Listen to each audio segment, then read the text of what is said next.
Roman, Hello, Hassan. everything okay? Oh, yes, everything just fine. Lovely weather today. How about you? Yeah, well, here too. Hello, Hassan. You're breaking up a little, or let me see if it's me. Oh, yes. Bear with me. Go ahead. Yeah, I said just it's a lovely weather here too. It's like 2 Celsius plus 2 degrees, and it's night here, but it's okay. Weather is good. Like I'm out right now.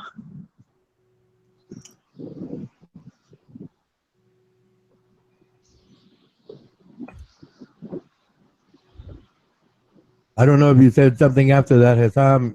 You break up a No, little no, no, bit. no, no, no. I didn't. No, I didn't. So, what's up? Any news? Ronnie, you hear me? Wait, Now you're breaking up. well, well, you're breaking up, and it sounds. Uh, well, you're breaking up. It sounds like if you're like outside in the wind, or you're trying to, Oh, or you're trying to move your computer outside in the wind. I'm not positive. But you, like I said, you're breaking up. But you. Well, you sound clear now. Go ahead, please. yeah. Well, I'm on my phone and I'm walking. It's 12 a.m. here, and the wind just blows a little bit, but it's not that hard. So it must be it. Well, yeah, but it's enough to obviously get picked up by your speaker. It's not to you. It might be like okay, nice wind, but to your speaker, it just picks up the sound, and well, it just comes in Yeah. rather. Is it better right now? Is it better right now? Oh yeah, much better. Yes. Yeah, because I'm covering my microphone. Ah, ah. Yes. Yeah.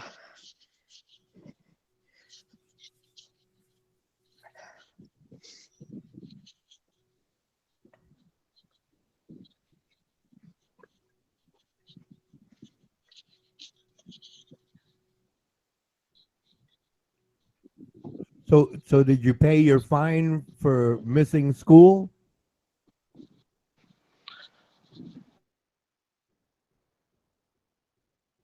Oh, this is actually news. This is actually news. I gonna go to Ukraine. I'm gonna go to Ukraine sooner, like in 1 month. Oh, okay. Yeah, yeah, and actually I've paid the tuition fee, and yeah, they have to pay back. They have to like give it to me, like the amount that I've not studied and I've paid for. They will cut like 2 months out of it, and the rest will be mine.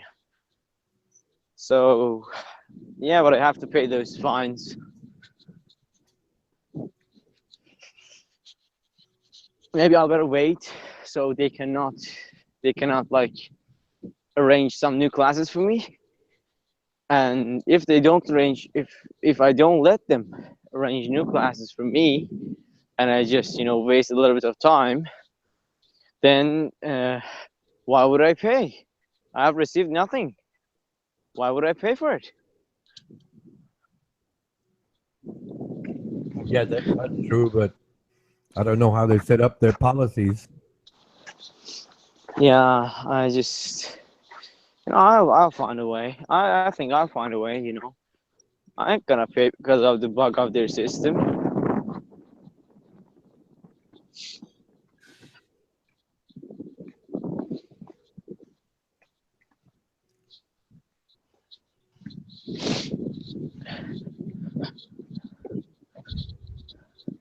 So have you met up with Tutor for a chess game yet? No, no, no. I texted him. I texted him on his app. I mean on the website, and no answers. No answers. I think like there must be something wrong, maybe with the site or something, but maybe my message is not sent or something like that. But well, no. The answer is no. He's scared of you, Hassam. He's scared of you. He's running. He's running. I don't think so. Yeah. Yes, he's running. I know. I know. Well, I'm making it up, but I know he's running. Yeah. He's scared of you. Oh, he's scared of me. I'm gonna beat him. Yeah, he doesn't like that. He doesn't like that. One time he lost one game. One game. I heard him. He's a very good chess player, but he lost one game, and he was texting. He says every time I lose, I die a little inside. I laughed so hard. But I mean, it is a game of ego, because it comes straight from the mind. Yes, yes, yes. I agree on that. Chess game, when you lose like ridiculously, okay, the player is much better than you won't feel that bad. You won't feel like, wow, it's so bad. Wow, I'm fucked up. My brain doesn't work. You won't feel like that.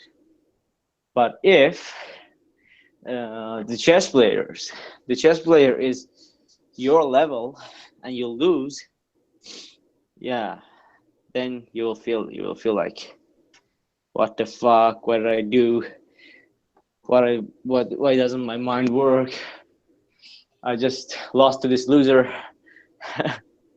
Yeah. Well, it's hard to say because myself, me, this is me, right? Mm-hmm. I'm I guess I'm okay. I've won a few games, lost a lot more.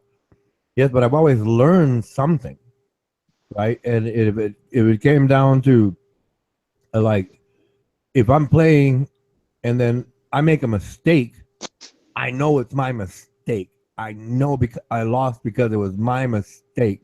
I didn't look at the board well enough. I didn't plan a couple of moves. I know that. I Yeah, know this that. general things, that these yeah, general things, yes. yeah, the You general can thing. learn. Yeah, you can learn. Like, I wasn't attentive. I didn't like see that side of the board, this side of the board. I should be like, looking more like attentively, more generally on the matter, like what he's trying to do and predict what he's trying to do. But the strategies in chess, like, everyone is different. Yeah, especially from like different countries. This strategy is like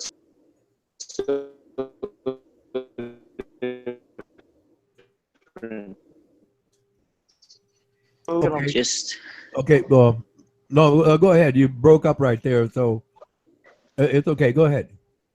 no, go on. I'm listening. You want to say something? No, well, I didn't understand what you just said right before you said go on. You broke up, but yes, the idea is it's like I got lucky when I was a young man. Yes, I was in the military in Germany, and I met the German junior chess master. Well, I didn't know he was the German junior chess master. Right, so we played best of seven. I won. Well, it was a 3-4. Right, he won. Yes. Yeah, but he didn't speak English. I didn't speak German, and through an interpreter, well, hello, he would play chess. Yes, play chess. And I played. And then the interpreter says, "Well, you want to play best of seven?" I said, "Okay, yes," and I played him, and I lost. Best of seven, I lost. It's still a loss, but we didn't understand each other's languages. But the interpreter said, "Tell him he's a beautiful player," and I felt a compliment. And then they told me you just played the junior German chess master, and I mean, I was honored, I guess, to even keep up, that to that point. I was honored, and then I met the California state runner-up. I was in the military, so we were all.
Well, the chat stream was happy that you fell out because you didn't have to listen to me.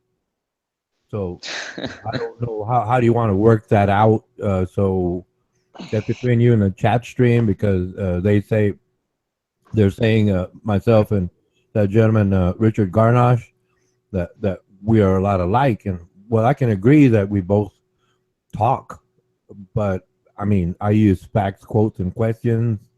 He uses insults, condescension, generally, a mean, vindictive, wretched, petty attitude, and he snipes me. I've never, I don't do that to other people, so, but I'm the evil twin, as they say here in America about twins. Yeah, and, oh, okay. That's the way it is. Fine. I'm basically the whipping boy around here because they know I'm You not going to mean be. the side chat? I mean the YouTube chat, like live chat. They uh, hate both of you. Oh, no, they love Richard Garnash. Oh, they love that No, they guy. don't. They don't. Yes, they do. Ask Armando Vargas. He'll tell you Richard's the best. He's a genius. He's I bet. I bet that's he's the a time million that you're in here. million times better than Ronan Canucci. Ask him. Ask Armando Vargas. He owns the place, right? He I mean, he's got the biggest whip out here. You know what I mean? That I mean that's a fact. But me, yeah, you know how I play. You know how I'm playing all of this anyway. But yes, Richard Garnish. Oh man, he's everybody's favorite. The women love him. I mean, they can listen to him for days on end with no break. Armando Vargas loves him. It's like a Buddy W. Who else? Got Ray of Sunshine. Even Richard Garnash loves Richard Garnash. I mean, I guess I tell you what. I was told that I have mods right now, right? But wait till he comes in or Buddy W. Boom, they're gonna snipe me. But remember, they're right. Armando Vargas loves them. Cool. Okay. And I'm the bad guy. Remember that. Ronan, listen to me. Listen to me. I'm having fun. I've Interrupt me anytime you want. I'm just having fun until you interrupt me. no, I don't want to interrupt I you. don't want you to interrupt me. It's fun. Everybody else does it just because they're mean spirited. But you, it's like, hey, I can. It doesn't matter. I can shift. I enjoy the chat. Go ahead, please. No, I've been like talking to Richard like for this 2, 3 past days, okay? And we had a lot of nice conversations, and with you, I'm having this nice conversation too. I don't actually see like that kind of, that's such of a big deal between you two. But there are some people that enjoy this, and they just set fire between you two, and just I think, if you two people were that like different and you actually hated each other and like that, I would like, I would be on one of your sides, I would be like on Ronan's side or on Richard's side, but I'm not. I'm on both sides, you see? So I think that this problem that you have with Richard is kind of, man, it's nothing, man. I don't like. I don't buy it. I don't buy it. Like, it's, if you run into each other on the street, okay, and let's assume that you know him, like on his picture, and he knows you, okay, he will see that, oh, this is Ronan Kunushi and this is Richard. Well, you ain't gonna treat like the way that you treat here, right? You're Oh gonna no, shake. You're no, gonna no, no, you're no, gonna shake hands. You're gonna shake hands. You say, no, "Hey, no, no, Ronan." no. I understand what you're trying to do, but I can tell you from experience that it does not work. When you get a stupid man like that, and I've worked with people like that, okay? I'm 62 years of age. I've retired from business. I have to work with people like that. And luckily, I was the boss, okay? And I met people like Richard Garnage when I first started with the company that I became the general manager of. And I can tell you from experience that people like that do not change. And I know what you're trying to do. You're trying to be friendly with everybody. I'm just honest about things, okay? You can like Richard Garnash and he can insult you. Hey, man, you shouldn't be playing that violin. You're no good at all. Myself, and I can name the people. They were right here. One of them's right here, Petra Miller. I encouraged the lady. Hey, well, could you do this? To become a better musician. All I heard Richard Garnash did you was insult, degrade, demean you. But you want that? Go ahead. You can be his friend. I have no issue with you being anybody's friend, okay? But I'm honest about things, and it keeps those differences right clear, very, very clear. Now, if he started, and he did for a little while, he did start to be civil after I argued with him and his sidekick, Beta Week, Buddy W. We had a nice general conversation. They still messed up and talked over me, wouldn't listen to my points, but hey, I just put it aside because they kind of calmed down. But the next thing you know, they're right back to being stupid. Oh, okay, I can accept that, but so long as we all understand that's clear, I'm not going to be shake hands with him. So what? So you can turn around? I can turn around. You stab me in the back again? No, no, no, dude. No, no, no. Don't, I tell you what. You want to be diplomatic? Feel free. I'm not trying to stop you, change you, or tell you what to think. That's who I am. I respect your choice. That's it. And that's what you decided. Move on. The reason why people interrupt you is because you talk non-stop. Hello, Lady Petra. Hello, hola. Hola. Hola. Yeah, Yola. Hey, 70. Hassan. Hey, how are you doing? Good, good. Yes, How are sir. you? I'm okay. The weather actually was yeah, lovely Ronan. here. Give it a rest, will you? Give it a breath or two. Count to 10. What, Hassan? I said weather was lovely today, during the day. It was mild And it's here lovely today. here too. It was mild, but it's it rains. Got caught in the rain, like.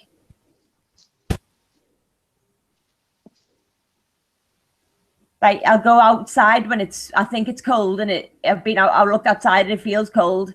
I put my hat, my gloves, my big coat on, and once the mouse is bleeding roasting, and then the days where I think it's warm, I'll put on a light coat, and then I get caught in the rain.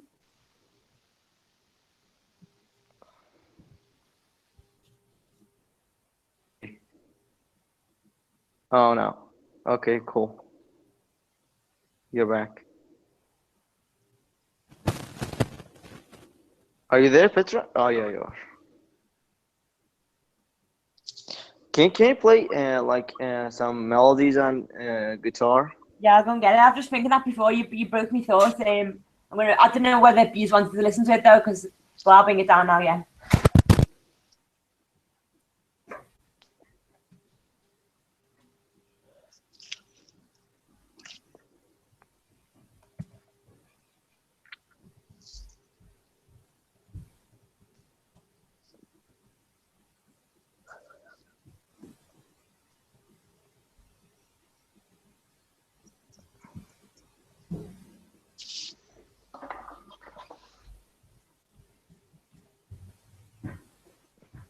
But I know I give the right to Richard about like my violin, because my bow doesn't even right now isn't it doesn't have rosin on it, so the sound is like creepy. Even like for me who is playing, this is really creepy. That's why now I don't use bow right now.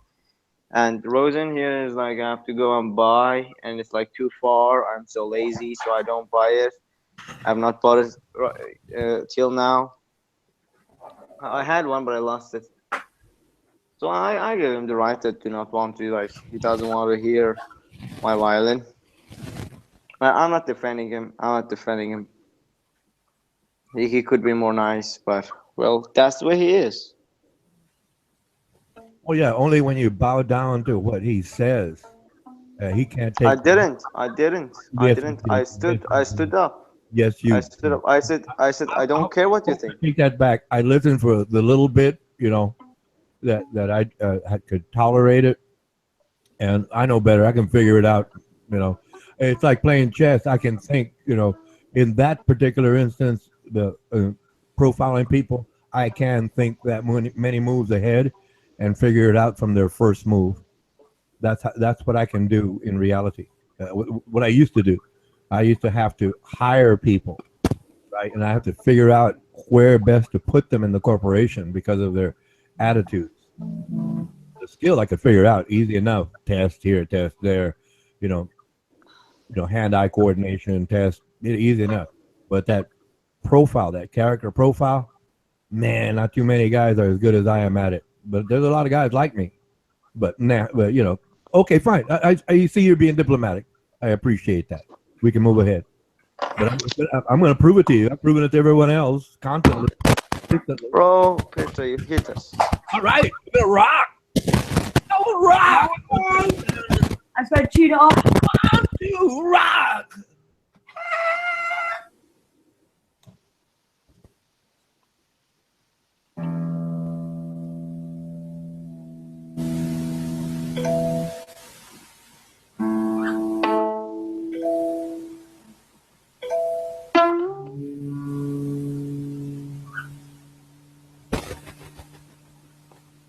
She's playing, she's like tuning there. I'm playing here.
I just spilled water all over the floor.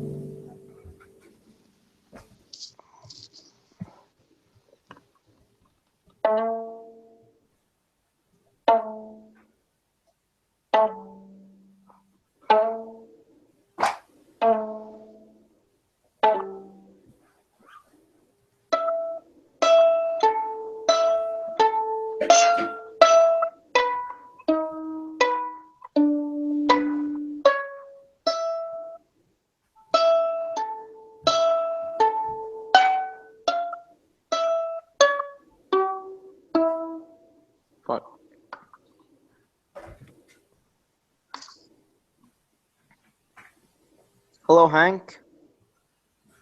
Let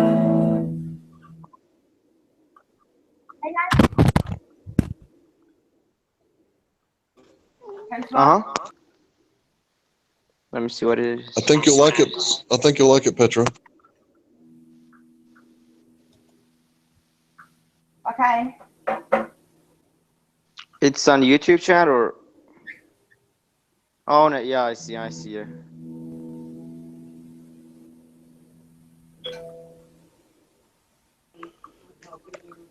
Petra playing the guitar.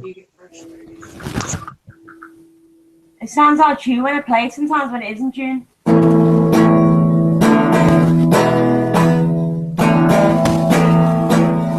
think the top string's vibrating. I need to get that fixed.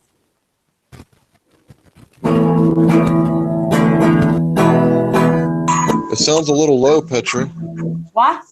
It sounds like it's tuned a little low. It's a little flat.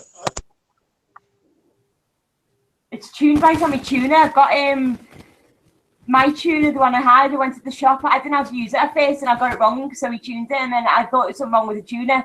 But one of the guys in the shop said, use an app off your phone and tune it that way, and it's definitely in tune with the phone. It just does. It sounds weird. I think it's because the top string's vibrating, and it's making it sound all out of whack. They are tuned right, but I need, before me lessons, I need to get that fixed. I think all you have to remove is the nut or something like that to fix it. You know. This one you taught me, Hank.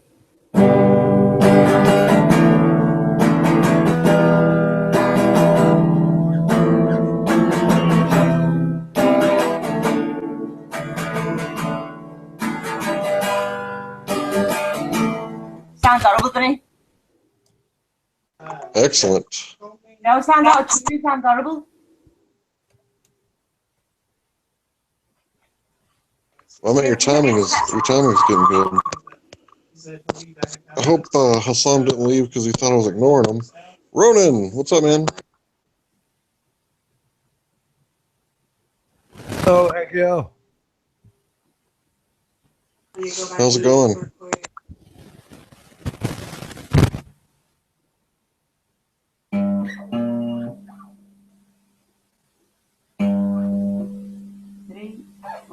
Yeah, I got snapped off of this channel yesterday.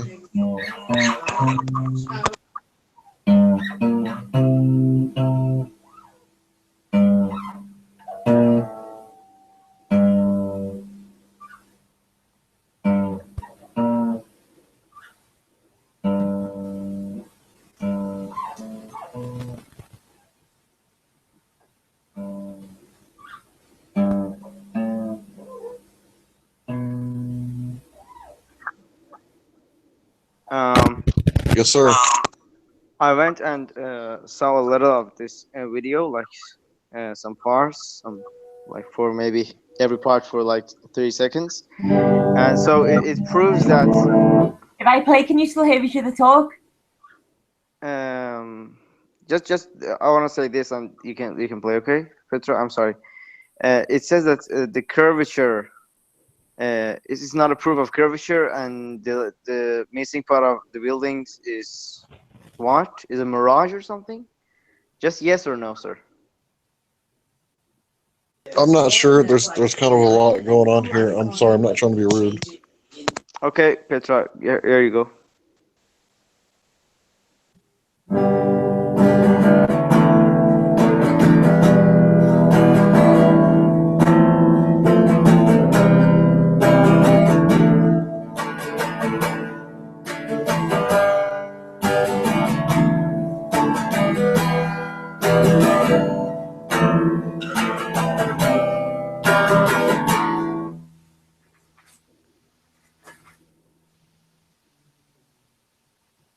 All right. So I think you said, was the video trying to prove that it wasn't curvature? Is that what you said? Yes. I think the video was just proving that it was not a mirage, like the meteorologist had said originally, that it was a superior mirage. And the word mirage comes from the word mirror, and mirror would insinuate that the image was flipped.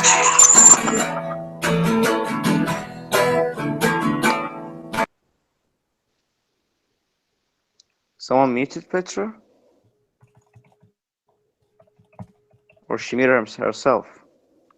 Yeah, I think she muted herself. So anyway, Yeah, also in the video, it proves that there is atmospheric lensing going on, and this atmospheric lensing magnifies the city skyline. So if you think about what happens when you magnify something, let's say you got a TV screen and you magnify it or you zoom in. When you do that, the bottom of the screen is going to disappear. And what they are saying is curvature hidden behind the water. It's actually because of the atmospheric lensing causing the image at the bottom to disappear because the atmosphere works like a magnifying glass and zooms in. That's what the video is showing.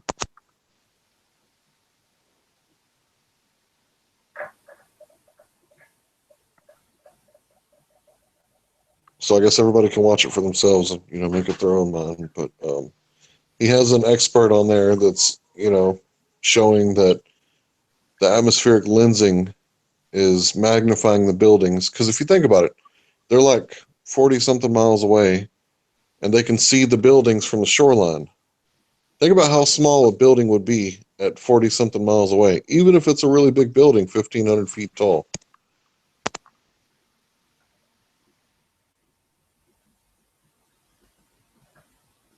Mm-hmm.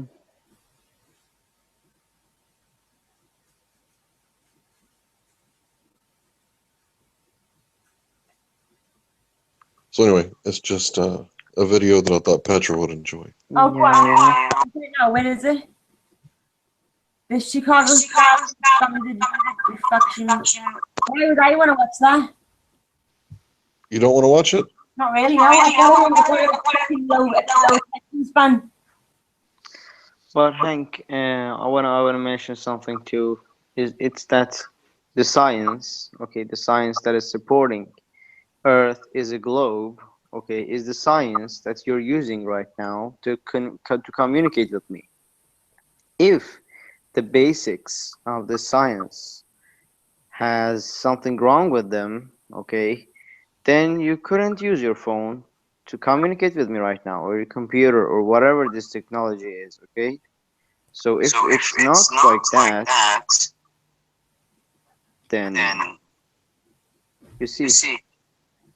I don't agree because, the telephone that I'm using to communicate with you, it's Tesla tech, and if you think about it, it doesn't really have anything to do with the shape of the Earth. It has to do with, let's see, what would be some example? Quantum physics, quantum mechanics. That doesn't really have anything to do with the shape of the Earth. And if our science... It has something to do with quantum mechanics? Yeah, all the little electric components of the computer and all the, very But small... are we proficient enough in quantum mechanics to produce kind of these phones by quantum mechanics? Have we used quantum mechanics in these phones? Well, I'm sure they do, right? I mean, No. they definitely don't use We have Earth not. curvature calculations to make the phones. We have not used quantum mechanics to build phones because it's like totally different. Quantum mechanics plays no role right Okay, now. you might be right, but the curvature of the Earth plays no role either. If you think about it, 96% or a really high percent of all communications on Earth is done under submarine cables, underwater cables, satellites. I understood what you said, like the logic. You said that the thing that we're using, like the phones that we're using right now, they're related to electricity and like electrons and like this is small particles. I understood what you said. But the thing is that our approach to these matters, okay, it wasn't it wasn't using this kind of developed and progressed logic that you're using, like quantum mechanics. And I think, yeah, they're completely related. But the perspective that we're using is to, like, in engineering and things, it's still, Newtonian mechanics works a lot of times. Okay, unlike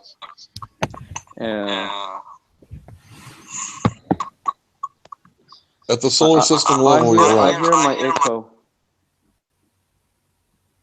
I hear my echo. Can you do something about it, Hank? So you don't have to mute. Oh, you hear yourself on my phone? Yes. Let me put my headphones on. My apologies.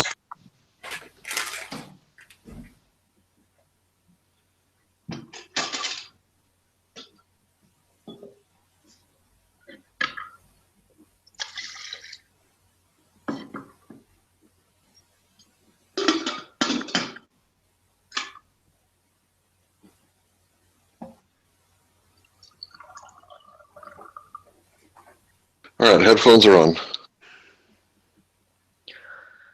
Let me see. Let me see. I Let hate me that see. when your pet goes Yeah, missing, you I never don't. find it I again. don't. I don't hear.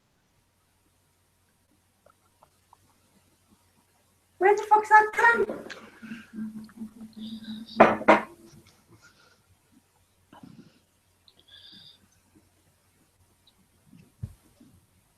Where the hell's my Electronics, pet? in electronics that they have used.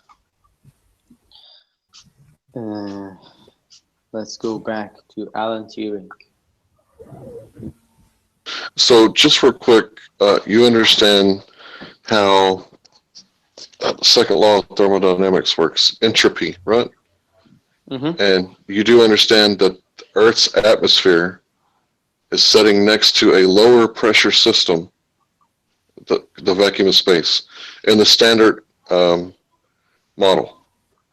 And you know that's impossible because it violates the law of thermodynamics, which anything that violates this law has to be wrong because we see it over and over and over and over again. That Yeah, the I laws of do believe in. thermodynamics. Yeah, I do believe in thermodynamics, and it's like so conceptual, working. Yeah. So what they tell us is that there's a high pressure system and atmospheric pressure pushes out, but for some reason it doesn't push out into the vacuum of space. That's not what we observe in reality. In reality, what we observe, if you've got a high pressure system, barrier in between that high pressure system and the low pressure system, or it's going to push out into the low pressure system. Does that make sense? Yeah, I know what you mean. Okay, so because of things like this, I question what they tell me because what they're telling me is that their theories can violate laws, and that's not how science works.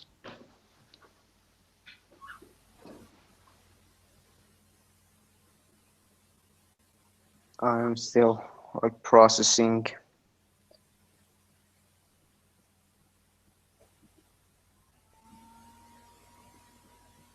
Oh my god, the plaque has just completely disappeared. What are you looking for, Petra? Plaque? A pick? Yeah.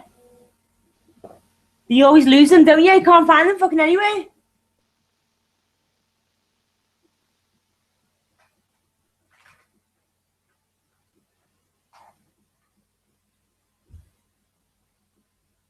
It's probably under your couch. I've just checked. Oh well, I've only got one left now. Okay, second law of thermodynamics is based on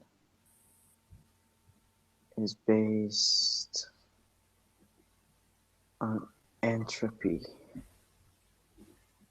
and entropy says that entropy equals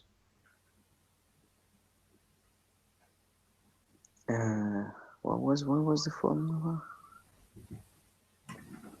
Boltzmann's constant multiplied by the logarithm of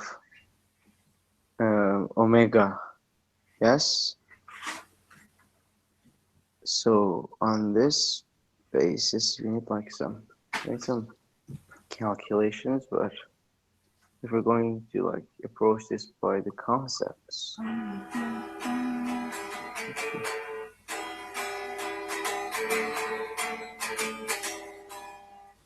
This needs fixing now. Okay, then what makes the difference in pressures? Okay, in pressures of different heights.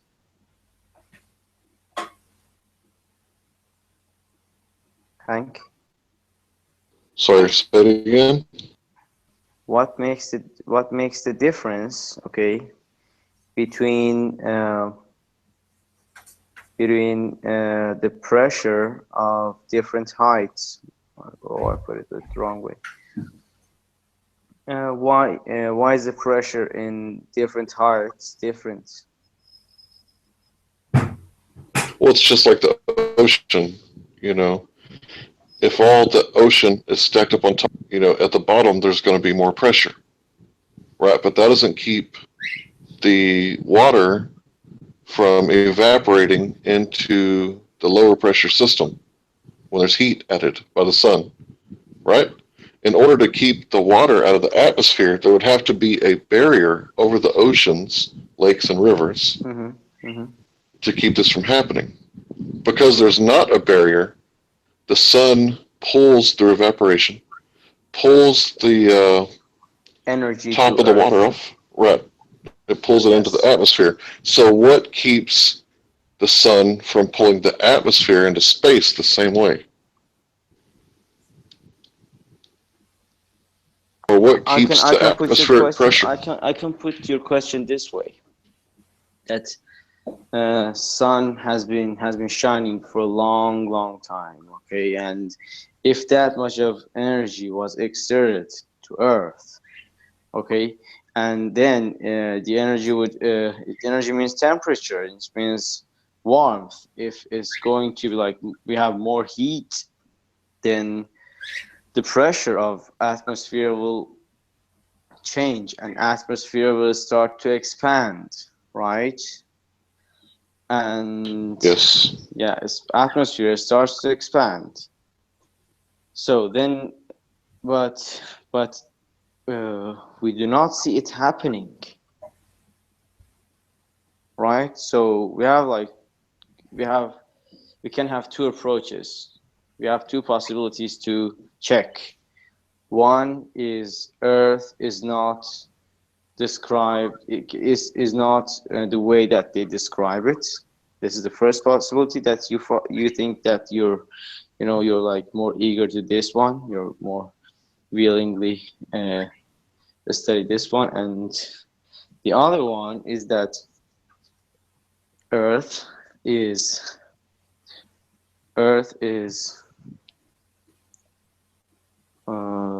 losing energy some way, right?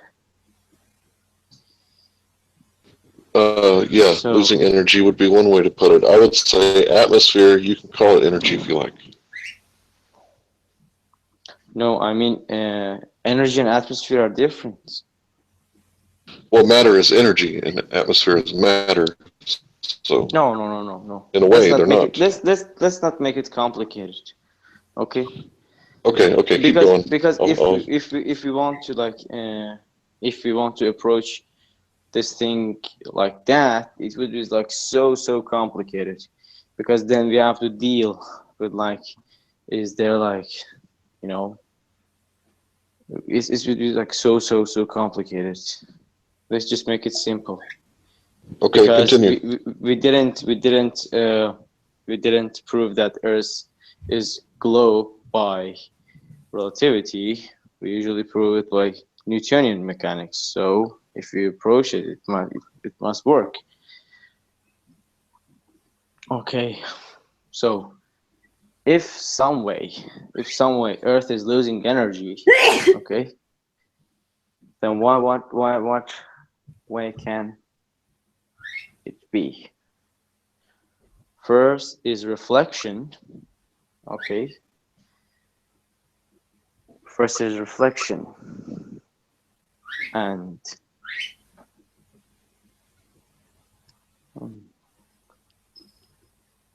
reflection, and what else do we have on Earth? Like, it's taking energy, it's consuming.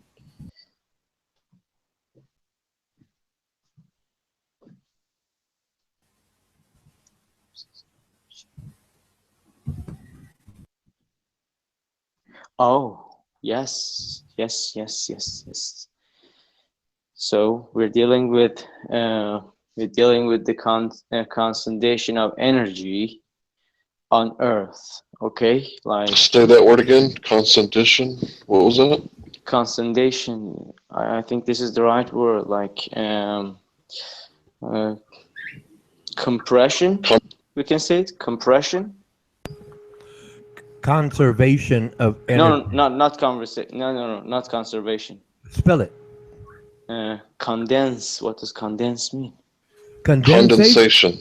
Condensation. Condensation. Got it. Yeah, That's condensation. probably you got it, Hassan. Hassan, I'm sorry. Yes.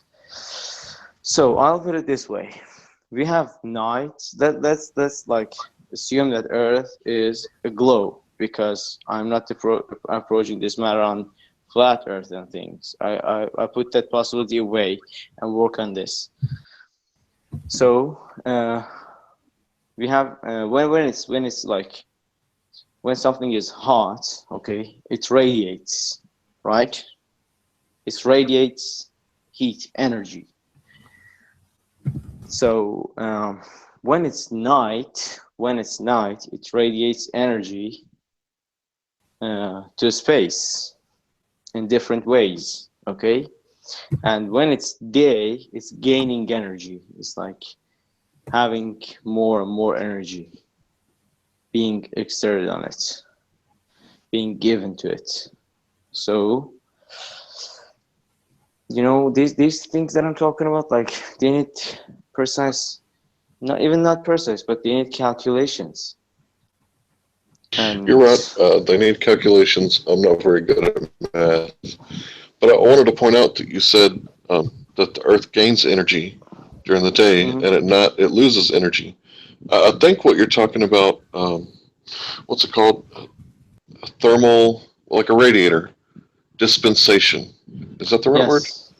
Okay, so it dispenses the heat away from the engine. The radiator does. Well, that works because the atmosphere goes through the tiny little grooves of the radiator, and it picks up the heat because of the, you know. No, I combine atmosphere with Earth on this matter. They're like the same thing. They're like unified when I'm talking like this. Atmosphere radiates energy. But you said that it loses thermal energy at nighttime because of the space. Yeah, because it's like you see, it's if it's spinning, okay. I'm actually, you know, that I'm talking about. I'm not sure about it. Okay, I'm not sure about it. And at the first place, I don't agree. I don't agree on well, what you said about atmosphere and the second law of thermodynamics. So if I wanted to put it this way, it would be like so hard. And these things, the thing I'm talking right now about needs like calculations.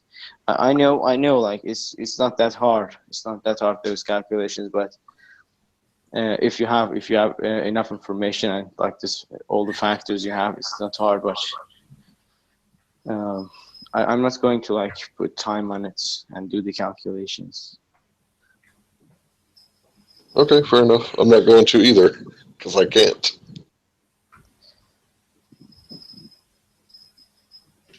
And I know your time is valuable, and you're here to socialize and maybe blow off a little steam. I understand. I just thought a video, or someone else may. So I shared it because I watched it this morning and I enjoyed it. Yeah. Okay. We don't have to continue on this conversation. Hank. Yeah. I'm saying this. I'm saying this to you, like a brother. Okay, like I'm not that wise. You're older than me. You're wiser than me. Okay.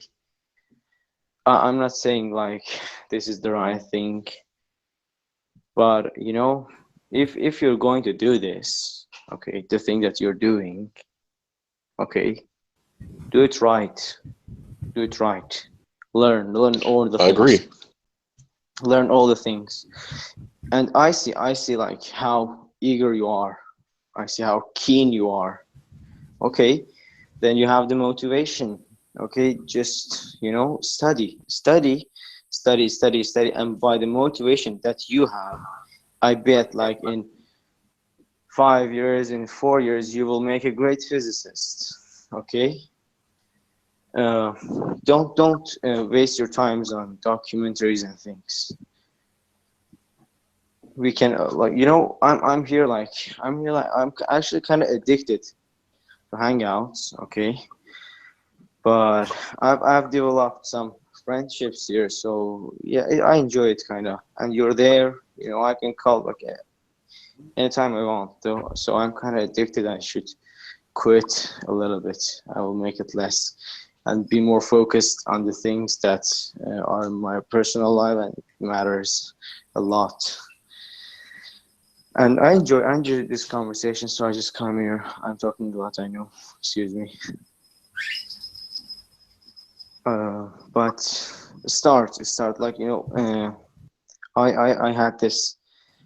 I studied the philosophy of science, okay, and how can we approach it?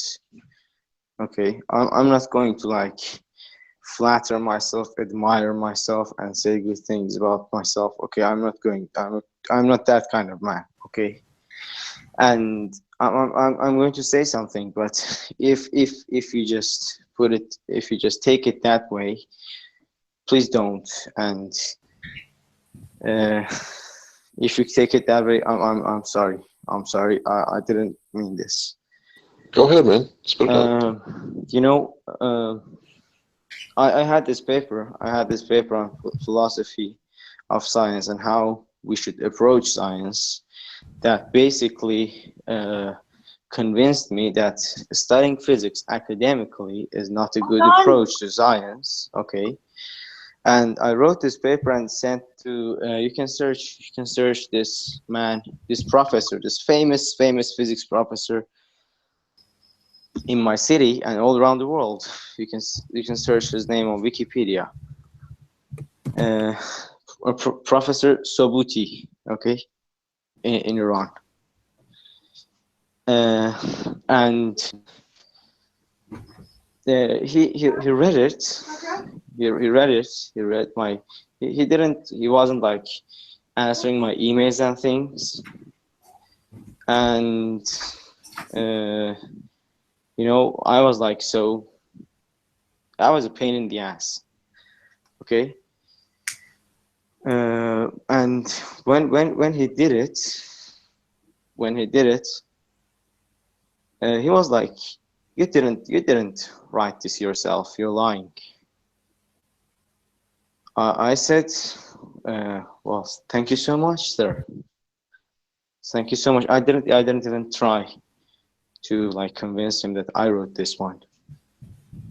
And I said, well, what's your opinion on this? Let's assume that I didn't write it. He said, well, this is like a little bit overacting, but the main idea is the idea that the great men in science followed. Okay, so, and actually the thing that I did was this, that I studied a lot of people's scientists, papers and their biographies and how they lived and what they did. Okay, and I figured it out. That's how should I approach science. Okay, you don't need a university. You don't need a university. That this is the thing that I'm saying here. Okay, just study on your own and go with history and try to understand the mentality of the scientist, the perspective of the scientist, okay, who wrote that idea, who had that idea, and who wrote that paper, that book. Try to understand the mentality and try to understand the philosophy of that, why he did that and things, and then you will figure all of it out. Okay, this is like the results of my paper, and we already knew this, and it's so simple. But on my paper, I proved that.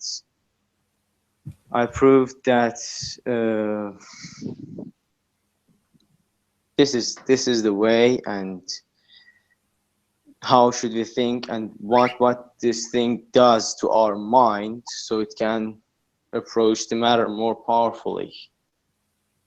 If you go to university, you won't be like a successful physicist, believe me. So if you do this, this is hardcore. This is so hard to do, okay? But if you do this, you'll be a real scientist. And man, you know, you have got a time, I think, because I see you like now you're here, okay? Maybe to debate and things, right? But it doesn't need that much of time. What do you do, sir? I deliver pizza for a living. I'm about to start my own business, like any day now. Great. Delivering pizza? Man, it's great for this. You know, it's great. You're just delivering your pizza, okay, and you make your money, and you think about this in your mind, and this idea will evolve, right? Don't say that like delivering pizza is not like good and things. It's awesome. If you have this mind, if you want to like do science, this is like one of the like it's a good job. So just, you know, just think and think and think and think and think, you know. It's not a matter of intelligence. It's not even a matter of trying. It's the matter of like how much time do you spend on a single simple matter. It's about that. And if you spend a lot of time on like a simple worthless matter, okay, you will have like great outcomes. And you can do that. So just buy these basic books, how physics was born, and do it. You'll be able to do the calculations, you'll be able to do all the things.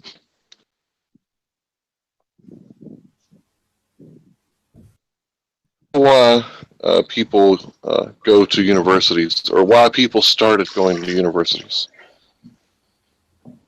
in the first place. Why people start to go to universities? Right. Why did they go there? What was the thing that drew them there? To study what? Generally, My son answered the question. My son just answered the question. He answered it right. The answer is knowledge, right? They went there because that's where the books were. Yeah. They went to the universities because that's where they could obtain knowledge, because they had books. Well, nowadays we have the internet, and I'm not taking anything away from academics. You know, it has its place. If you want to go specialize in a certain field, you know, and go where there's other people who are also specializing in the field and you can work together, that's great. But it's, you know, it's kind of like spirituality. You can also do it by yourself. And now that we have the internet, university for knowledge for.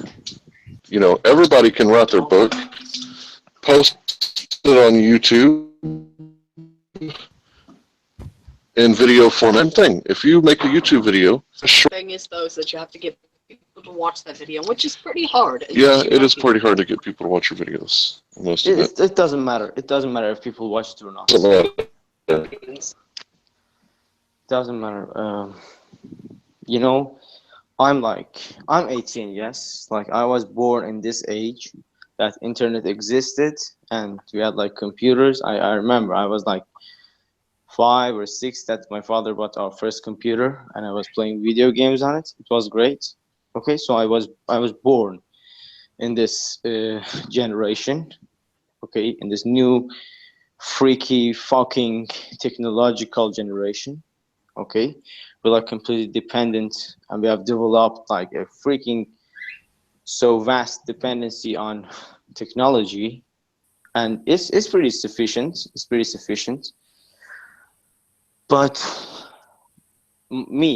myself, okay, I'm old school. I'm old school because internet is not as rich as books, okay, and I mean it doesn't have everything. It doesn't have everything, yes, and it's not sometimes reliable.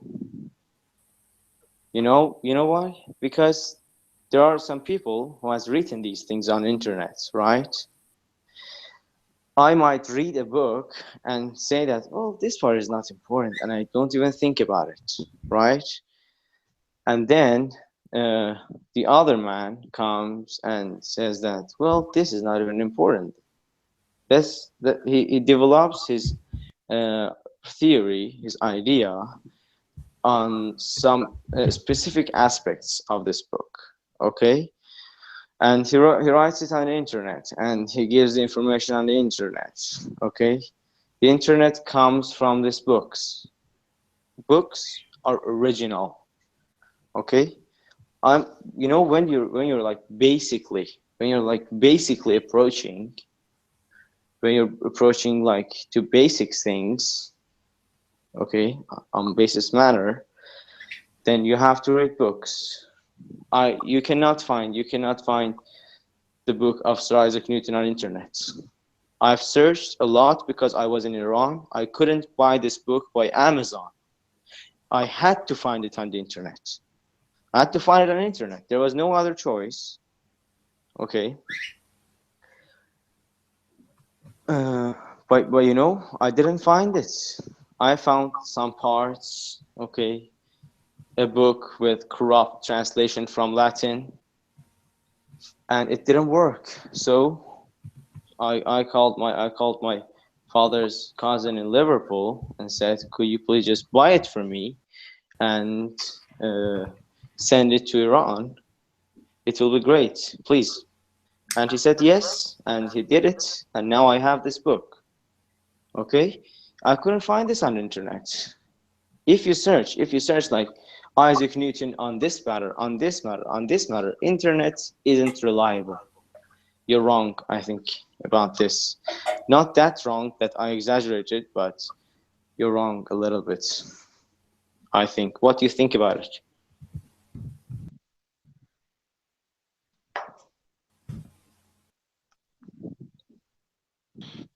So yeah, you're partially right. You know, not everything can be found on the internet.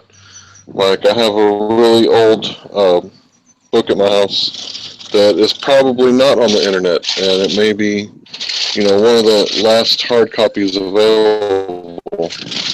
So yeah, the internet has a lot of libraries attached to it. A lot of different ones. Yes. Some you have to pay. Yes. So in a way, we're both right and we're both wrong. You broke There's up. truth to both of our I didn't statements. understand. Well, I mean, You you have broke to up. pay for a lot of the books.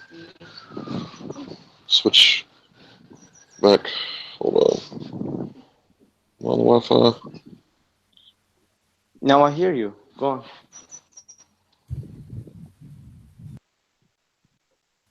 Can you hear me now?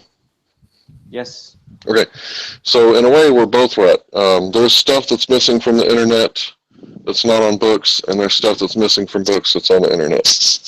So the thing we should do, I think, is to use all avenues to gain knowledge, and Exactly. always use discernment, because you never know if Isaac Newton had ulterior motives, or if the people who wrote the Bible had ulterior motives. You never know. So you have to look at all things Yes.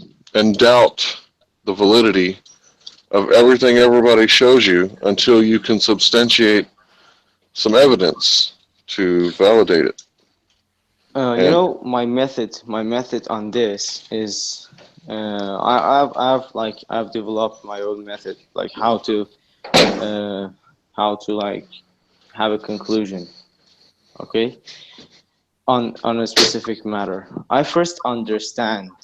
Let's take, like it's philosophy, okay, like Bertrand Russell, okay, Bertrand Russell. I'm talking about Bertrand Russell. Uh-huh. I read Bertrand Russell's book, okay. I completely understand how Bertrand Russell thought. I completely get it, okay. I mean, in that stage, I'm like Bertrand Russell. I'm thinking like Bertrand Russell. I say that this is absolutely true, okay. And then when I reach that point that I was thinking like Bertrand Russell. I got the mentality. I can explain this like it will take a long time, so I won't. That's how it happens and how it helps, and why should we do it, and what's the exact this original idea.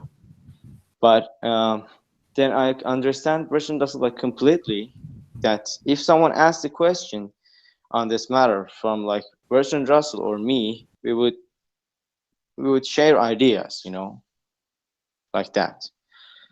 I mean, that much. And then I start to say that dogmatically, I start and say that Bertrand Russell is absolutely wrong, okay? And I start criticizing it, okay?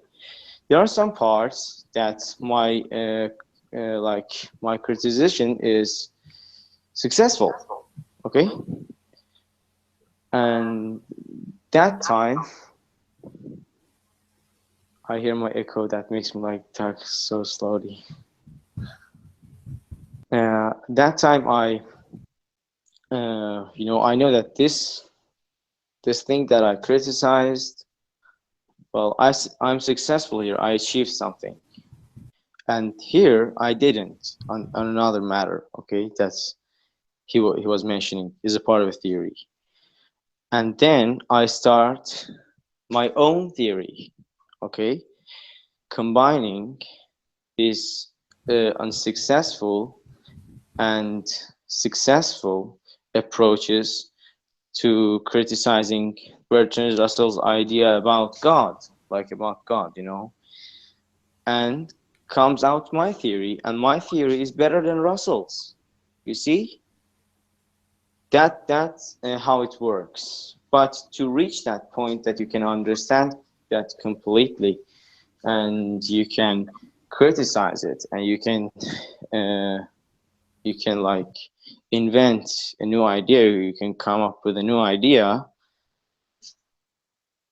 It's like so hard, and you have to put a lot of effort on it. So this is the way that I see. You know, I see you that you're like this, okay? And if I was in your shoes, I would do this. I would like buy Isaac Newton's book, Galileo's book, start with them, understand the whole thing, criticize it, okay, and approach the new ideas from other scientists, study them, criticize them, and see the other scientists criticizing the other scientists. And when I gained enough knowledge, when I gained enough mental power to deal with this kind of matter, so I can be like my knowledge can be based more on rational thinking, more than observation, more than intuition, then I have something. I have reached my point. I've achieved something. You see, but like this. I observe something, then I come, like I go to hangouts, and I do this myself. and it's wrong. I know that. I don't know, and I'm dealing with someone who he doesn't also know. He doesn't know either, and well, we just keep talking about it, and it goes nowhere. You're right about it going nowhere, and you're also right about I need to study the Copernicus and Newton and the people who came after them. You're right. Yes, I do need that's to. just the start point. That's just the start point. Newton and Galileo, Aristotle, they're just a start. Then you will come to Stephen Hawking. Right. You're definitely right. I definitely do need to brush up some more on, the foundation, and I definitely need to expand on my knowledge. Which, yeah, that's good advice for anybody. So you're definitely right about those things, and I will definitely study deeper into the roots of where this all came from. But Yeah. at this point in my life, you know, I just got through, debating this subject for quite a few months. And every time I would go, in the room, and I would, I don't always look at the chat. Sometimes I'll look at it for a second, say hello to everyone there, and I don't stay on it very long. Well, every time I would go in there, they would say, why this and why that? And I couldn't answer their questions yet, so I had to make theories. Well, maybe it's atmospheric lensing. And I had no way of proving it, right? So this dude does these experiments that anyone can do for like $10, and then he makes the video proving that I was right. I was correct about the atmospheric lensing. And then he shows experts also saying what I said. So I kind of see this, and it's like confirmation bias, Yes, So it feels good. yeah, so I'm excited. I want to share the video, and everyone's like, "I ain't got time for that crap." And I'm like, "Oh, Sorry, okay, it's okay. Videos. I've got such a short attention span. Think about ADHD. Carry on. It's okay, no problem." So I do need to go back and look at it and stop searching for confirmation bias, and I do need to be aware of my bias. I definitely do. Hank, Bertrand Russell recommended, suggested, and advised, okay, the new generation, which is us, especially you. He said, the first sentence was this: do not let your feelings interfere with your rational thinking. This was the first one. And the second one was this: love is wise, hatred is foolish. Okay? He sounds like a wise man. Yeah, but let's stick with the first one. Okay, you're a truth seeker, aren't you? Be Yes. passionate about it. Be passionate about it as you are, and do the thing. Do the thing. There are not a lot of people like you. That's why I'm talking like this to you. There are not like a lot of people like you. There are some people who just want to put the money in their pockets and just go and buy slaves and just do creepy things and take advantage. A lot of creepy things that they want to do because they enjoy it. Okay. But you're not that kind. You're far away from that kind. Okay, and I understand.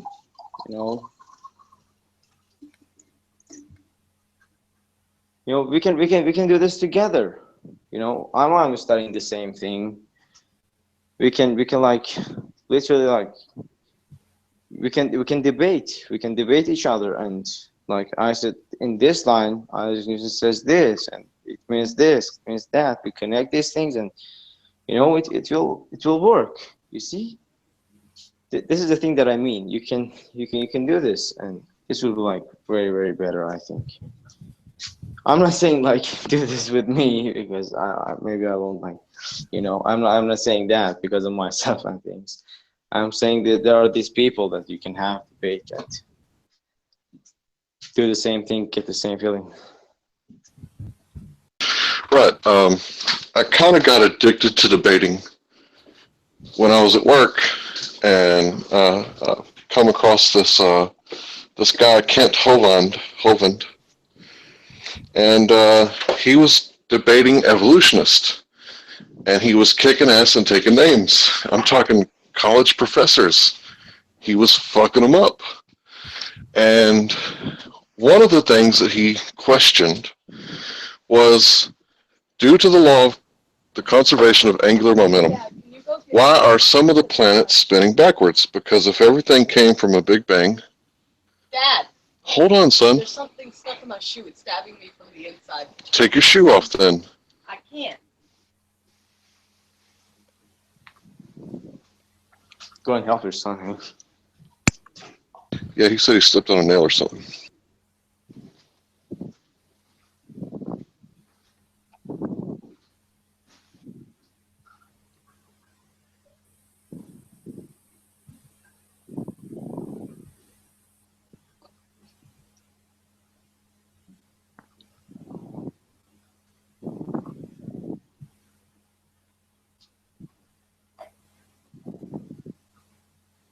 Okay, so he started questioning how did some of the planets spin backwards, because if it all came from a Big Bang and it shot out in all directions, then how could some of the planets be spinning backwards if that goes against the law of the conservation of angular momentum? And at that point, I had never considered questioning cosmology. It was the first time in my life I'd ever questioned it, because before that, all I did was I was a yes man. So anything that Newton said, I was like, yes. Anything anyone else said, yes, yes, yes. Until Kent Hovind, I just believed it. And before the evolution debates, I just took what they said about evolution, and I was the same way. Like, it has to be true. It has to be science. You know, it's science. It's scientifically proven. And then I started seeing the problems with evolution. And I got addicted to debating the people at work. And it was very fun because I won a lot. Because the information was good. My information was good. I won the debates. It was very gratifying because these are all college students, right? And I'm a high school dropout. And I'm kicking their ass and I'm taking names. And they would get to the point where they were so defeated, they would start saying things, well, evolution They say evolution is the ecosystem. And I'm like, what? You know, so then you crush them after they say something like that. And then I came across this flat earth stuff, and I started questioning cosmology. And then I started debating cosmology. And man, that was a lot of fun. Like I said earlier, the information was good. And people that never think to question their cosmology, and then all of a sudden here's this redneck from Texas, high school dropout pizza guy, questioning cosmology. You know, it was a lot of fun for me. It was a lot of fun. I debated a lot of different people. It was very fun. But you're right. I need to stop tickling myself, and I need to get serious and buckle down and study up.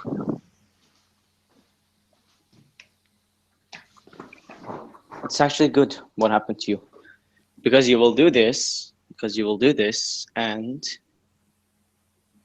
well, we have another scientist, don't we?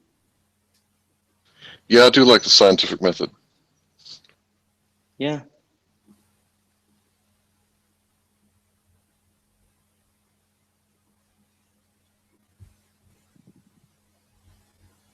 Ronan?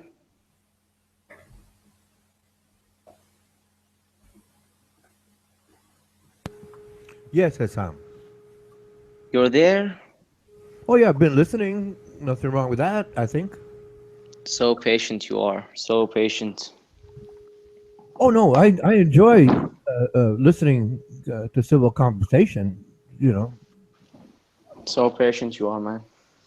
Oh yes, I mean, I agree with you. I think you're very diplomatic. I know Hank Hill is wrong. Okay, you go on, with that. So I don't know, like I said, any other way but to listen and understanding both sides. Oh, okay, I can say, okay, one side's right, the other side's wrong, but you're very diplomatic. We can move on. Okay.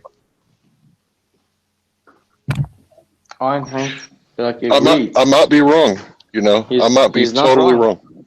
Oh no, you are completely wrong, Hank. You are completely wrong. I know that. That's why I abandoned chatting those ideas with you or fellow. Well, it's a possibility. I could be wrong. No, it's. I know. I know. Actually, you're being specific here. I assume this. I know this.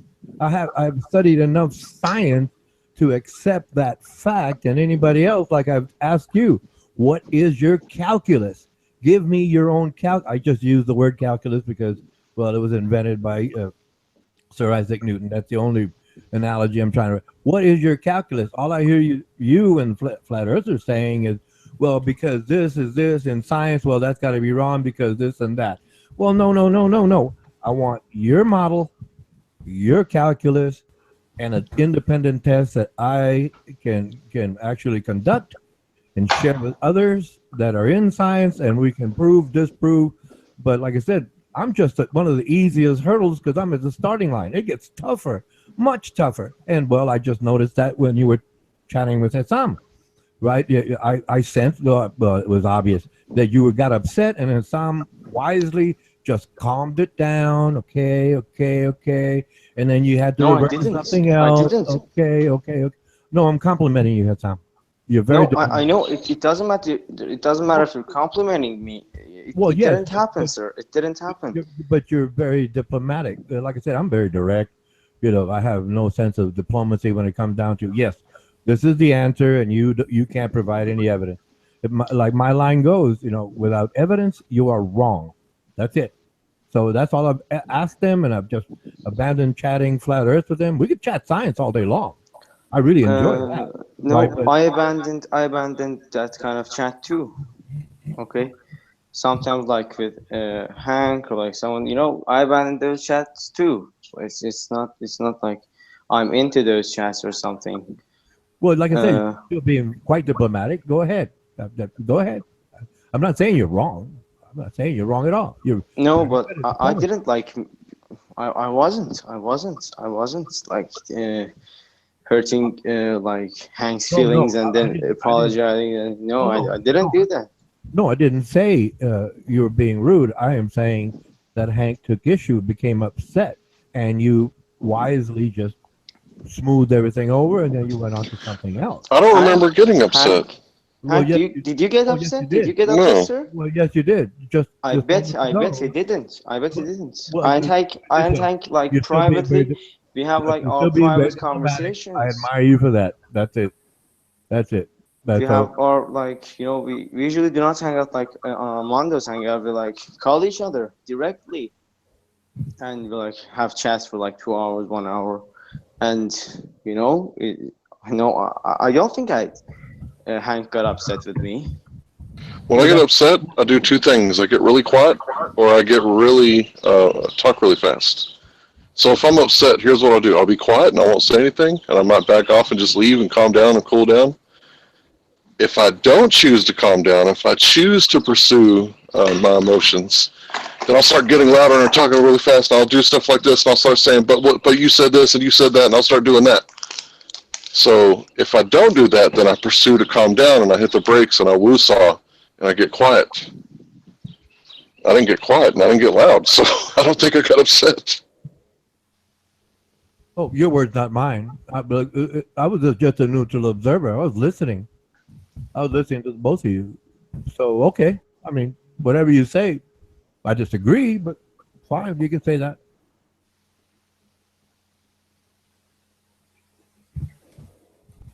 It wasn't that long ago, 500 years ago, Copernicus completely went against the paradigm of the mainstream.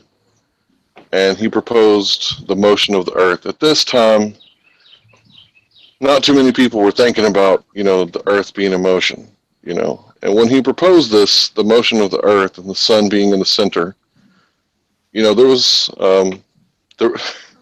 quite a bit of disturbance in the force, so to speak, And it's people like this, people that can question the mainstream, that often cause huge shifts in the paradigm.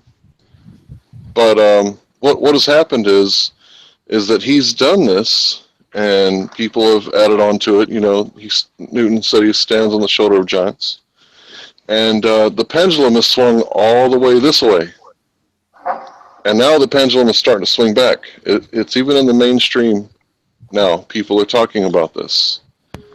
It's not going to go away. If I never said the words flat earth again, you're going to hear it.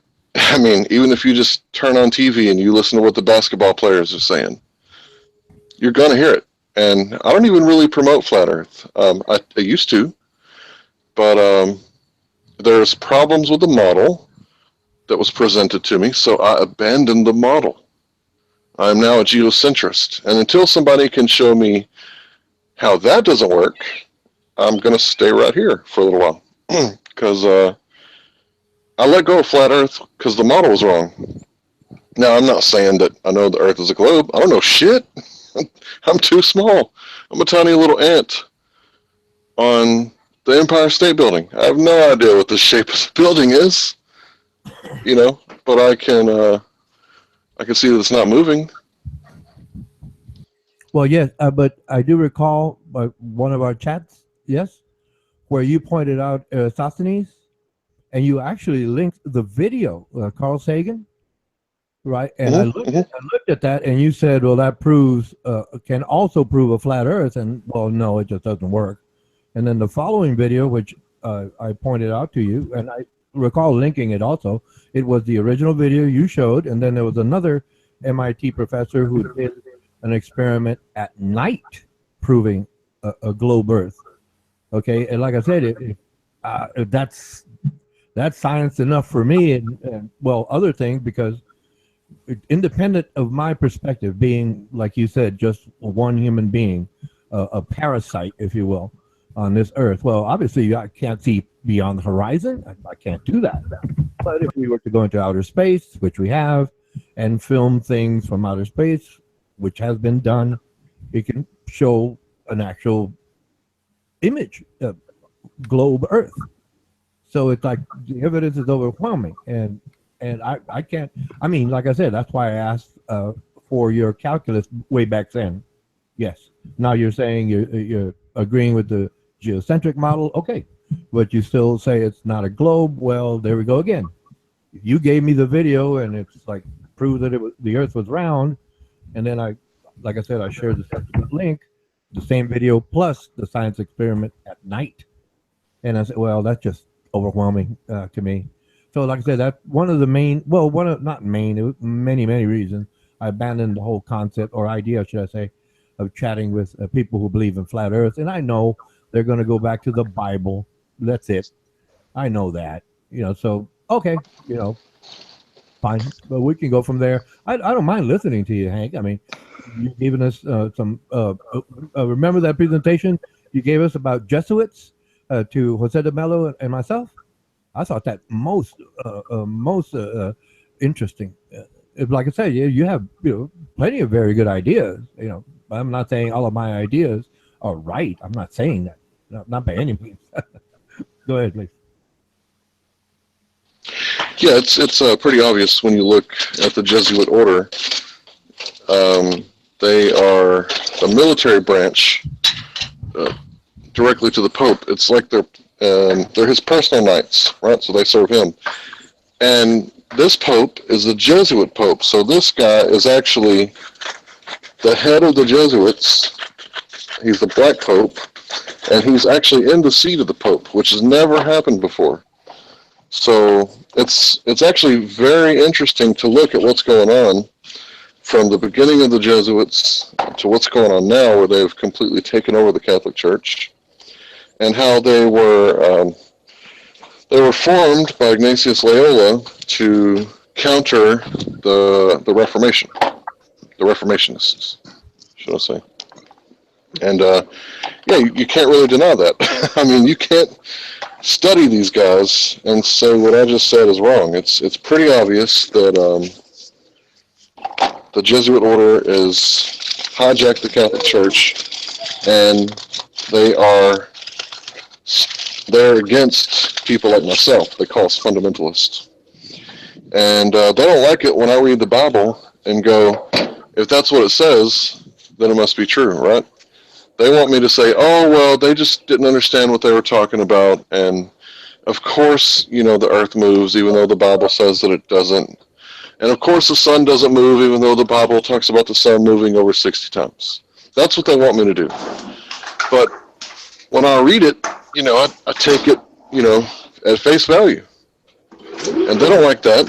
So they're very much against me. And in their oath, it not only says that they want to wipe me out, it says they want to wipe you out too, because you're what they would consider a liberal. You're not a Catholic. You're not one of them. So I think they are happier with you than they are with me, but they still want to fillet you and bash your children's heads against rocks, just like they want to bash mine. And you might say, well, that's an inflammatory statement. It's in their oath. Oh no, it's part of their oath. You're right. It's typical. Go ahead.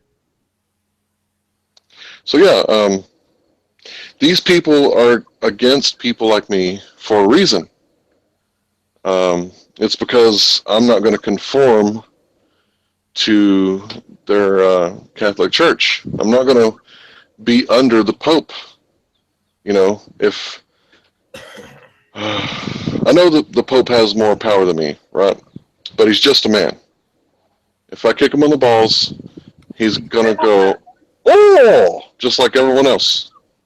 I'm not saying I want to hurt the Pope. That's not what I'm saying. But I'm saying he's just a man. So why would I place myself under his authority? See, they don't like that. That's heresy to them. That's blasphemy, heresy. So they call me a heretic or a cult member or whatever they want to call me. And, if that's what they want to call me, sure, whatever. That's fine. Well, I can put it this way. I know the answer, but what religion were you talking about? Doesn't matter. Any group like that has that mindset where it's basically they're saying, join us or die. Okay. Simple, barbaric, antiquated. And I think... Yeah, but Ronan, to play the devil's advocate, like years ago in Jesus' day or before, whatever, BC, they would be like killing each other on the street and murdering each other and getting away with it. But today, it's inbuilt with us, like naturally, that we shouldn't do bad things because bad things will happen to us. If you murder someone, you don't do it because you might be going to hell. So I think hell was just a way to scare people into doing good. Yeah, that makes sense. Yeah. Yeah, they use the threat of hell, the threat of hellfire, to scare you into conformity, right? But I know that what we conceive hell to be come from a Catholic monk about 300 or 400 AD.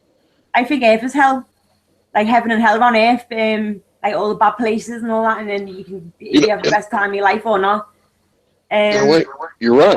Like a cleansing ritual before we go on to the next place, like a starter, I suppose. I don't know. Go on, just pondering. See, I don't live in a kingdom because there's no king here, but I am part of a spiritual kingdom, right? And the kingdom of heaven is here on earth, and that it may not make sense to some of you guys, but it makes sense to me because it's a spiritual kingdom. It's not a physical kingdom, right?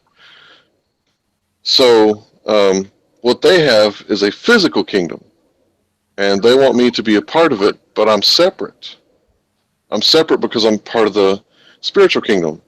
So the hell on earth thing, yeah, the physical kingdom makes hell on earth. If you look at napalm, just look at that.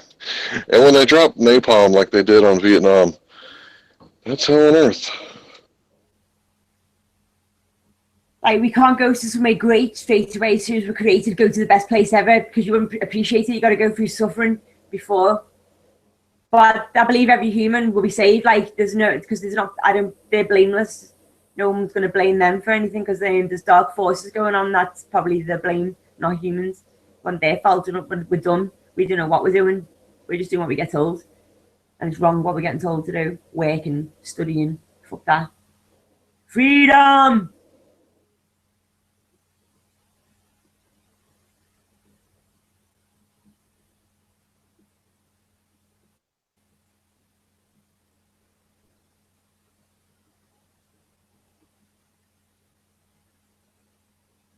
So anyway, it's obvious to me that people like Martin Luther, the great reformist, and people like him, when they started translating the Bible into their native tongues, for him it was German, for King James it was Old English. When they started doing this, people started realizing that, Jesus, the guy that everyone's supposed to be following, was an anti-establishment, and the Catholic Church was the establishment. So they had to do something. Like, they had to do something to get the power back, because the mobile printing presses were printing them out faster than they could burn the heretic at the stake with their Bible tied to their chest. They couldn't burn the copies fast enough. They couldn't burn the Protestants fast enough. And they knew they were losing the battle. The information was getting out. It's like the internet. Once Pizzagate hits the news, it's out. There's no putting the cat back in the bag. So the only thing they could do, and think about this like in a court situation, if you have a witness and you can't stop the witness, you can't kill him. It's illegal to tamper with the witness. So what do? You discredit the witness. So that's what they did. They made up these false sciences, the pseudoscience, to discredit the Bible. That's what I think happened. I think the Reformation was 500 years ago, exactly. And basically what's going on is we're living in the Counter-Reformation. That's what's going on right now.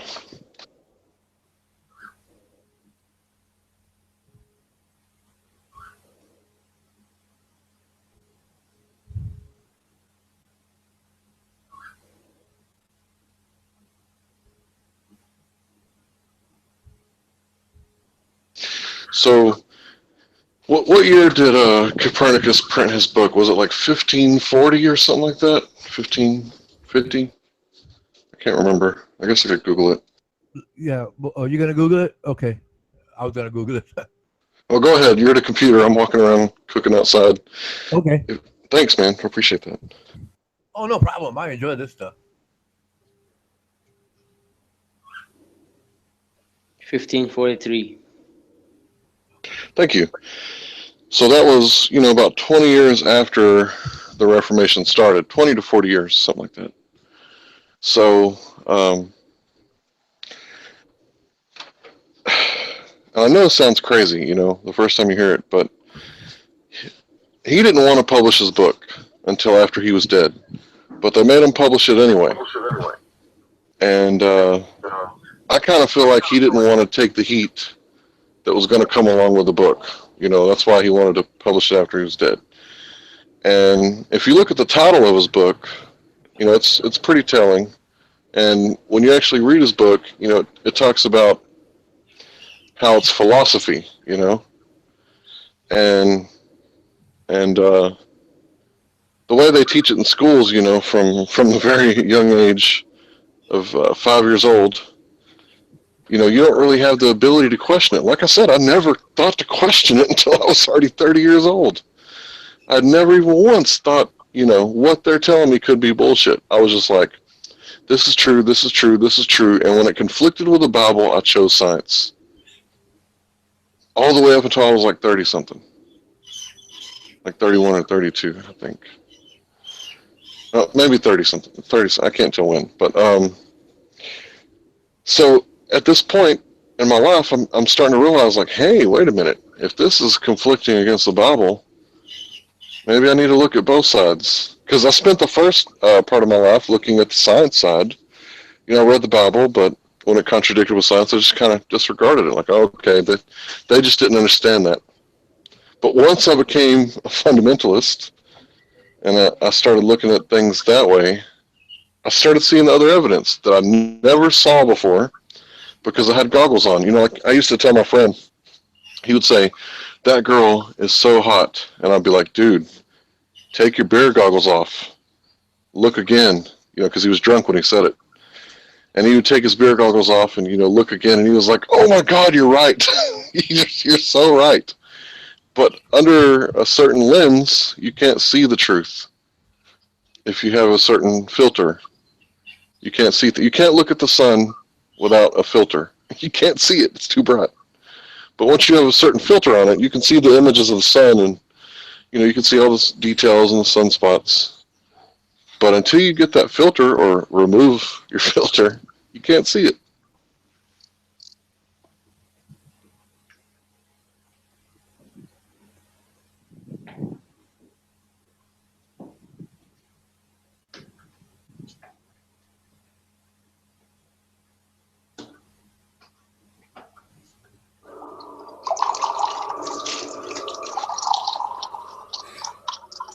So I know it's all crazy, and it's very controversial, and I may be wrong. Don't trust a fucking thing I say.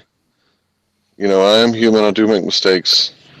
And Richard likes to capitalize on that, and I guess I can't blame him. You know, I'm low hanging fruits. So you know, he can get all the low hanging fruits he wants to. Well, to me, it's not so much the issue of right or wrong, but that we understand that history has shown us that we are still a long way from being civil towards each other and respecting each other's rights. So, however anyone presents it, I know that their book is antiquated and it does not get modified or reintroduced with new, better ideas that support the individuals and does not oppress women. It does not dictate vanquishing other peoples because they do not agree. Like I said, it goes back to my basic statement. Each one of those groups says, join us or die. So it doesn't matter to me. If they're wrong, and that's it. And they can justify, well, our history is this. Yeah, I agree. But what have you done? What are your actions? Well, they were wrong and we made them obey us. Now, which group am I talking about? Just fill in the blank. It does not matter. It does not matter what country you're talking about. It's just all, well, fundamentally, it's all based on survival and ignorance. Now that we are so-called modern, we're not. We're a long way from that. We can start to try to understand each other's differences and why we think these ways and realize that it's all based on just one fundamental idea, survival. That's it. No more, no less. When we can get past that, that's when we really start to so-called accelerate as a species. But we are not accelerating. We've been just as smart and just as barbaric throughout history. No difference. But there's just more of us. And the fact that there's communications now, and we all want to understand each other's differences, that will basically, lead up to a better understanding of each other's differences and the fact that we are all alike. We all want to survive. We all want to grow and be happy and enjoy our lives. But for the few of us in whatever group that want to dictate, dominate, and oppress. Mike out. Yeah, that's why I enjoy Hassan's company and Ronan's company and Petra's company so much, because we all have very different views on things. And, you guys don't ever get rude, and you don't do a lot of ad hominem attacks. So I appreciate that. I really do very much. I've had enough of those. Thank you very much. I'm quite full. And my friend, he's writing this book, and it's about Christianity versus science. And this radical Christian group is attacking scientists and killing them and, oppressing them, suppressing them, and things like that. Well, he asked me to read it and, critique it. And when I read it, I couldn't help but flip the switch and make it to where the scientists were attacking the Christians. And every time I saw science, I would put Christian. Every time I saw Christian, I'd put the science there. And when I read the book, man, it was a good book. I can't wait till he finishes it. But I could just, like you said, fill in the blank. You put any group in that blank, and it's exactly the same.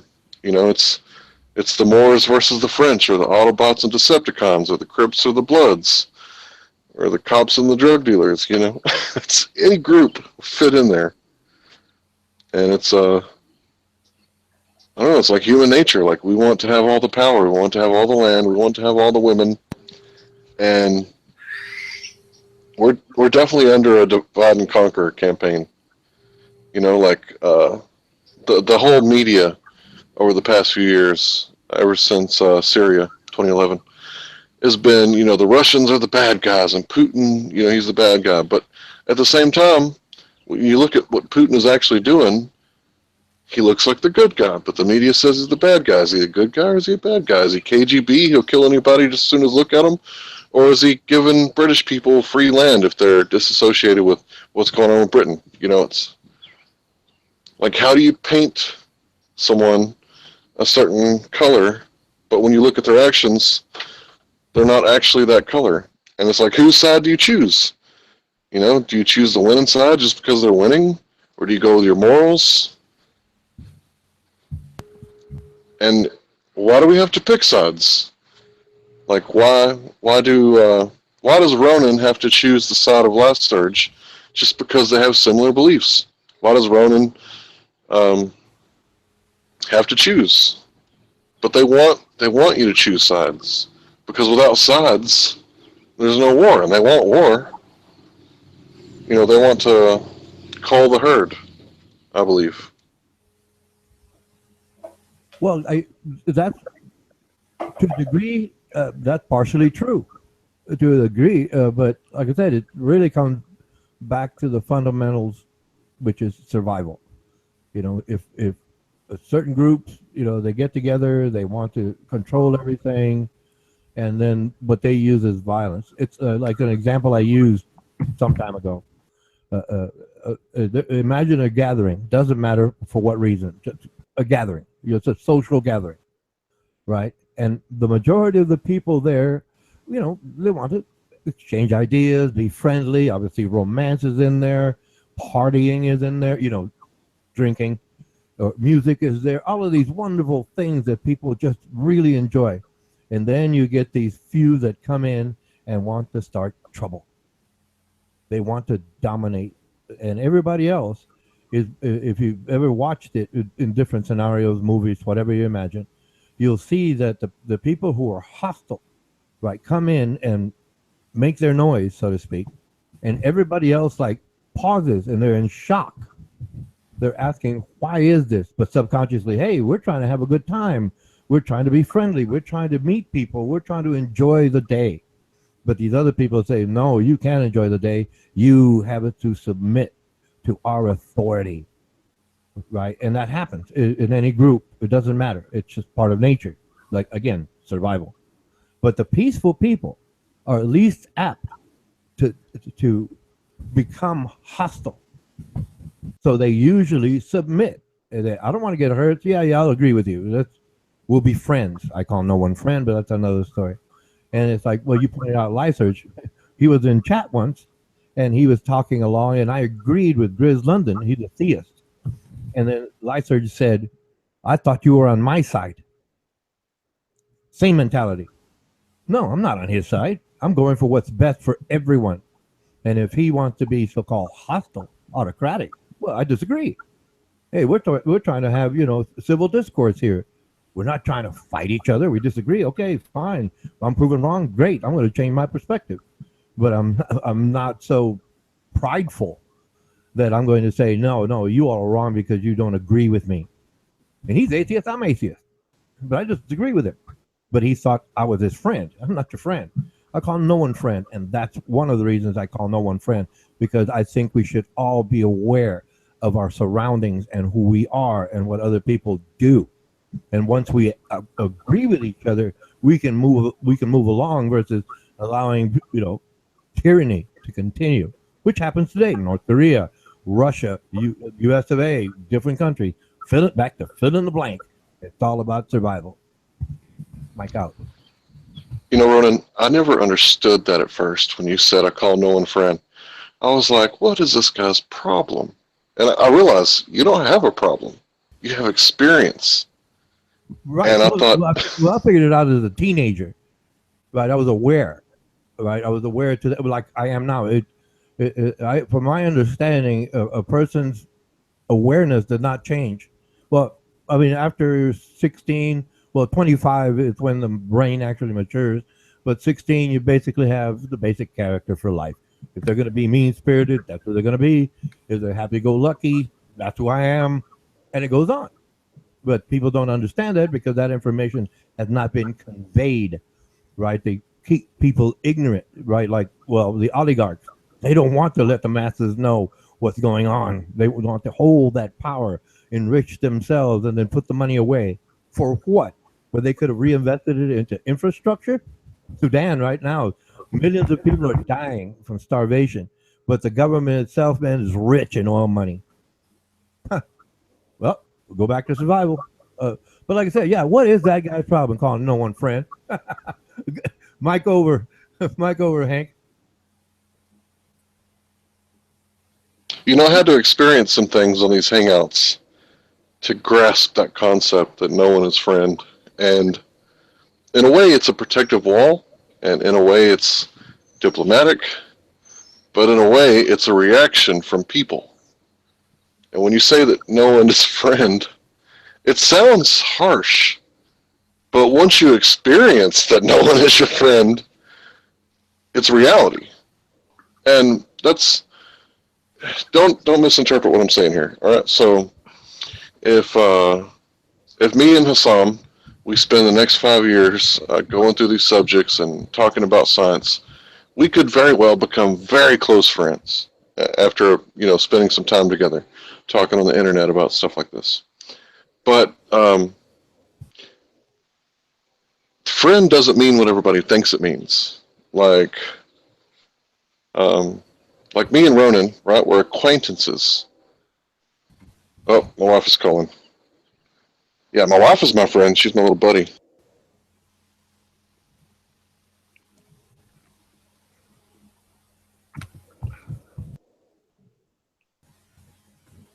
Well, I don't have any friend, but I call a lot of people friend. It's a matter of diplomacy.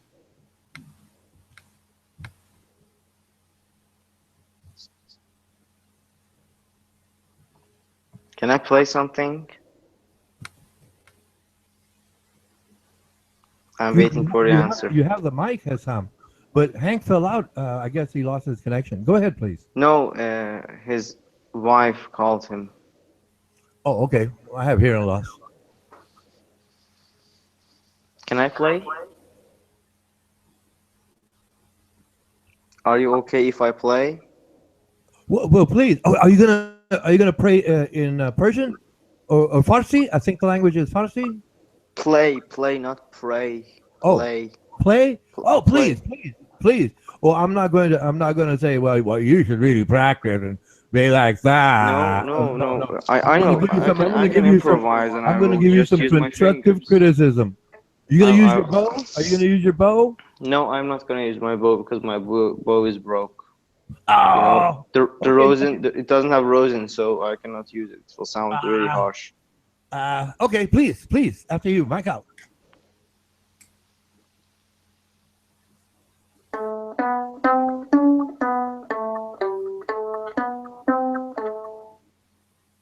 No, this is not good.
It's over if you want. You have a guitar? No, this is a violin, and I'm playing without bow.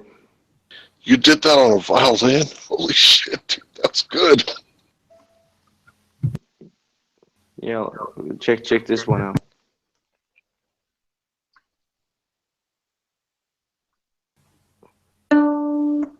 Mhm.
It wasn't good as the other one.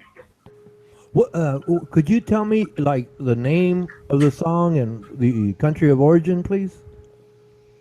This one, I just improvised. This wasn't the song. Oh, you're improvising. Yeah. I don't know. I like to try to get like an idea of where it like what it's related to. It's like here, like we have country and western, we have jazz, we have rock and roll, Oh, we have blues, and I do make up songs, and I say, well, this is along the lines of a blues progression or jazz. okay. Do you know why do I do this? The reason is any music style, okay, in each of them, they have the composers. They have their own mentality. Okay, they have their own. The way that they think is different. Okay, and I play like the way I want. Okay, and I check it. I check it that like how it sounds. Okay, and I'm trying to reach to a point. Okay, and I don't pay attention to that. It's like it was a long time ago. I was hard trying for that, and I don't. I just check. I just check if I'm going right, if I'm doing right or not. Hello, Joe. Hey. Petra, What's up? what's up? What's up, man? Same Jose old. DeMello, it's good to hear your voice. Hey, Ronan. But this one, I think you know. This one, I think you know.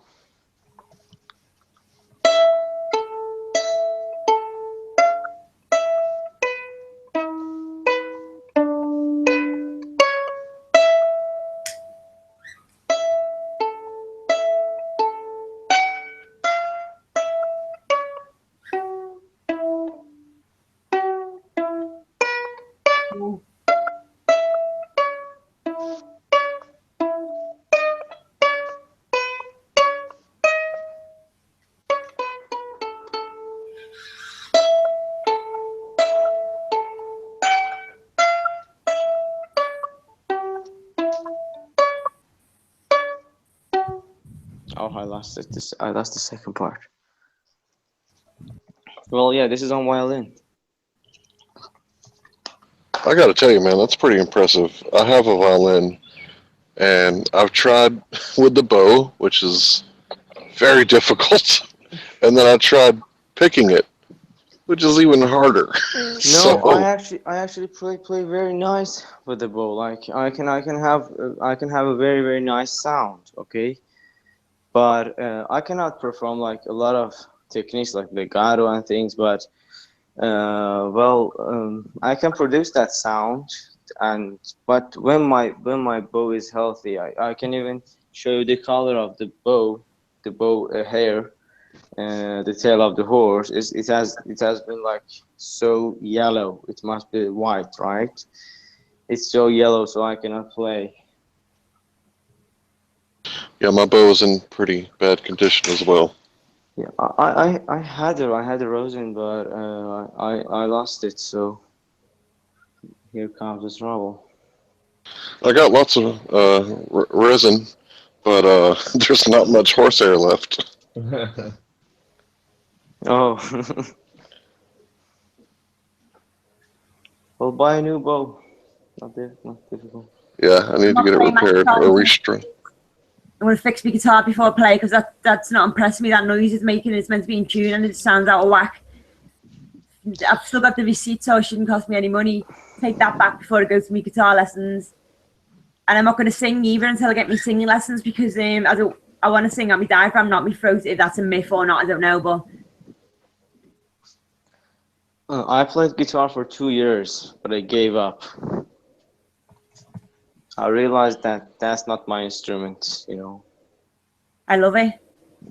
Yeah, I still love it. I still love it, but you, I'm gonna on my lessons, I I'm can gonna learn just, I can scales. just. You know, lead guitars when you go up the end of the fret and then like Buddy does in lead guitar. You know what I love about guitar? You know, when it's just on your hands, okay, and you're just keeping it, and you start playing, especially classical, like classical guitar, acoustic guitar, flamenco guitar, those kind of like you know, normal like natural sound, not electronic. And I like when you electric just, guitar because I want to play lead like a rock I love song. the sound. I love the sound of Just over electronic, talk but me, Hassan. Let me get a word in as well. You know, you've been talking all night. I didn't make my point. That just the one thing. I love the vibration that guitars, you know, body gives you. You know, you feel it. You feel the sound. It's like you're touching it. I've had an acoustic, but I've got the your natural progression is to move up and get lucky. Don't like classical music. Love classical, man. Rock and roll. Yeah, I love classical too. It's like my life without classical music. I hate it. I think it's for psychos. I like Call Off. No, Oh Fortuna. That's the only one I like. this is what I think. No one can actually hate classical music, I don't like. but Oh, whatever. someone may not understand it. It's Bye. like math. It's like mathematics. Someone say that I hate mathematics, but it's not. I think it's impossible. I don't want to prove it. It will take a long time. I love the Gypsy Kings, man. Oh, Gypsy Kings, yeah, man, yeah. I love classical Spanish guitar, and a lot of people tell me that shit is gay, you know, No, and it's No, man. Even if it's gay, what's the problem? it's nice music. beautiful, and you know, Yeah. when they do it on the classical Spanish guitar, and they have the nylon strings, and they play it with such, you know, they taught me the theory of music, and when they showed me what it was like, oh my god, this just unlocked so much stuff for me. But I haven't been playing very much recently, so I think I found a way to get over my plateau. That was my problem. I quit because I hit the plateau of my own knowledge, I guess. I have another violin, electrical violin, that can be used when you're playing rock or symphonic metal. It actually it's being used there. But the sound, I never sell the sound of acoustic violin to an electronic one. I mean, when you're playing violin, it's like just, you know, your soul is just, you know, screaming out all the things that you have in your side, like you have inside, and it's pretty nice feeling.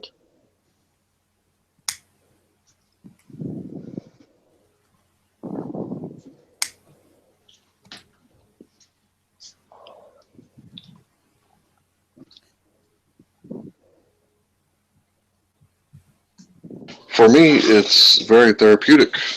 Um, used to, I did not know about meditating and woosah. I didn't know about Tantra. So when I would get upset, I'm Irish and I'm Virgo, right? And I'm Cherokee, right? So, um, they say the thing about redheads, we get frustrated very easily. And the fact that I'm Virgo makes it even worse. So I get really pissed off, like really, really, really pissed off, sometimes very easily. And I didn't know how to handle this because when I was younger, I'd get out on the football field and I would, crack some skulls or try to. But as I got older, I could no longer do that. So I went to music and it released the aggression. I poured it out and made my cup empty, my aggression cup. And it was very, very therapeutic for me. It was a beautiful thing to pour out my emotions out and be free of them, be free of the aggression that I felt. And I guess I no longer need the guitar because I found a better way to do it. Because you can't always carry a 5-string bass around everywhere you go. Well, I tried to when I was about 17 to 19. That's what I but love about violin. That's what I love about violin. It's like so tiny, you can have it.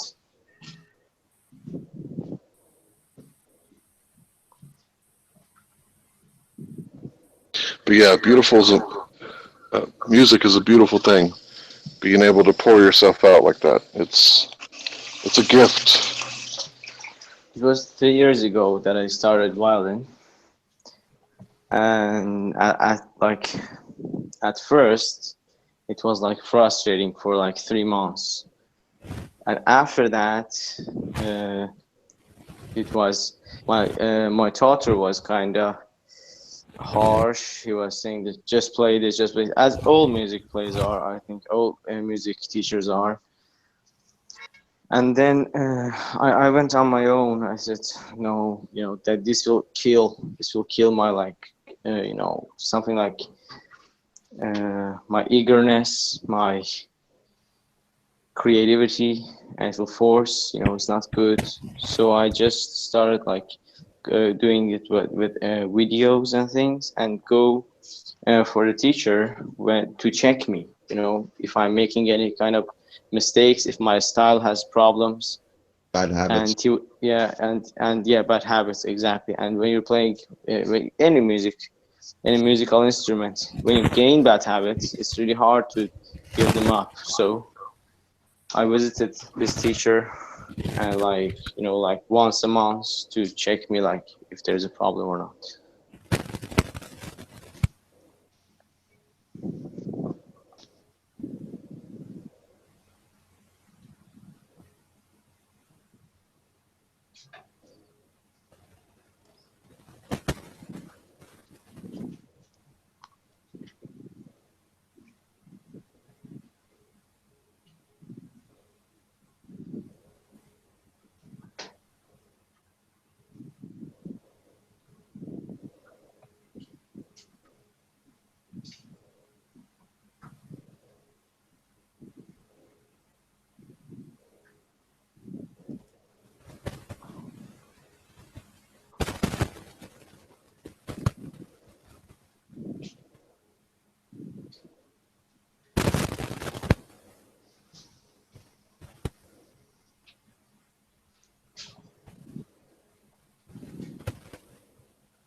My little boy is talking about women's rights, which is interesting. Hello, Russell.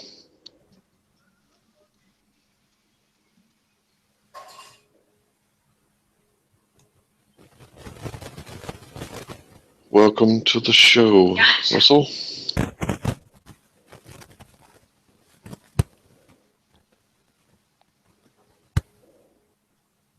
Hello. Russell? Hey, can you hear me all right? Yes, sir.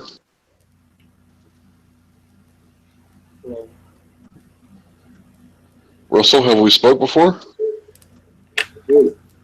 I don't think so, no. Where are you from? I think you still got your YouTube page on. Can you mute that or pause that?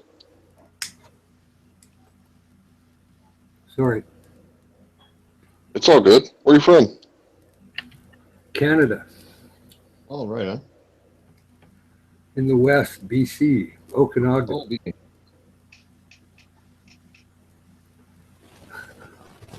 Well, welcome to the show, brother. Hey. Hey, Jose, how are you? hey, good. How you doing, man? Okay. I'm out here in Ontario, man. Yeah, I was going to say, how is it out in the east? Not bad, man. I'm actually 2 hours north of Toronto, man. 2 hours north? Yeah. Where's that? I'm in Georgian Bay. Oh, yeah. Oh, that's what you're saying, too. That's cool. Yeah, man. God's country, man. Yeah, I went by there in the train a couple of times. Right on. Yeah, it's beautiful. Ontario's beautiful, but I'd say BC is probably just as beautiful, if not more beautiful, man. Yeah, you know, anywhere you go really has its points. I mean, I like the desert as well down in Mexico. Right. Even the prairies, you know, you go certain areas down in river valleys and that. But You can't take me out of Ontario, though, man. no, No. I've been all through there. Mostly southern. I've been like from Kenora down twice. Right. You know, Sudbury, North Bay, Thunder Bay, but mostly southern Ontario. I got friends in London Yeah, cool, man. and in Windsor, south of Windsor. So I've been around there. Yeah, the farthest I've gone is Sault Ste. Marie, man. Yeah, been through there. That was a long time ago. Long time. I got homesick, man. I was up there, man. Spent a while on Grand Bend. Even Oh, yeah. through winter. That's Right on beautiful the- out there, man. Right on the lakeshore too, on this cottage. Well, it wasn't a cottage, but those people called a cottage, whatever. Yeah, the beach is right there, man. Yeah, it was pretty cool. Some big waves. Yeah, man. Pretty big waves. You guys talking about this makes me want to go drive a truck for a living so I can Guys, see I've the got to rest go. of the world. Sorry, I've got to go. See you later. Hank, sorry because of interruption. It's all right. Peace, brother. See you soon. See you, little brother. Yeah, I was a locomotive engineer for years, so I saw a lot of the country through where there's no roads. So it was Oh, kinda- cool, man. Yeah, I went all over BC and Alberta, so I've seen quite a bit. Just riding trains as well as traveling to the places throughout all the highways. So. And I've been across Canada, I think, I don't know, twice. But I haven't done the Maritimes. Got to do them. Yeah, they got a steam train tour up there, actually, just a little bit north of Sault Ste. Marie, man. Yeah. Yeah, the steam engine guys. They're kind of neurotic. Yeah, man. Yeah. It's a lot of work operating one, eh? But they burn oil nowadays and whatnot. But it's a lot of. I actually was running a passenger train in Jasper, Alberta, Right. Rocky Mountaineer, and it's pretty quick. It's got a couple engines on it, and they were running the 6060, this old CP steam engine years ago, down for Expo '86. Yeah, I got a cousin up there in Edmonton, actually. My cousin John Machado. Oh yeah, that's where I used to run trains out of sometimes, Edmonton to over to Edson Yeah. to Jasper. But yeah, I actually had a race with that steam engine.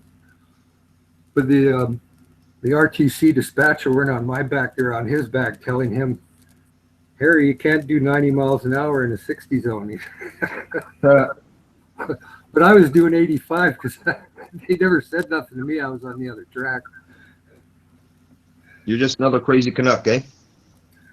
Hey, if you run one of those trains properly, you go into every corner, certain brake at a certain speed, and then you pour it on. All you can tell about speed, not even G-forces, is how fast those trees are going by your window. Yeah. But I hear you. your soup and your coffee will not spill. So, you're just looking around going, wow, those trees are going fast.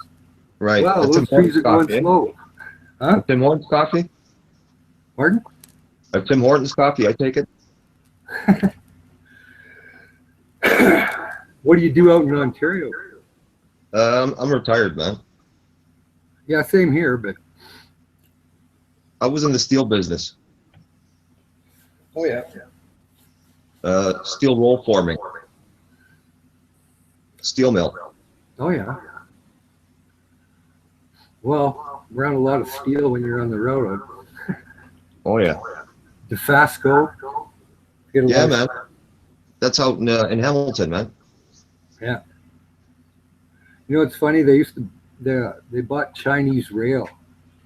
Is that right? For our down in Vancouver for that ALRT, that overhead tram. Yeah, man.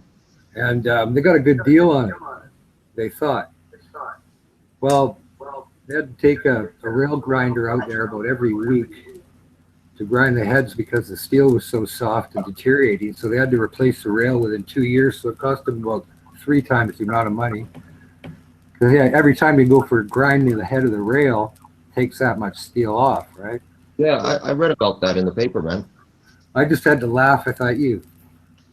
And we had good rail down in Ontario to buy, but no, go the cheap way. Whoops. Gee. Yeah, I guess. Eh? And then they replaced it with proper rail. So I guess somebody got fired over that, eh? probably not. When it's done by the provincial government, it's usually friends of the acting, and then they go, "Oh, anybody could have made that mistake."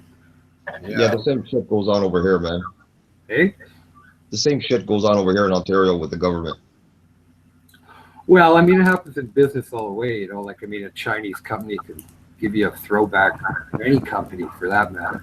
Yeah. Here, buy this, we'll give you 100, this many shares in your Cayman account. Right. Anyway, I guess we should slag on that. Yeah. 2 Canadians going at it, eh? Yeah, well, at least we're not talking about Trump. Yeah, that's for sure. Nice talking with you, man. Yeah, you too.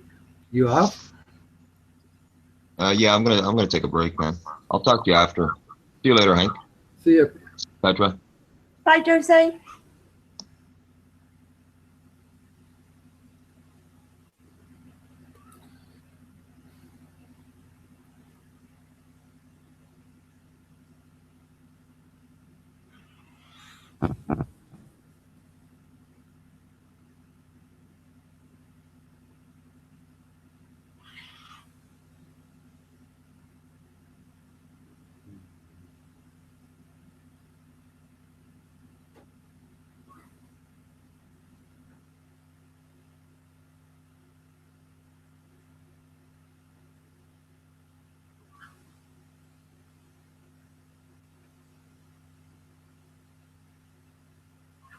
So, Ronan, are you on here?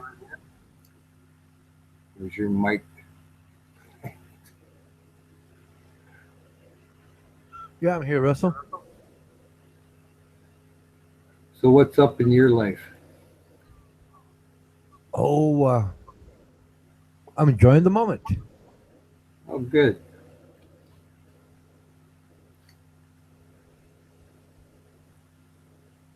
Enjoying the moment. Like, you're not worried about busying yourself or like looking to the future, worried about the past. You're living in the present and you're experiencing things right now. Aware.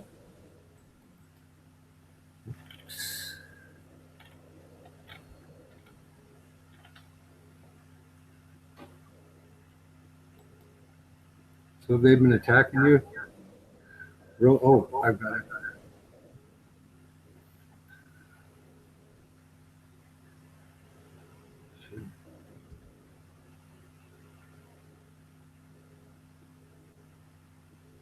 Can you hear an echo? No. No. I don't know why I'm doing it.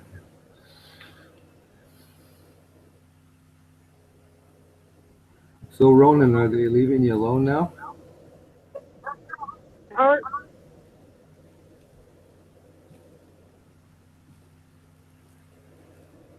Sorry? Oh, this is your big fan, Petra, David Bowie.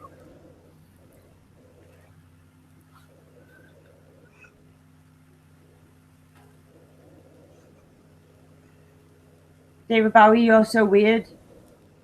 I love you, sweetheart. I never meant to hurt you. Why have you got that scary picture? Scary picture. The clown? The only scary thing about me is my hepatitis C. It doesn't bite.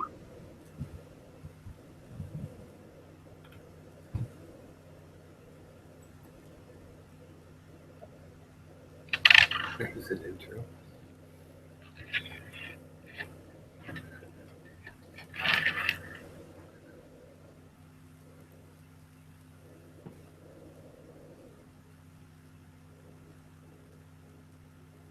Someone just went on camera then?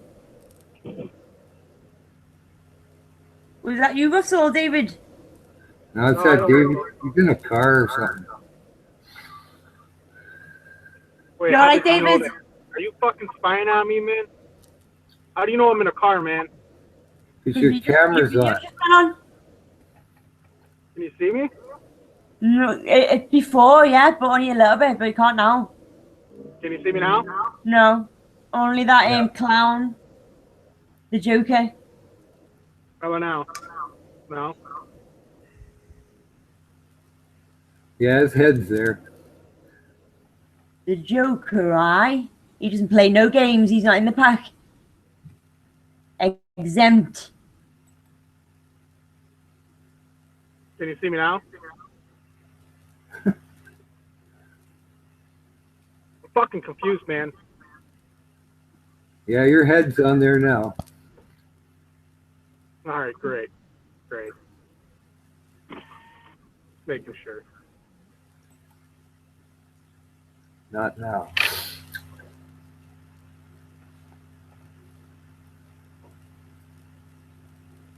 Is that why you put that wig on? Because you want long hair? I don't got got no hair. fucking. You look like a baby. You look like a big baby. I'm a baby. I don't fucking care. With a nappy and a bald head. Why don't you fucking leave me alone, Petra? You fucking always gotta cause a problem. You know that? What the hell's your problem, man?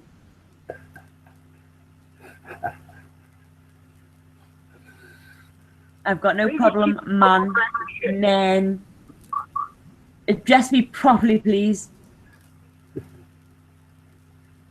Crackhead. Crackhead. Whatever. Bald bastard, you. You wish you had hair, do you? Thought you liked me before you come around because you want to talk to me and be nice to me.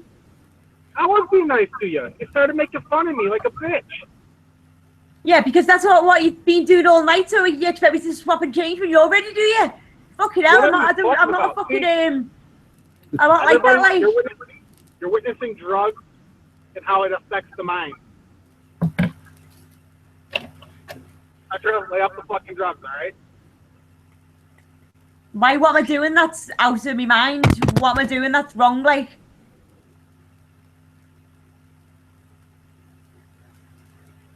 Hello? I'm sorry, I don't talk to drug addicts. Well, fuck off then, you prick! I talk to you. Have you seen my hair? It's that thick and luscious and wavy. I've got it, you know, oh, it's lovely feeling like the long hair down my back and that. How does it feel to be completely bald? How does it feel not to have eyebrows, you dumb bitch? I have got eyebrows. No, you don't. Why don't I? Yeah, I'll go over them with it. They still got fucking eyebrows. Who got eyebrows? I don't see eyebrows. You're a liar. Okay. Bye, David. I just wanted to be your friend, you know? Well, so do I, but you just started calling me a crackhead. You started making fun of my bald head. What do you want me to say? Oh, yeah, thank you, Petra. That was really nice of you. Do you want to insult me some more? Yeah, but you were saying nasty things before, really things. You've been saying nasty things for days now, and I say one thing that gets to you. I've been slagging you off all night, mate. Do you think I was joking? No. Do you think I was having a laugh? I was being serious, mate, because you're a horrible little nutter. You don't even know my bald head, all right?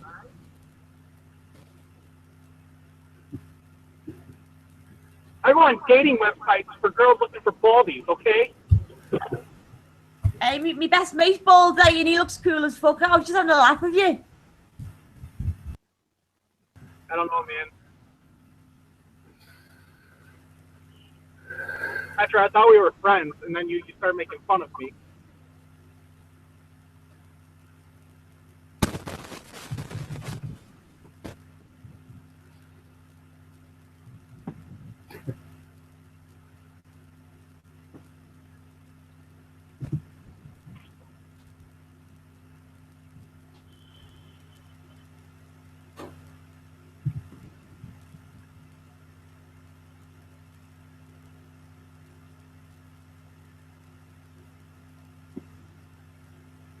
Petra, I'm going to say I'm sorry, okay? I'm sorry. Okay, I accept your apology. All right, fucking A, that's what I'm talking about. Hey, Bear Avatar, I don't know what your fucking name is. I'm sorry.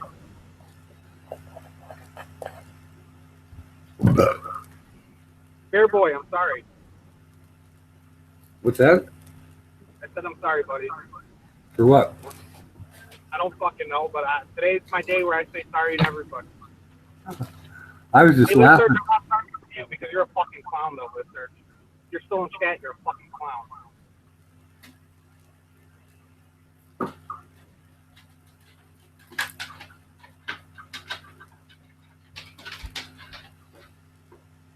I'm sorry, Lister. I said that about you. You're not a clown. You're like that Adam Sandler out of Happy Gilmore, like he's got anger problems and he takes it out when he's playing golf. Like you take your anger problems out on Google Hangouts. You probably get like shout out still animate objects in it. No, I usually just jerk off to the point where I can't feel my penis anymore. So you admit to touching dick. You admit to touching dick. You touch dick. I touch my So own you're dick, bisexual. Yeah. In a weird sense of yeah, I kind of am, but I don't get aroused by my own dick. I never looked at my dick and was like, damn, I You want to blow your load, don't you? I try to blow my load out every night. Sometimes it's nice. Can't hear you, breaking up. Blowing a load's not bad. It's stress reliever, you know. You should do it once in a while.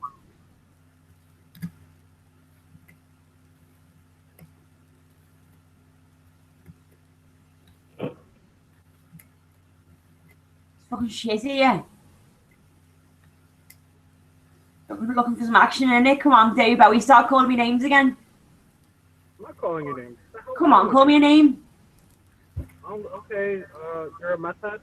I'm not a meth addict though. I'm smoking weed. Suck Chills me dick. out, innit? Self-medicating. Chill me out, because I've got like I just like being chilled and relaxed and all that. When I'm high, that's when my ideas come, you know. It's when I start talking, like, because even my high, I just don't talk. It's just fucking silence, fucking boring. I'm not high, like, high on meth. I'm just high on weed. Hey, it's okay to be high on meth. I never said anything wrong about being high on meth. Yeah, but Well, you meth do- ruins your looks and it takes your looks away. I don't take meth. You don't do that around here? You guys don't have meth in England? No? That's crazy. Do you guys have cars? Only them Flintstone cars where you run with no wheels, he's using his feet. Yeah, we got cars over here that are powered by cement. No, they've got Vauxhalls. Yeah, that too, man. I don't like cars. Well, I in like England, Top it's not like such a bad thing because like England's so fucking Speak small. up, man, I can't hear you.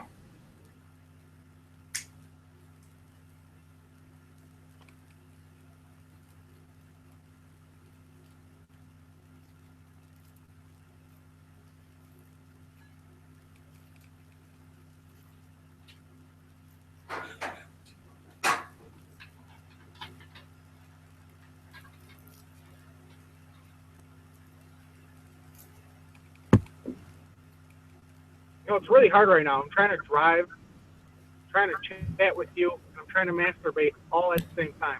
I'm really good with this fucking doing two things at once. Multitasking, I can't do it. It's fucking hard.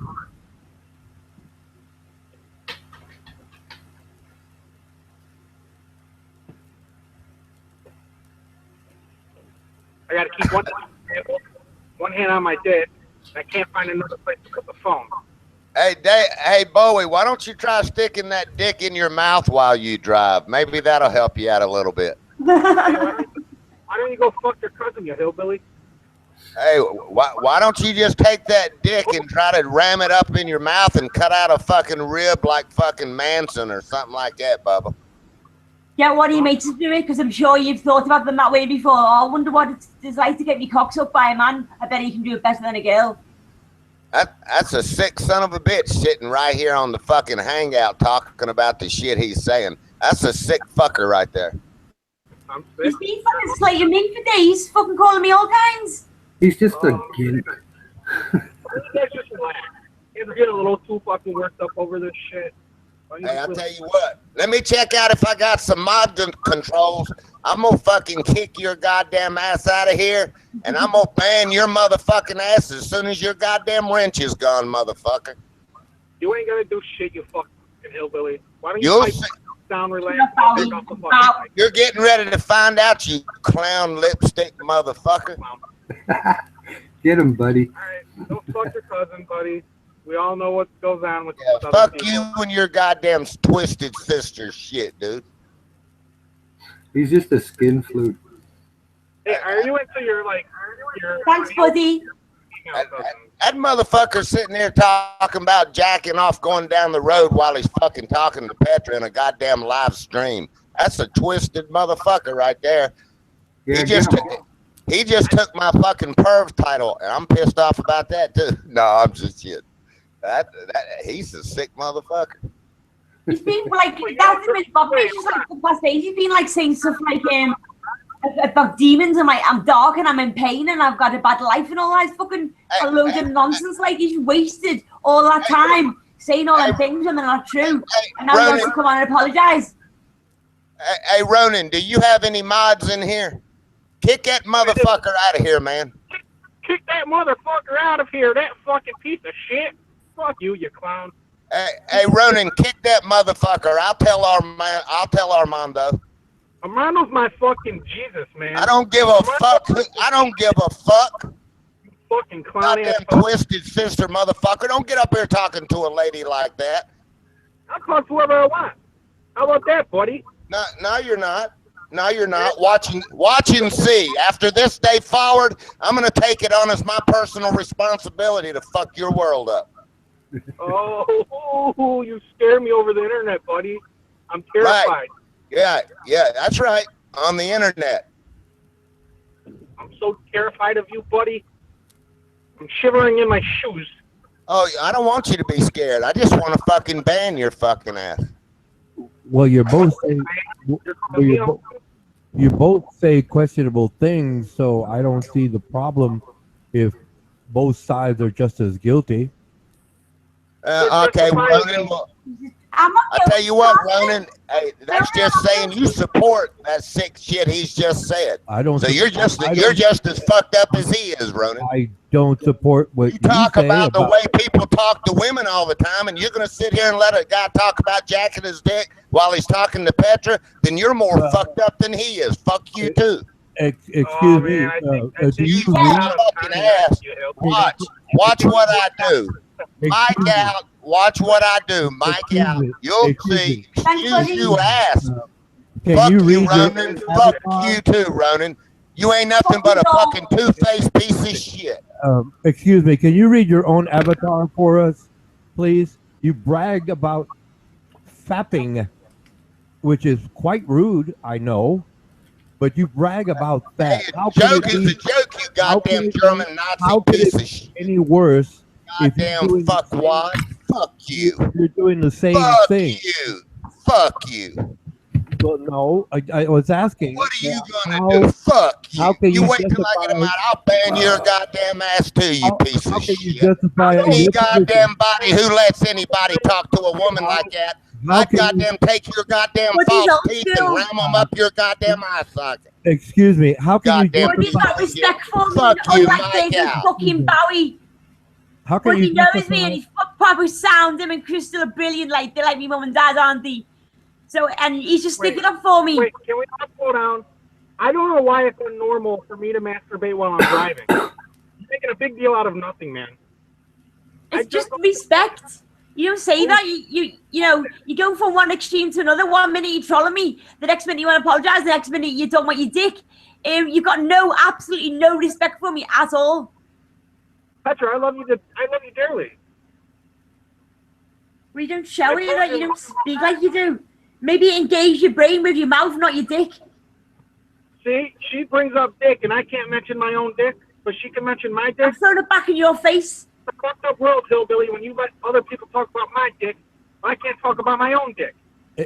Shut up. Excuse me, David Bowie.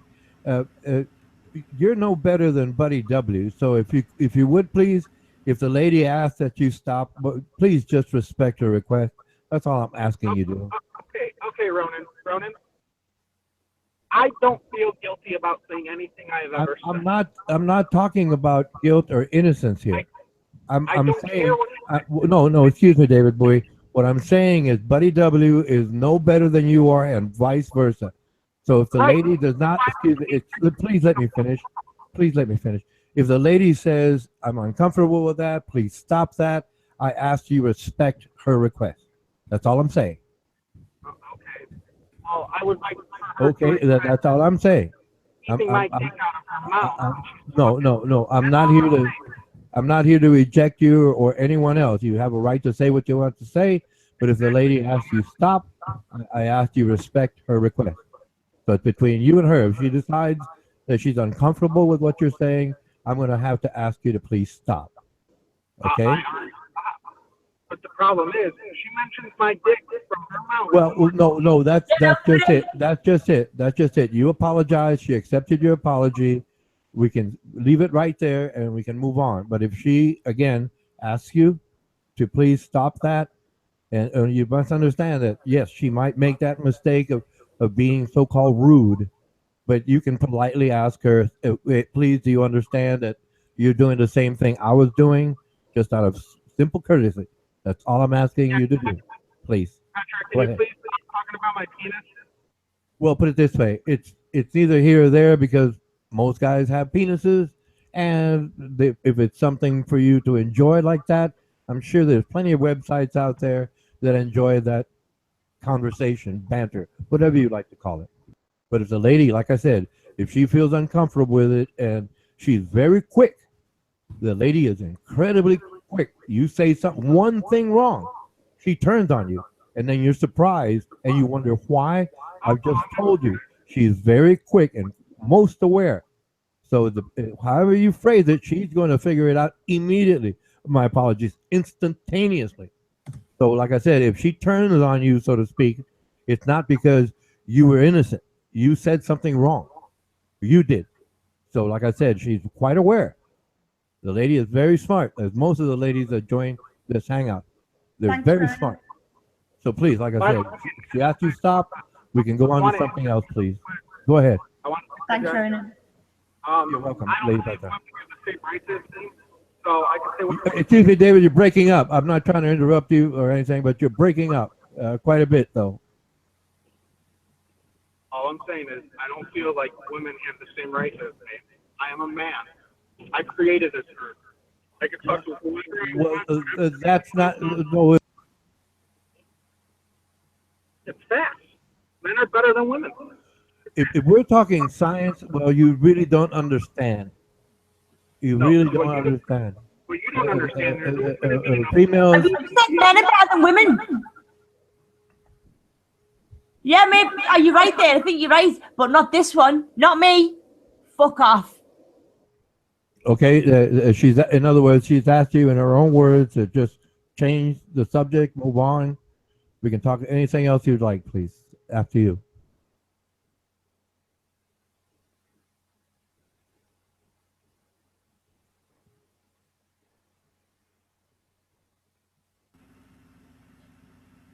If you had any balls running, you would have muted the sick son of a bitch. Well, you muted me, and that was very disrespectful. Like I I said, got him muted too. you come I don't up. give a fuck about your You respect. come up. You come up with Fuck this your respect. audio. Fucking You come punk-ass up with these motherfucker. obscenities all the time. Fuck you.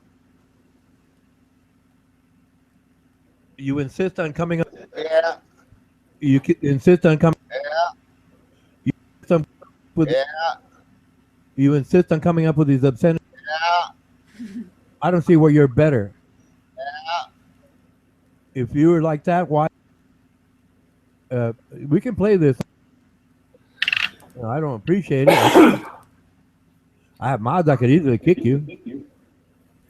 Easy. Kick me. Kick Oh me. no, I'm not as petty as you Yeah, are. go ahead then.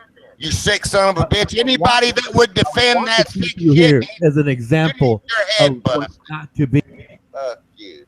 how not to act. That's easy. You're a model, a tool. You're my tool. You ain't nothing but a punk closet queen faggot. There you go with insight. I don't appreciate that.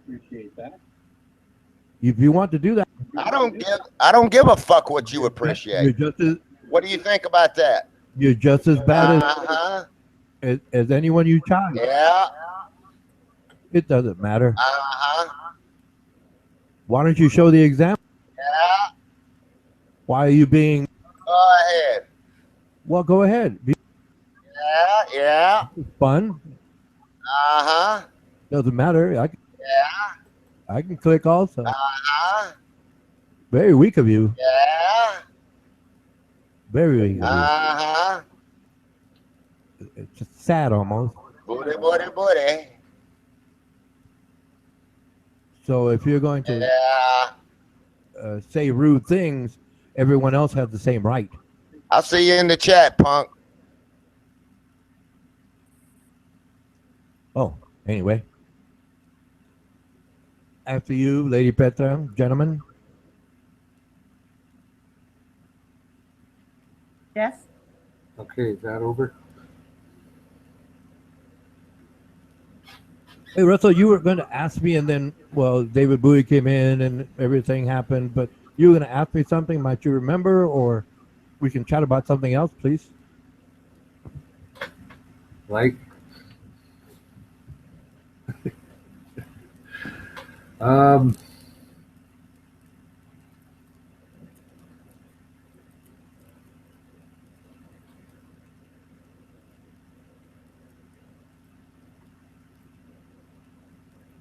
so what do you do, Ronan?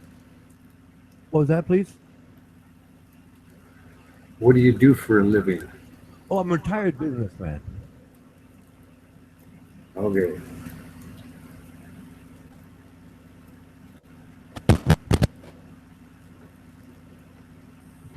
Yourself? What do you do?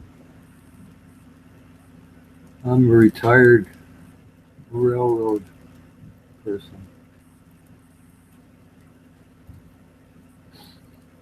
I worked railroads for years.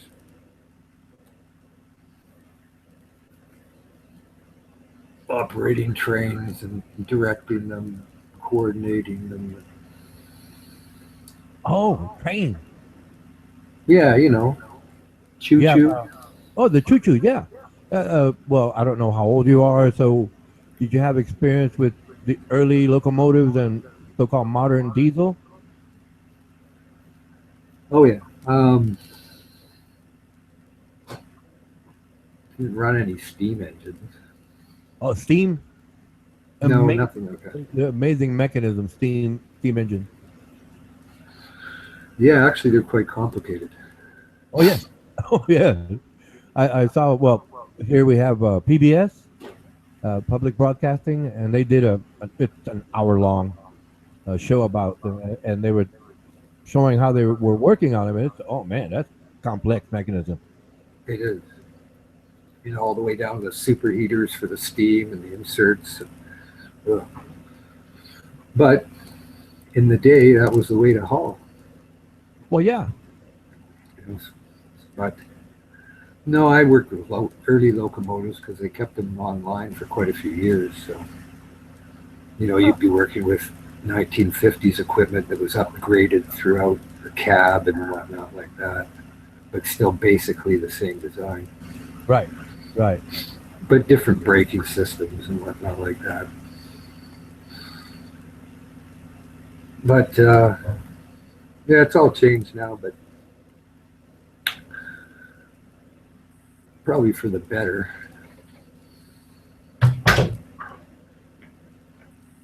I don't know that much about it in terms of the history. Steam to diesel to electric. Did you ever I don't know if Canada has any electric trains. I mean, I know about the bullet train. Yeah. Well, I operated electric trains actually in the Canadian Rockies called Tumbler Ridge. Okay. It's a Tumbler Ridge line, and we had it electrified because we have a big generating station at Hudson Hope, where we have a lake that's behind a dam. About 6 generators in there. Uh-huh. I lost my tractor.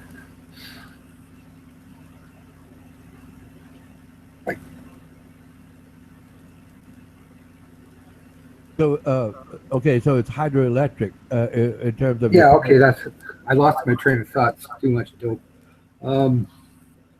Yeah, so they built the railroad line to get coal out of Tumbler Ridge for Japanese mills. It was more of a government-sponsored contract.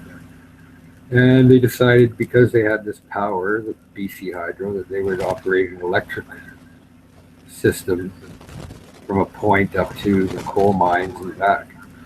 So we'd go up there and switch them off. And that's quite a lot of... See some of the plasma burning when there was ice and snow up there from the lines and the panhard rods where you're connecting to the electric line. Just would... You had to kind of watch it, though, because you could get blown apart. If there's any falling of lines or anything. But no, nothing ever happened. They pulled like hell. They'd pull them apart. You'd go 80 miles an hour with a full loaded coal train up at 2% grade if the knuckles would hold. But you would get... they actually had a monitor system down in BC Hydro, and they'd actually call you up and say, cut your power down, you're using too much. Right. Yeah. But that's all gone now. Yeah. Well, yeah, obviously it takes more energy to go up a grade. Yeah. Well, yeah, of course. I mean, if you're going to be doing 80 miles an hour with 12,000 tons of coal, you couldn't really pull the knuckles apart or pull the drawbars right out of the car. But yeah, you'd be drawing a few power amps there. You'd be heating up those motors to about 1,000 degrees. But you'd be going, no problem. So you were a businessman, you say? Yes. My field was design and engineering, coil, wire. We made forms and springs You know, well, not obviously not the size of. Well, we didn't do anything like your box cars. You know, the suspension spring. We didn't do Right. anything like that. My range was from. Well, I'm using inches here, from 3/8 of 1 inch down to 6 thousandths of 1 inch, approximately 2 human hairs side by side. That's about 6 thousandths of an inch, and we'd make parts for all sorts of applications. You know, antique cars, uh, antique door locks, modern mechanisms for oil field, and then well How about they'd bring us how about a print, and they say we need 6 springs, and each one of them have to have different tensions because we're still trying to calibrate the system. And then well I'd make them, you know, 6 individual parts. We were custom manufacturers, and then we'll wire forms, things of that nature, and that's what basically my career entailed. I mean, obviously it's all interrelated to the machine industry, machine shop, and so yeah? we had You'd access. probably even have like ballpoint pen springs, which would Oh, probably yeah. be Yeah, probably be millions of those being manufactured. yeah, And then- that's pretty well automated. It just they set it up. It, Yeah. it Oh yeah. just- Cut. Oh yeah, they can make, you know, millions of those, but the thing was, our customers, they say, well, it's about the size, you know, of a spring that fits into a ballpoint pen, but Yeah. you know, it has to Only be half an inch stronger, long. weaker, more or less travel. You know, those parameters change depending on the device, and it's a lot of it was very, very critical. You know, it has to be precise. You know, sensors, things of that nature.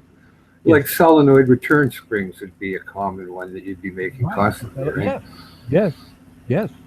We did a few of those. You know, I mean, my actual work has been into suborbital space in one project, and down to the North Atlantic in the water oil field drilling. You know, I've actually made the parts.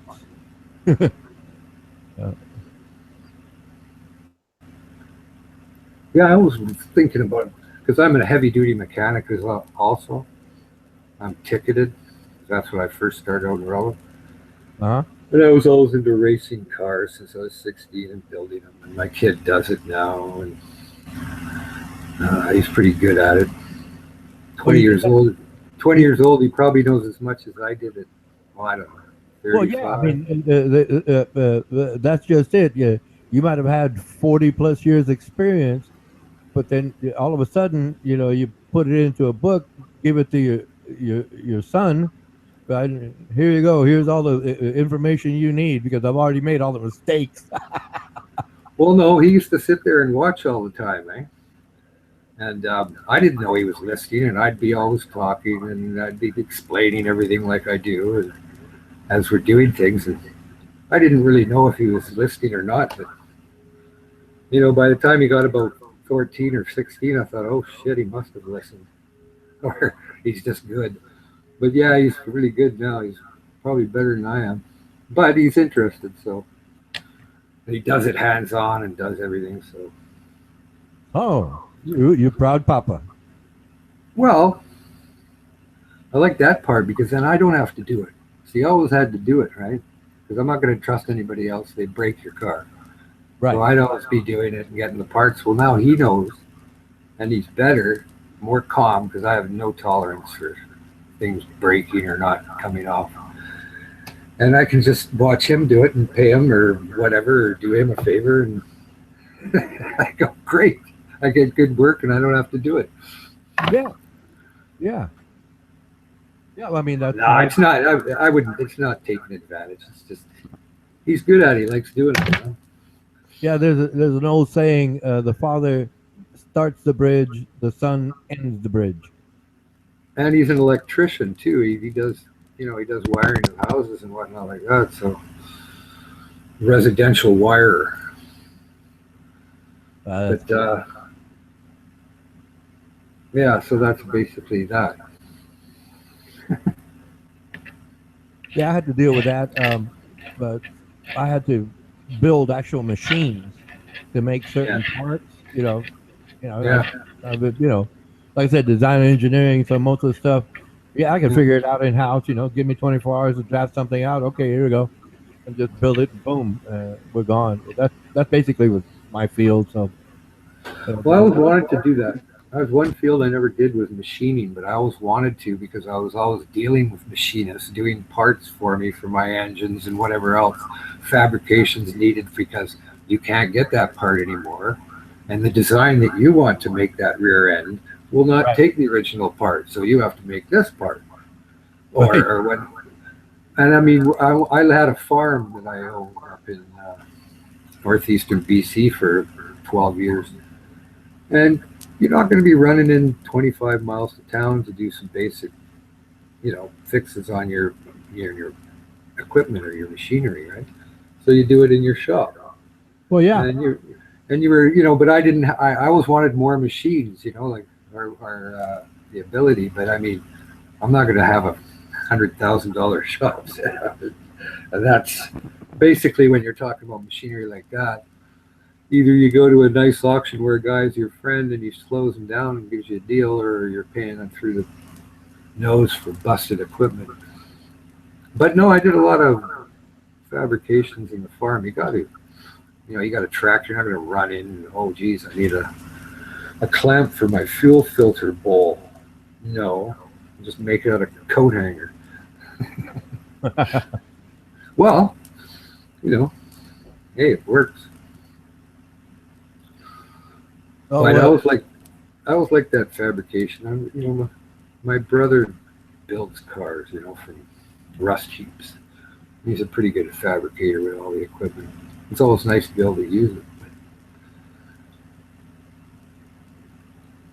So I had to use machine shop and I had to weld. The basic like you did, but I'm a much smaller scale, obviously. Fabrication, it's just like I had to make things. And to me, it was like the most enjoyable time of my life. I was a workaholic, as they say. It was just anything, everything. It doesn't matter what is it, Well, that's what I did up on the farm. I was always in my shop doing something. But I mean, I had a diesel truck that I bought new, and it had 215 horsepower and had 165 off the wheels. And when it ended, I had 400 off there. So I was always screwing around with doing this and putting that in this and getting bored and going on to something else. But yeah, it was your farm truck with 400, where I can tow 2 trailers or 3 up the hill. That was nice. Never had to worry about overloading your trailer or your truck. Yeah. Hey, did you ever, I don't know, I mean, I understand what you did professionally, but in your own time, did you go fishing or build furniture or anything like that? Yeah, well, I was quite a naturalist. Done a lot of mountain hiking. I used to live in Jasper, Alberta. Used to tread along on top of mountains a lot for exercise and just general field viewing. Yeah. Did a fair amount of fishing, but I didn't in my later years. Did a lot of river fishing, ocean, salmon, halibut. I used to live in Prince Rupert too, so it rains 365 days, 4 of the days of the year, but the fishing's tremendous. And scenery, wildlife, but yeah. I knew this one guy, he was out of Seattle, Washington, and he was talking to me about, hey man, it's so nice. Well, I live South Texas. And he said, man, it's so nice here, man. So y'all don't tan up there? And he says, nah, that far north people don't tan, they rust. It rains so much. Well, Seattle's similar to Vancouver with that rain, kind of. They don't get as much like in Victoria. When you start heading north, like up to Alaska and whatnot, the Panhandle, all it does is rain constantly. 300 days of the year. Kind of gets a little bit drab. Like on the Queen Charlotte Islands, Hawaii and Kauai, probably get 330 days of rain a year. Wow. But I guess you get used to it. I don't like it. Did I sing a song? Hello, Funky Morganics and Future Boy. How you doing? Man, No? Is that a Hare Krishna picture or something? Oh, weird.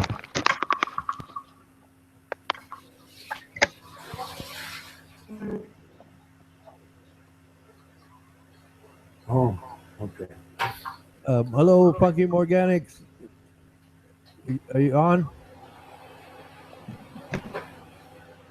Hi, how's it going? Oh, it's going well. I was just trying to check your connection. Some people sometimes they lose connection. Not you, the mechanism. There's like but 5 people yes. speaking at once, kind of, or something. I can hear an echo. Okay. Hey, Funky Morganics, do you have your YouTube page muted? Yeah, hello. I don't think so. I think it's not muted.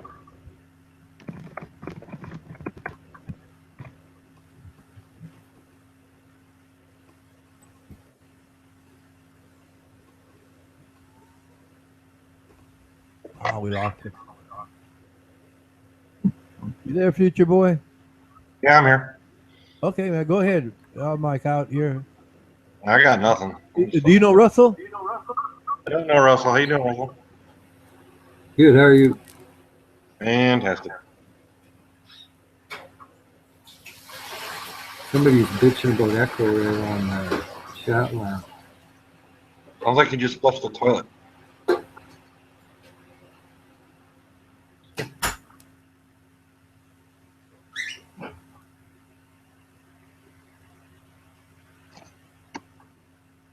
Petra right here, Birdie. Mm-hmm. Uh-huh. Cockatiel. Have you seen her? It's Birdie. Have you seen her before? Yeah. I can hear him.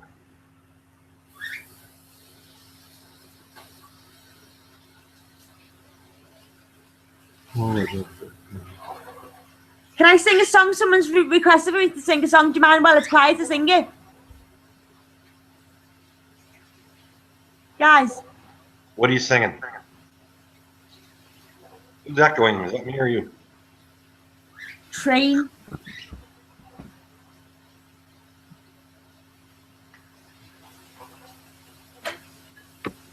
Ronan, you take a lot of shit from a lot of people.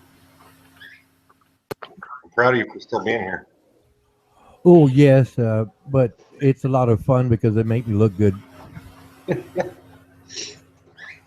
like the whipping boy, man. I don't know how you do it. I just get barred from fucking Havar Cam. Andy back. Hey, Ronan. Back. God damn it.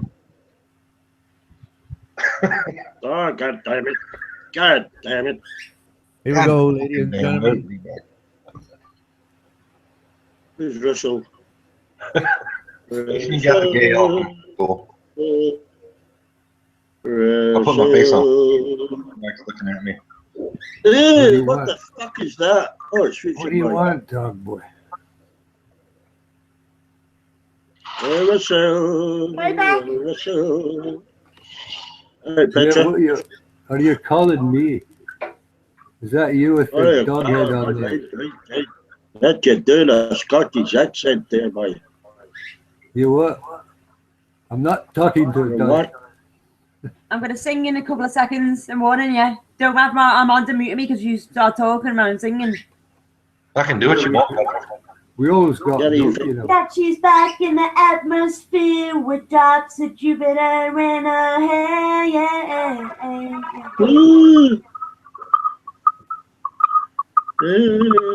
that summer and walks like rain reminds me that there's a time to change.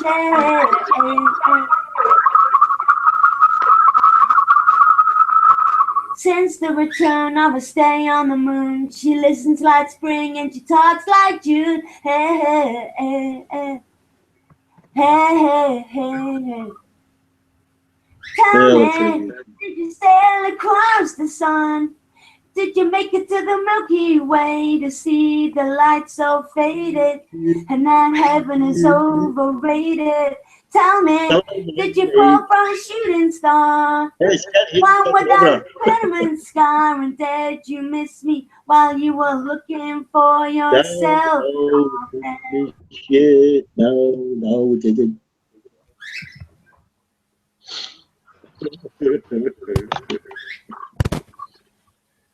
Yeah, well done. Now that she's back from her soul vacation, tracing her way through the constellation.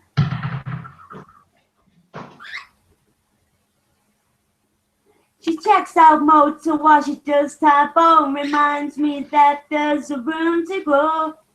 Funky's in the freezer right now. What are you getting, Funky, out of the freezer? Ice cream? Now she's back in the atmosphere. I'm afraid she may ain't think of me as plain old Jane told a story about a man who was too afraid to fly, so he never did land. Tell me, did the wind sweep you off your feet? Did you finally get the chance to dance along the light of day? Head back to the Milky Way. Tell me, did Venus blow your mind? Was it everything you wanted to find? And did you miss me while you were looking for yourself out there? There you go, get 'em. Beck, all I heard was you talking all over that. What? Very well done. All right, what do you guys think about Milo Yiannopoulos, or whatever the hell his name is? You guys seen that? See what? Milo Yiannopoulos. He's an English boy. Hey, see you guys. Nope. Oh, we just lost Funky. Bless you. Syntax.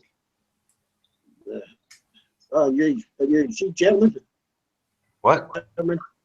Germany. I'm not German. Oh, yeah, you're Polish. Well, whatever you want me to be there, stud muffin. Whereabouts in Poland are you from, Baldy? Warsaw? Warsaw? Are you from Warsaw? My speaker sucks. I can't hear anything. Are you from Warsaw? And you don't speak English, so I definitely don't know what you're saying. Are you from Warsaw? Are you from War? Am I drunk? Are you from War? Fuck me, he's there for the neuron in that fucker. English, motherfucker. Do you speak it? English, motherfucker. No, I didn't speak English, man, because I'm no fucking English, Baldy. English. I'm no fucking English, man. I fucking hate you, D-Back. I hate you so much. I really do. You do, Baldy. You need to get a brain transplant, Better see if you can hear accents. We are bitter enemies. Living for 10 years, eh? In the fucking Canada. What? Does anybody know what fucking D is saying? What are you saying, man? What are you saying? I don't understand the accent, man. Out of my cellar, man. Very well. I've never been out of my little cellar. Right? What? What?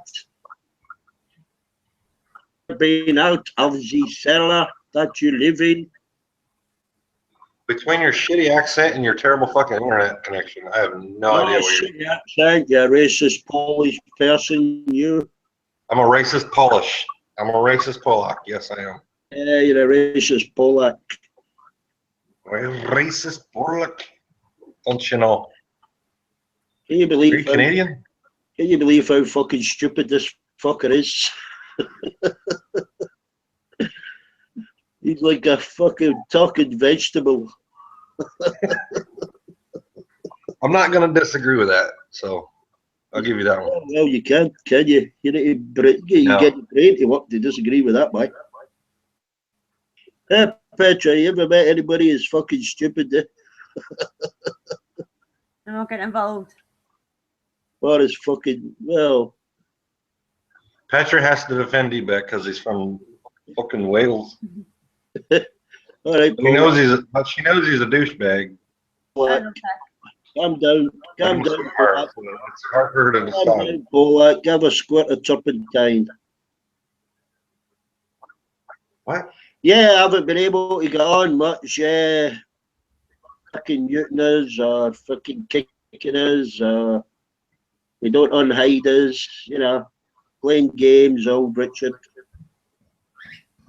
Everybody, but if we can't get on, we can't get on, Ronan, eh? That's your boy. That's your Brexit Trump boy, Richard. That's your boy. Shush, Baldy. There's adults talking here. I'm Baldy. So what? Who cares? You're ugly. You wide Debek ain't no alibi. He's ugly. You're ugly. Yeah, this is a dog. This is actually a dog, Baldy. It's not my picture. But I do have all my teeth, Debek. That's a good thing. Hey. Nobody fucking Yeah, I talking. came back. Did it come in? Welcome back. Hey, Funky. Thank you. Thank you, dog. Couldn't hear you when you came in because Petra was singing at the time. I can't hear you very well. I'm flipping and frying. A little bit loud. Yeah. Thank you, Funky. I'm the only one. I'm not the only one. You don't understand what fuck Debek is saying. So I can slow down for you if you don't understand accent. I didn't say I don't understand you. I said it's a little bit quiet because it's just loud in my surroundings. That's all. Oh, I'm glad you're not as fucking still on stupid fucking as dial-up. tonight. Get off the dial-up, Debek. I'm not. I'm glad you're not as dumb as fucking Baldy there. No, Bella, no. Baldy's the only one that can't understand me. I heard that. Get off dial-up, man. Get off fucking dial-up internet and get fucking cable internet. This Baldy, I'm talking to the dog. It's twice as smart as you are. Your dog's kind of cute. It's probably not your dog, though. Just like they want your elephants, your gay elephants. No, a gay elephant. How'd you get a gay elephant?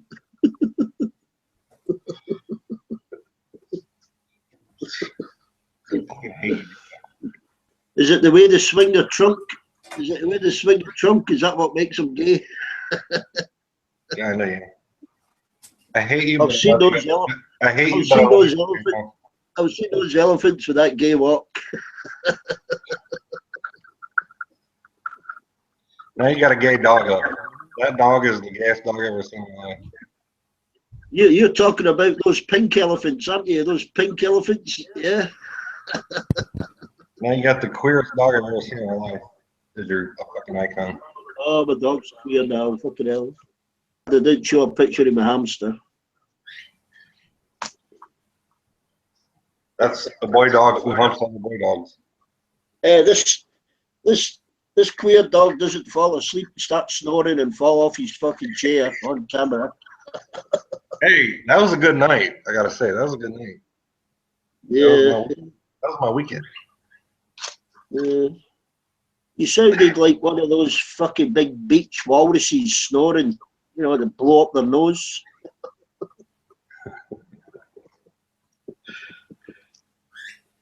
I have nothing to say about that.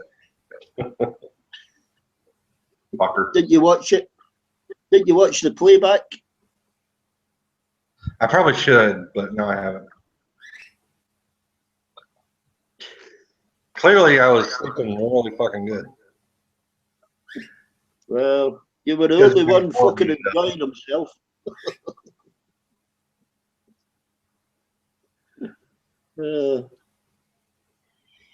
Fucking hell, come on here when it was dead, eh? Where the fuck was everybody? Where's Pritchard? I don't know, you scared them away. What time's it in Thailand? The gay dog scared everyone away. 5 o'clock in the morning in Thailand. Hey boy. Yeah, he's married to a lady boy. Where are you from, Funky? I'm from Indiana. Good old Indiana. Living the dream. Oh, the colonies. Yeah, New World. I'm from Ohio, originally, not now. But I live 2 miles from the Indiana border, so we were like about 20 minutes to Fort Wayne. Okay, that's like way up north, huh? A little bit, yeah. I'm down south, you know, on the Kentucky border. Just 5 minutes from the Kentucky line. I couldn't tell from the accent. Yeah, that's not my real accent, but yeah. Right, chicken. Exaggerated. So I lived half my life in the So, I mean, what do you guys do here? You guys just like shoot the shit and just talk about anything and everything, or what? We basically insult each other. Sometimes we have a serious conversation. We'll argue about fucking anything. As long as you don't talk about Donald Trump.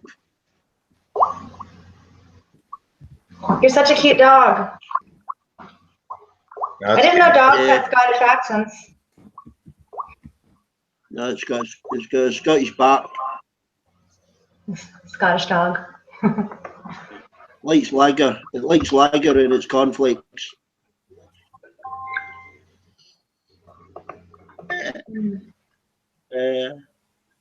How did you find this chat? Like all the AJ people are here now. All the Al Jazeera people are coming. All the what? Yeah, we've got a few Al Jazeera. Clips up now. I think we got 5 clips. Is she on a hangout? Where is she? What are you doing on Al Jazeera? Why are you on Al Jazeera? That's nutcases on there. Why do I go to the Al Jazeera chat? Yeah. Just, you know, fun distraction, I guess. We're all addicted to distraction, right? That's why we're here, huh? Oh, very funny research. Have you got can you get the YouTube text chat up same time? I have like the YouTube chat, but I don't have the YouTube video on. Like it's paused. Oh, right. You don't have the Hangouts? Yeah, I'm on the Hangouts. That's how I'm talking to you guys. So what I do? It's the first time I've ever done it. This is like my first time. I feel like I'm discovering. I'm a grandma on here, trying to learn technology. All right, dig this. Look here. You got the Hangouts video. Then you go to the YouTube page with the same channel, and you do pop out. You go to the little 3 dots. Let's see here. I see the 3 dots. All right, I'm gonna pop this out. Let's see. Do pop out, and you can put it on top of the video, and you can do both chat and video at the same time. Then shut the YouTube video Well, down. what do you know? Right now. That way you can talk shit in both channels. You can type or talk. Talk shit with my voice and by typing at the same time. Yeah. Feeling 2 shit birds with 1 stone. Absolutely.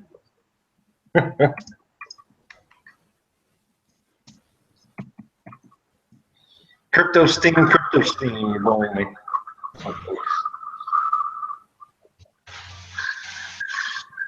What's Lyser's saying? Why don't Lyser's come on fucking chat? It's fucking insulting. Ever. Lyser's ain't fucking saying nothing. Petra, you're quiet, Petra. How are you?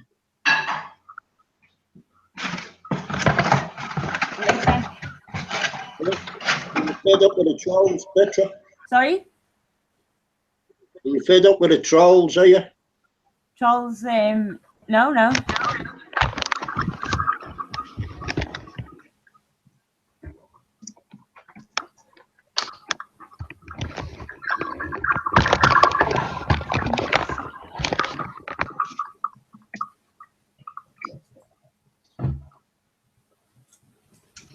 Everyone's calling each other gay.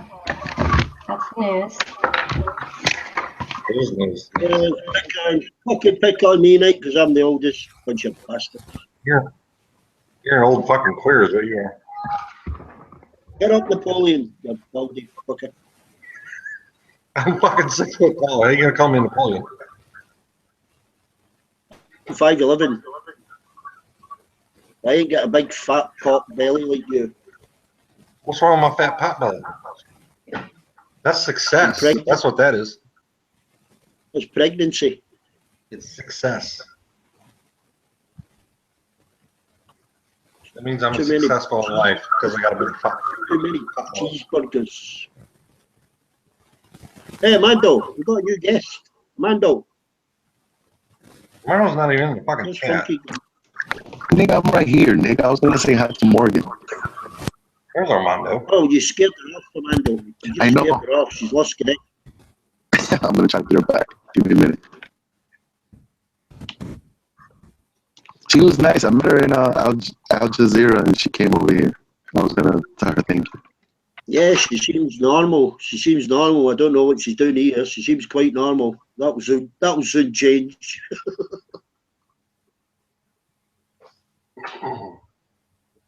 Hey, all this promoting and AJ is working out very well, though. D-Back. Thank you for telling me about AJ, though. I didn't even know that channel existed. Is it me or does Armando not have a good connection? About a wobble. You're breaking up, Armando. Wobble with the microphone. Yeah, you got a bad connection there, Armando. You got a bad connection, Armando Vargas. All right, don't worry about it. I'll reset my computer later. What? Well, you won't hear him, will you, Baldy? Fucking hell. Look here, D-Fag. We got a troll man's. That's what Ronan said. We got a troll man's. Troll man's, yeah. Oh, I don't mind somebody that likes. I don't mind somebody that likes a little drink. Bag it. Not a fucking bucket full. Should be able to at least sit up straight and not fall asleep, Baldy. Jesus. What? Don't go for a piss on camera and piss against the wall. Here's the funny thing. You're probably more bald as fuck than I am, but you're calling me baldy. No, I'm not. I've got. It might be a little grey, but I've got hair. Cause you too big of a fucking pussy to put your face on the fucking camera. Yeah. Do you want to send me kisses? Yeah. What? You want to send me kisses? Yeah. You want to see my lips? English? You want to see my lips? Let's see it, yeah, boy. I'll show you a pair of lips. Show me your pussy lips, maybe.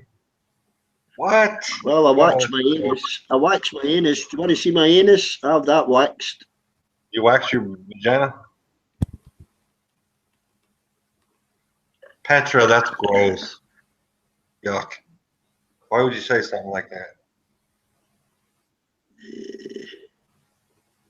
What? I don't know. What? That's it. This is what we're just. I'm sick of listening to you argue. Shut the fuck up, will you fucking petulant children? Shut the fuck up. Oh, stop swearing, Petra. Play quiz Hey, on Ronan. Boy. What? Play quiz. Not you. You bet. It's Baldy. Baldy that started Give it. me fucking head in them to leave, do you? So what you want? It's Baldy. Beck's a woman. Not me. It's Baldy that started it. That's it. Feedback You, has a you've vagina. made me force me to do this. Made you fart. What? Hey, Ronan.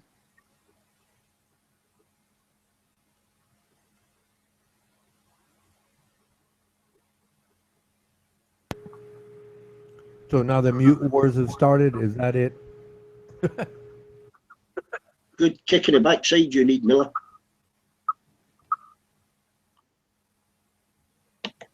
I love your dog, T-Bag.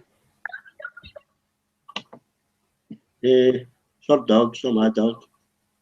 Oh, he's lovely. Bigger than that now. Oh, he's so cute. Baby there, yeah? What the shit, man? 10 months. 10 months there.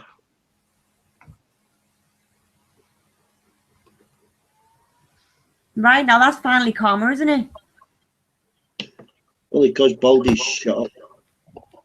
Shite. This is the level of debate we're reduced to, Ronan. Patrick, you got my back, not D-Beck's. Very stimulating, Ronan, isn't it?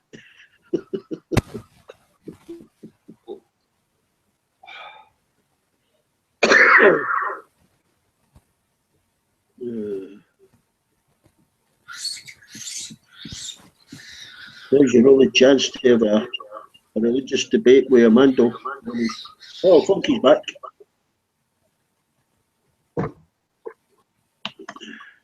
Hey there, Funky, till Armando says hello to you.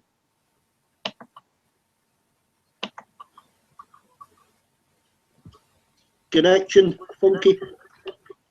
All the time. I don't think my connection's very good for the Hangouts. Yeah, we hear it loud and clear. Hmm? Said, hey, Funky, Armando said thank you for joining. Funky, we're here. Oh, well. Yeah.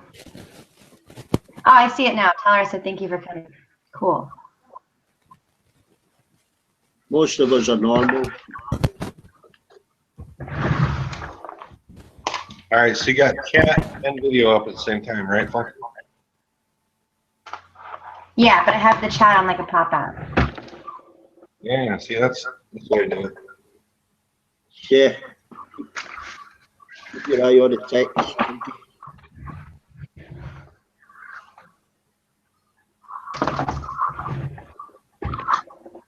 Petra.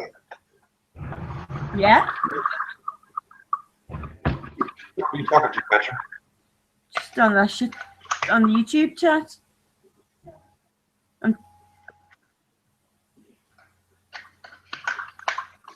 Somebody annoying you, Petra? Oh, for fuck's sake. No? Might know Simpson would turn up. Lindsay smells a female, he's right in there. Fucking hell. Aye. Soon as a female appears up here, aye. I had no idea. Yeah, fucking lied back. You've been lurking. I've not been lurking at all, I've just arrived. The blonde, you're straight in here. So, big deal. I've had a long day, man. Give me a break. Fucking boys not feeling well. That's how I'm so late. Whoa, Petra, you look lovely. Here we go. Let me say I love you. No, I won't. So, Funky, welcome to the British show. The Only Men's Club. Welcome to the, how do you explain? Well, I'm glad to see some women in here. That's not like a good old boys club, you know? Absolutely not. We got a little bit of everything. Got ladies for days, huh? Once it turns into the British show, they never stop talking, and you can't understand what they're fucking saying. Because they're like speaking fucking Latin shit. You know what they're talking. What? D-Beck? Shut up. You're half female. You can't understand a word you're saying, Hal. No, you need to Dylan Roof said hi to me. Don't pick up an accent, Dave. You can't do that accent. Come on, Hal. Come on, Hal. You got to start speaking more clearly, man. You can't understand a word you're fucking saying. Yeah. You can start speaking like Richard if you want. Yeah, you got to shake that head there for your boy. Shake that head. Get that brain working. Get that brain working. You gotta pick up the accent, future boy. I got your accent. Dave, I can always understand what you're saying. Feedback is so you cool. can totally. I'm just gonna like turn off Totally my understand video and me. watch you guys because I'm gonna do some stuff. I gotta put my laundry away and blah blah blah. Okay, I'll see you guys later. We don't mind the cam. Bye-bye. We don't mind the bath cam. No, Sure, you just stay silent. Yeah, I think Future Boy's upset because I refused his gay advances. Oh, you could have at least gave him a cuddle. I'm upset 'cause I don't understand a word you're fucking saying. Well, I wouldn't send him back good pictures. He's upset. Well, I'm only really here to see my Petra, and she isn't talking. You okay, Petra? You never even said hello to Petra. You were all over the blonde. You never even said hi to Petra. I know, yeah. Thanks, Dave. Hello, Petra. Well, I said hello to you earlier on today. Still in Yorkshire? Sorry? You still in Yorkshire? No, I come back in Monday morning. Well, Sure. Monday after. No Monday morning. What am I talking about? Did you have a good time? About 6 p.m. on Monday. I come back. Was it good? Oh, it was great. We'll definitely get back again. It was lovely. And I'll make it in the summer this time. Probably go this summer. Nice. We saw we Probably go go in for a Yorkshire. Oh, it's lovely, man. I've been there at least 5 or 6 times. Not Yorkshire, it's Lancashire.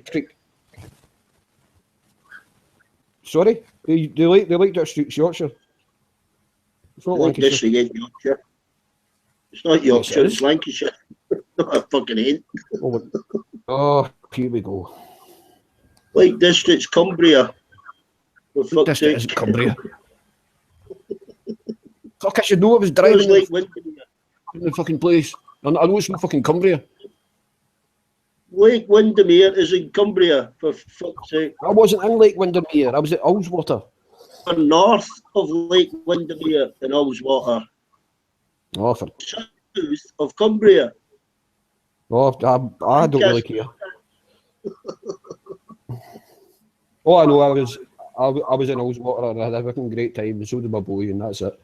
But he's not feeling too great, that's why I'm so late on. He's been fucking up and coughing and fucking God knows what. I think he might need a day off school tomorrow. Yorkshire is your fucking Paris. Lake District's Well, Cumbria. I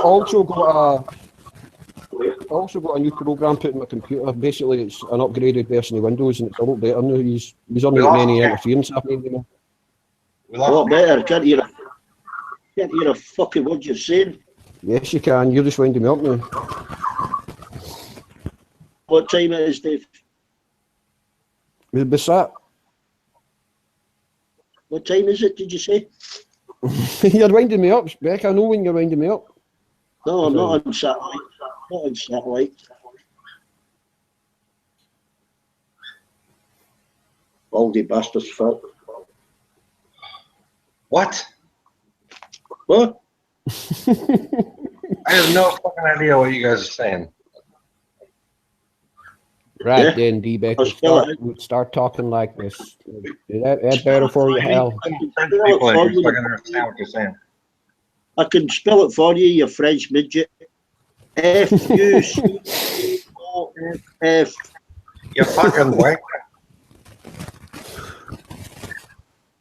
Yeah, Polish immigrant. See? Look here.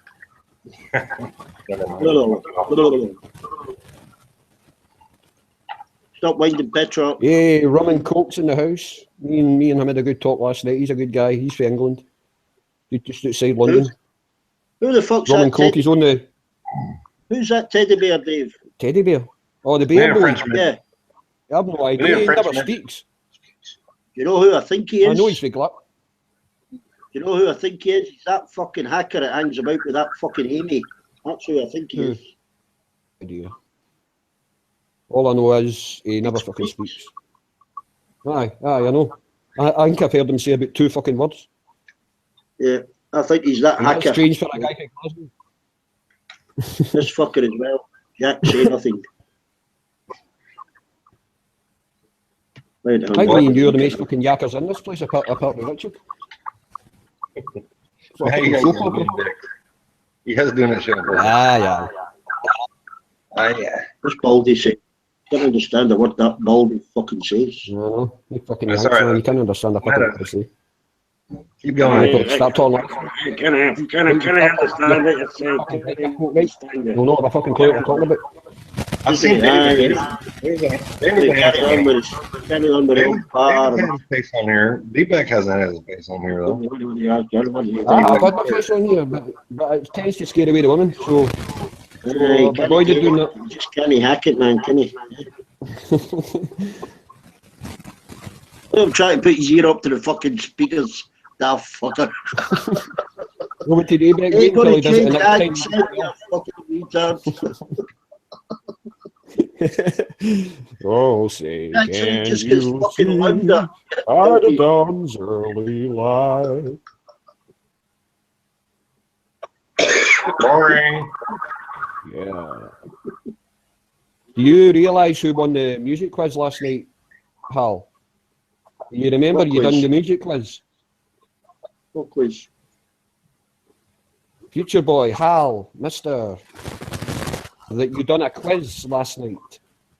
Nah, A music quiz. Terrific. He's just pretending to ignore us now. I still haven't forgotten that Afghanistan fucking point, you cheating bastard. Well, basically, I trolled as a... No, I'm not back on the booze, rum and coke.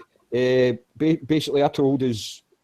See you on Al Jazeera, there's a guy called Duct Tape, and I trolled him as Scotch Tape, just to wind him up. So I come on here as Scotch Tape, and I ended up with a wrench, and I won a music quiz. But I just told Armando that it was me all the time, and he took the wrench away, and I've deleted the account, so... That's what It was funny though. Al Jazeera. In Al Jazeera, there's a guy called Duct Tape, and he was ranting on about God knows what. So I decided to create an account called Scotch Tape, and I just trolled him like fuck, and he lost it completely. Bye-bye. Well, I think that bears that fucking hacker. I'm sure he's that one that hangs about with that fucking Amy and Little Pig. Well, you know Cryptomeria? Yeah. Canada. Well, she's pally, but I don't think he's a hacker. Cryptomeria is a nice woman. I don't think she'd be friendly with somebody if they're a hacker or anything like that. Although I suppose you can never tell. Aye. Why does You can he? never tell. I kicked him out today for kicking Shan. When did he kick Shan out? The fucking hangout, so I kicked him out. What did he kick Shan out for? Fuck knows. She went fucking loopy. She was private messaging me. Who the fuck is that wanker, Teddy? How dare he fucking kick me out with a hangout? Fucking words with him, wasn't he? Shan's one of the fucking best here. Fucking kick Ray Shan was out. laughing his fucking head off. And I'm thinking, He fucking hell, fucking mate. laughs all the time, you know. Fucking hell, you know. He was laughing. You don't kick Shan out, man. No fucking chance. Yeah, especially if I get the fucking tail end of her fucking anger. I'd fuck out to do with it. Private message. Who the fuck is that wanker? How fucking dare he? You know. 10 seconds later, and she's still fucking cracking up. I've lost my fucking arrow. What the hell is it? Oh, there it is. Oh, hello. He's fucking...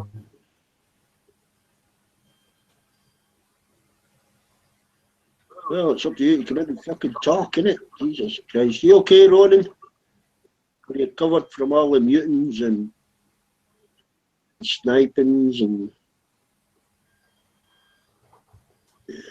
You get on it, Ronan, for the last fucking month. Oh, I'm quite fine. I enjoy the whole idea that they would snipe me, and all of a sudden they win, and then I purposely stay out, right? And then Armando Vargas asked me, "Well, come in." No, I know you're gonna, I know I'm your. See, and I make things up like I know I'm your personal whipping boy, and you want them, to treat me like a whipping boy. I'm not interested. Then it keeps going, it builds up. It's like today he says, well, I'm going to give you all the mods. I said, well, I doubt it, but okay, you know, I'll try it, right? Earlier, this gentleman, David Bowie, was in here, right? And he gets into this bragging about his penis talk. And Buddy came in and said, well, don't you shut up, you're acting rude to the lady, Petra Miller, Lady Petra. Right? And I said, well, see, this is where it gets back on him, right? Well, you keep talking about fapping, and, you know, I don't tell you to stop. And he got all bent out of shape. And, well, I don't know if you came in on time, but if you look at the side chat, he kept muting me. and then he goes all crybaby. I'm gonna tell Armando Vargas. And then he leaves. I mean, he talk about just desserts. It was funny. How are you doing anyway, Ronan? I haven't heard you in a while. I've seen you typing, but I haven't heard you in a while. Oh yeah, I mean, it's fun. It's called verbal judo, right? Where they push, I just get out of the way. That's it. They get madder. I wouldn't pay it too much attention, Ronan, to be honest. You've been here longer than fucking Richard. Well, yeah, but it's neither here or there. It's all based on the reality of the time. And Armando Vargas used to favor people like Richard. And Richard's got one of those voices that he listens to all day, as long as he isn't on all day. No, but what I'm saying is, who's that going to say there? Oh yeah, it's like I said, it's if I was to try to match it, no one could tell the difference. And if they push, I just get out of the way, and they keep getting madder, and you know, and then I don't speak, and then all of a sudden I'm back on, and it all works out. You know, like I said, it's called verbal judo. You know, if you notice that I've never called them bad names, you know, like the words they use, never, not once, and they try to chide me into doing that, and it's not going to happen because it's not in my nature, first of all. And then, you know, if I just come up with some sophisticated words and they get confused and you know, they get madder, and it just shows, and everybody has a very good laugh, except for the people who side with that mindset, you know. And then it just makes me much more famous because I'm not in there chatting to keep talking about me. 80% of the time, they're talking about me. I timed them out with a stopwatch.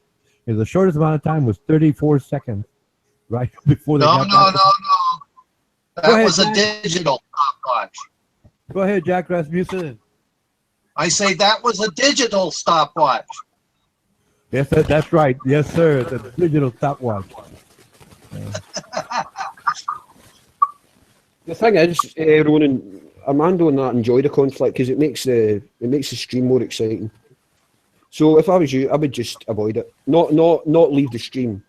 I would just avoid continually. I mean, I'm giving you advice. I'm fucking 30 years younger than you practically. God's sake. You should know this yourself. You're just playing into their hands, man. Well, yes, but like I said, it's just that's the way I want to approach it. It's just, well, yeah, it's creative, but it's a lot more fun. Well, you're creating drama, and unless you're enjoying it, then that's up to you. And I can't stop you from doing it. Oh yeah, I mean, but they're not going to. I mean, they're not going to get me mad. They annoy me at times because it's just so boring that they repeat themselves. It is just so. I mean, earlier on today, well, it was just about before getting my dinner. And I was. Yeah. See, when you think about it, there's some guy. I mean, I don't know how old Richard is. I take it he's in his 50s. And I know you've told us your age before. I mean, come on, yeah. Fuck. Well, yeah, but I mean that's acting like kids. I know I've acted like an arsehole in this stream before, but come on. These are acting like kids. Well, it's that's the way it goes. That's all I can say. That's the way it goes. Hey, Jack Rasmussen, go ahead and chat for a while, man. Oh, I didn't have much to say. I was just enjoying the conversation, and I was just teasing him because he was always talking about his digital stopwatch. It was special because it was digital. Yeah, I know. That's a little hook that I throw in there. It's just for the fun of it. Yeah, it's a digital stopwatch. Yeah. It works. It works. Yeah. Every little catchword. Oh yeah. Just going those little details. It just gives more background, to it all. And I told, at one point I was telling Armando Vargas I was going to send him a link to my PayPal or GoFundMe or whatever so he can buy me more batteries. Just Jape, just Bob, Yeah. No, this is just my second time on this thing. It took me all afternoon to get it fired up again. I'm not good at it. Oh, you got a coal-fired I computer? Is your computer coal-fired? Yeah, that's about it. That's about how much I know about it. Yeah. That figures.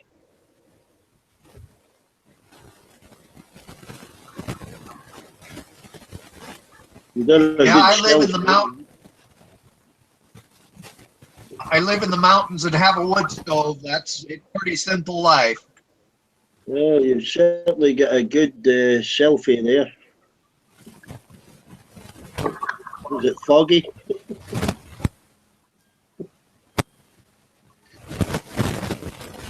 It contributes to the morning dew. It's foggy, nice and gray. It was a smoky room when you took that picture, eh? Yeah. I'm just trying to beat beer. See if he fucking. Oh, he needs to invite it. No, I can't invite you, beer. It's not my place to do that. Yeah, you need to ask Armando. Armando. No, if he kicks Shan out, he's not getting fucking invited by me anyway. Sounds like a bit of a pussy anyway. I'm beating him anyway. So it does sound like a pussy. He is for Kinning Park anyway. That's a fucking caution there. Go in there and fucking slap him stupid. No, Kinning Park, fucking hell. Fucking Kinning Park. Ooh, scary. Fucking grew up and told Cross, you wee prick. Fucking slap you silly, you fucking wee. Fucking, whoa. Imagine kicking Shan out, man. That's fucking disgraceful. Unforgivable. For a Glasgow person, too. A so-called fucking Glasgow person. Aye. Fucking Mongolia or something. I think he's the first one ever to kick a female. Yeah. Aye. Must be. Oh, yes, man. I'm railing him. Oh, this is going to be good. Says the cunt from a wee village. Ooh, bear. Fucking scary. They're a bit like the Rangers defence, full of holes. Who's this guy? I think he's a relation of yours, buddy. No, poor bear. Might be related to you. How is it going to be related to? Well, he sounds like fucking Forrest Gump. It's funny, dude.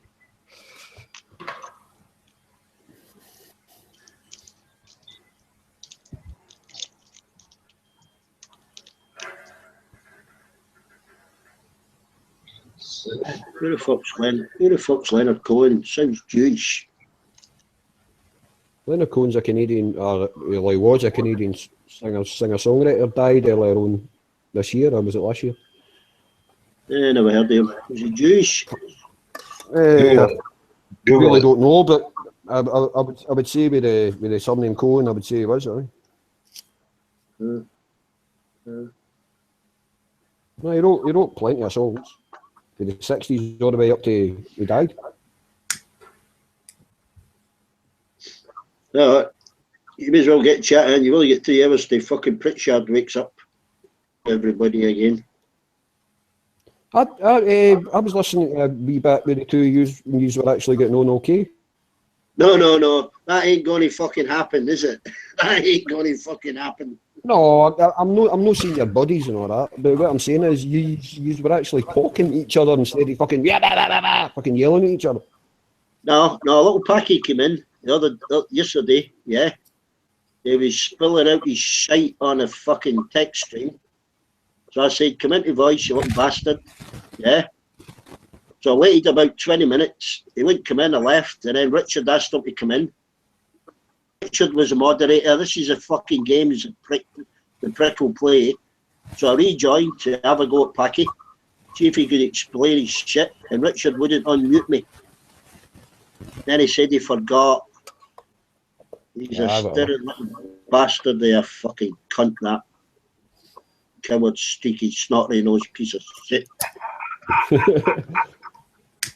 Petra, why are you so quiet?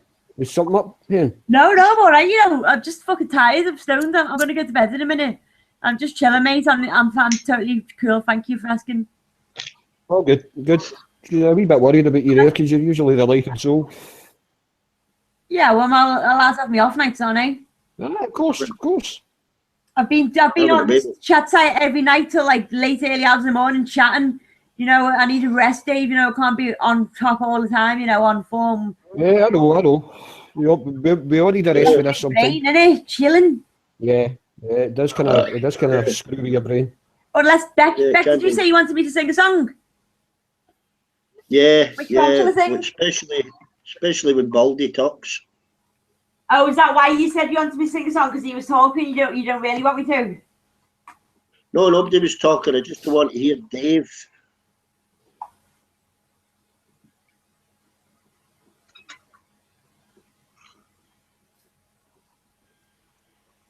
We haven't been able to have a proper debate because you Pritchard.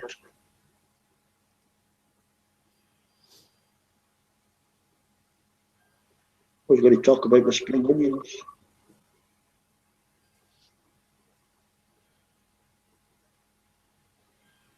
I woke up in the middle of the night last night. What I could hear was Richard. Yeah, that's all you will hear. Because he loves hearing himself. Oh, he was talking and talking. I knew who that was. Don't mind him talking. Just he's a compulsive liar. That's a problem.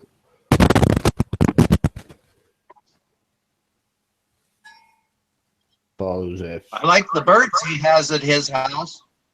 I like your bird too, Petra. I like her as well. She's lovely.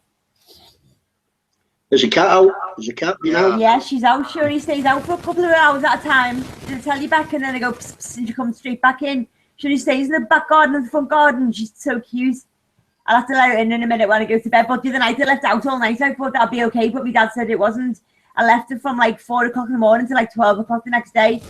Poor thing. I opened the door and she ran in. Yeah, she won't wander off. Do you reckon she'll be like that when she's grown up? Do you reckon she'll wander off or stay in the gardens? Well, sometimes I don't see mine for 3 days. 3-4 days. Well, she didn't go out all day yesterday. Only once at night. I think she likes the home as well, you know. She'll always come back and want to come in here for a sleep. Well, that's it. The only trouble you'll have is somebody else feeds her better food and she likes it better there. Yeah, but she's got a big red collar on. She's black. She's got a big red collar, a big bell, and a tag. So they're gonna think she's well looked after. And I've never seen a kitten on the street before. Like I've never seen a little kitten like walking on the streets like cats. And she's a little kitten. And she's on the streets. Yeah, they don't wander far when the kittens. When they get a bit bigger, they'll just wander for a kilometre or so and then they'll come back. Do you know what she done back? She bought me a present. A bird? No, a leaf. A leaf. She's so cute, isn't she? And then she's playing with it.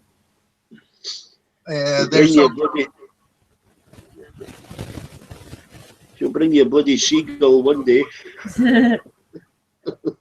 Bella. Bella knows I'm talking about the cat. She's wagging her tail. Good girl, Bella. Come here. Give me cuddle. Give me cuddle. Aww. Good girl. Good. Bella's at the bath.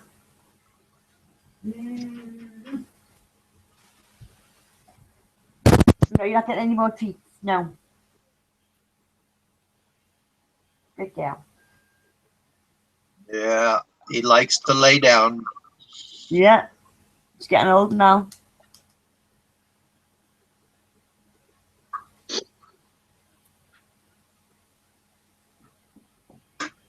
I live with my back door open all the time so that my cats can go in and out when they want. My cat meows at the door when she wants to go out. And when she comes back... Oh yeah, mine will meow now because they want to go out the front door, and they like it when you get up and open it for them. Yeah. Yeah. I don't want to go out the door. I want to go out the fucking window. She came in stinking or something. I don't know what it was, but she smelled.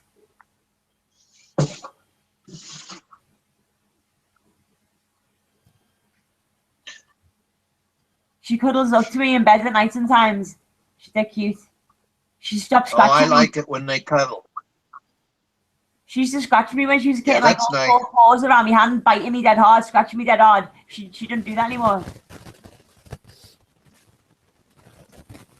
Yeah, they love you. Yeah. I love my pets.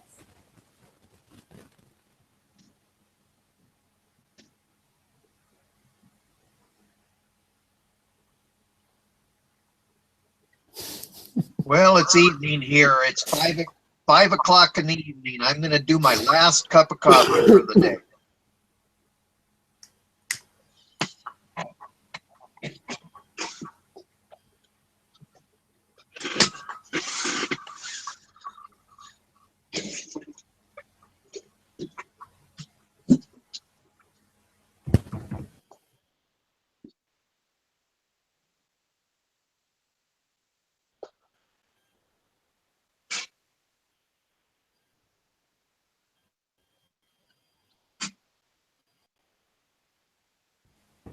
Fucking chocolate. Somebody had to mention fucking chocolate.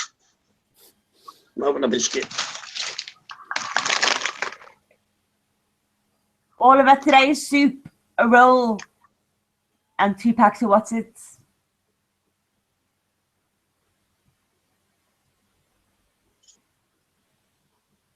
Two rolls. Just 1 roll with the soup. This guy Bear's wanting my fucking body, I think, man. He's wanting my full fucking address. Well, it's quite easy I to never find. said I'd give you my fucking address. Hey, Bear Boy, there's only 3 houses between the Lossiemouth Golf Course and the RAF base, and I'm one of them. Come up and I'll buy you a pint. Fucking first day. You're asking me. Well, I said I'd give him a full address. I think he's in love with me.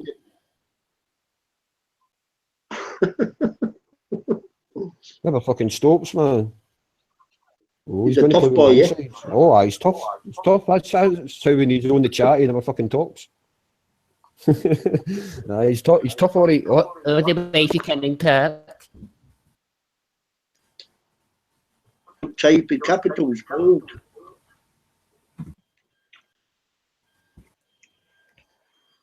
Watch it. Watch this. I'm going to shout at him meanly.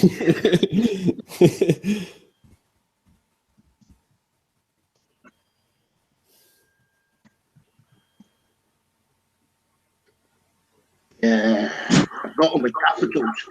Yeah, I've got all my capitals, Dave. Look. Oh, God, he's probably fucking ran away for his laptop. Shut that one up. He seems to think he's the first guy that's attacked me, or you. Fuck's sake. Oh, he's got a long way to go, man. He's got to kick me off. Oh Christ. We're in the 6th division. He's still fucking. He's still Vauxhall Conference.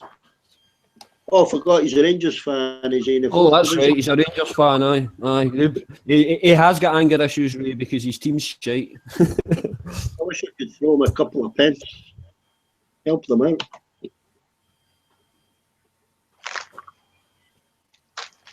Do some sponsored things, raise some money for them. Oh, I don't know. Oh, fuck. Pass a basket round at Ibrox, I don't know. You lend them some players, can't you lend them some players? I suppose we could. We could give them the youth players, the ones that kind of get a game, you know. No, don't do that. It's a decent team, for fuck's sake. Uh, Haven't you get someone S for him or something? aye. We'll send them there a couple of 14-year-olds. That way they might be able to claw back the 30-point gap. I think it's 30 points. I lost count about 3 fucking months ago. Oh, Rangers, eh? Gotta laugh.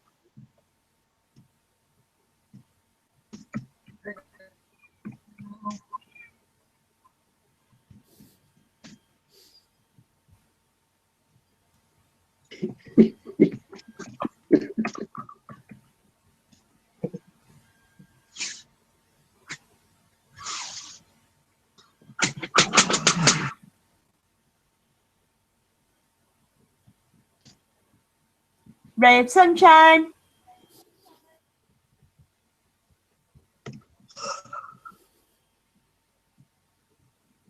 He wants me to get off the subject of football just because he seems shy. Oh, what a shame.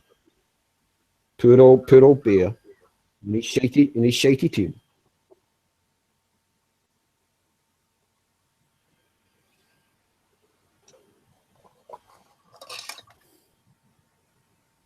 Come up and see me, make me smile. He probably doesn't even know what loss about is. Yeah, I couldn't afford the fucking train up here.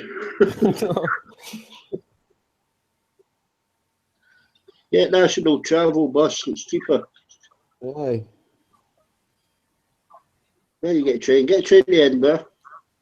You get a train up to Inverness, and it's only £3.50 in the bus. Oh, for fuck's sake. Get a day over. How is Brexit going to affect your economy? Affect our economy one little fucking bit. Not in the slightest, how? Not in the slightest will it affect our economy. Our economy is just fine. Because we actually embrace immigration. Yeah, Immigration boosts our economy unlike it does England. Because England's crowded, whereas we aren't crowded. How can you embrace over immigration? We need another million immigrants. What? Yeah, we could do with another million immigrants. Aye, we could easily house another million. As long as they're here to work, and they all are. Do you want another million? Yeah, why not? To help the economy, We bomb them out of their fucking houses. We bomb them out of their houses, you may as well let them in. But there goes your countryside. You have no more countryside if you get many more people. You know how many people fit the square mile, stupid? Do what? How many people can you house in a square mile? Too many. Yeah. How many people do you think stay in central London? Yeah, but you don't live in central London. No, I'm saying how many people do you think you could fit in there? 20 in a square mile? 100,000? 500,000? Yourselves wants to You're ask not you worried about overpopulation. You get no economy of scale, have you? Do what? Yeah. What'd you say? Yeah. Give you an enema, you'll fit in a fucking matchbox.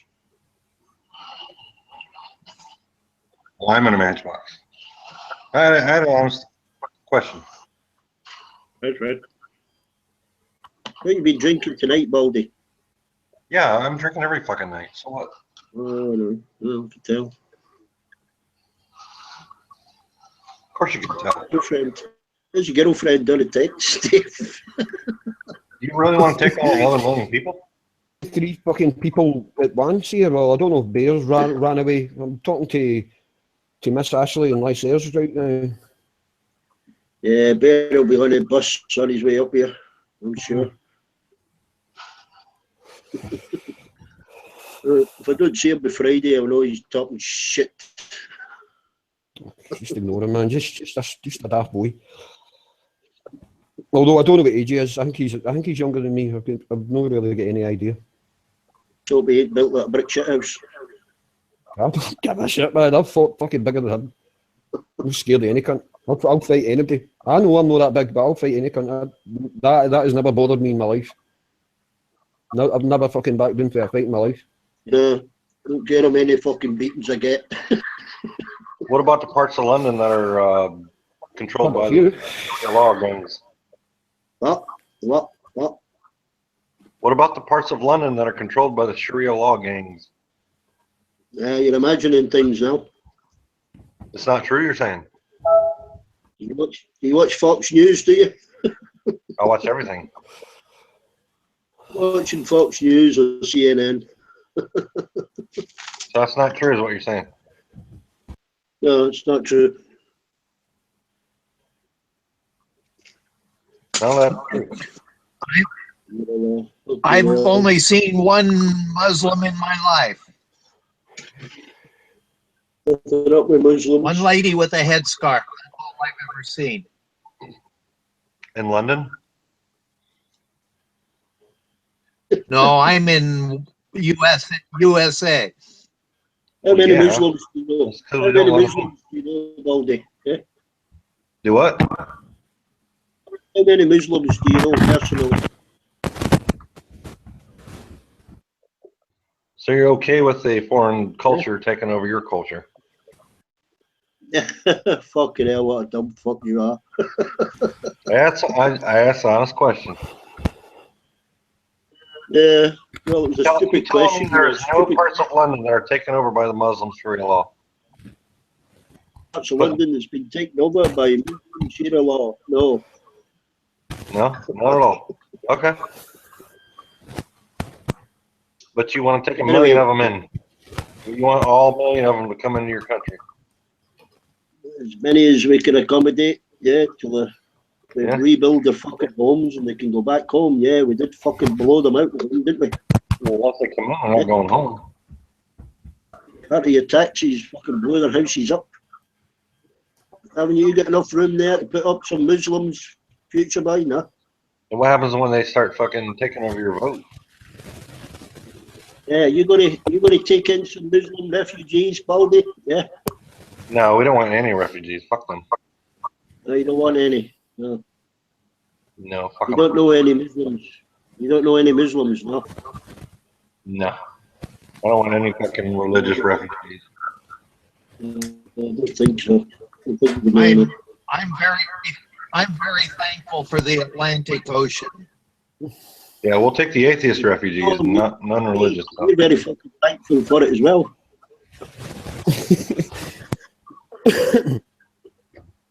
It's a tough boy. Oh, here he is. Oh, Winnie the Pooh. Pushy bear. You're actually going to hear him talk now. Right.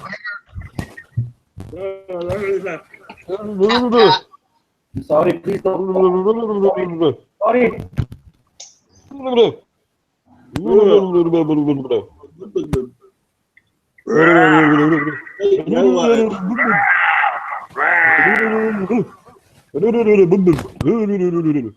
How do we talking, King Park? Come on, Bear, let's see you talk. I think you let Funky talk to Petra. Yeah, because I think Bear's having a seizure. That's awesome. It's just hard to know when to talk. I don't want to talk over someone else. No, Funky, you take the floor. I don't know if I should get involved in all this anti-Muslim banter. I don't think you guys would like what I have to say anyways. Say it. Well, I mean, you said that you don't want to know any Muslims, but maybe that's the problem, huh? Maybe. And maybe if you actually knew some Muslims, you wouldn't associate terrorism with an entire, group of people. I mean, terrorism is not a race. It's not a religion. It's an act. I have this idea that if everyone, it's called like friend a Muslim. If everyone could just buddy up and become friends with a Muslim, maybe they wouldn't be so afraid of Muslims. How are you going to buddy up? Weird, with Muslims? I don't like Christians. So maybe you should buddy up with a Christian. I got plenty of buddy Christians. And the thing is, the Christians were just as violent as the Muslims 700 years ago. However, we've all evolved since then. And basically, the Muslims are 700 years behind the Christians. I mean, what are you basing that off of? Are you basing that off of like the atrocities of like the government of Afghanistan, how they stone women? Like that's not a reflection of Islam. You know, that's just a reflection of like some backwards government law that they claim is an interpretation of Islam. But it's not. I just feel like if you don't actually know the religion, you're just basing it off of like what the media portrays it to be. No Muslim nations have a space program. I'm just a big Muslim lover, you know. I'm like loving all the Muslims all day long.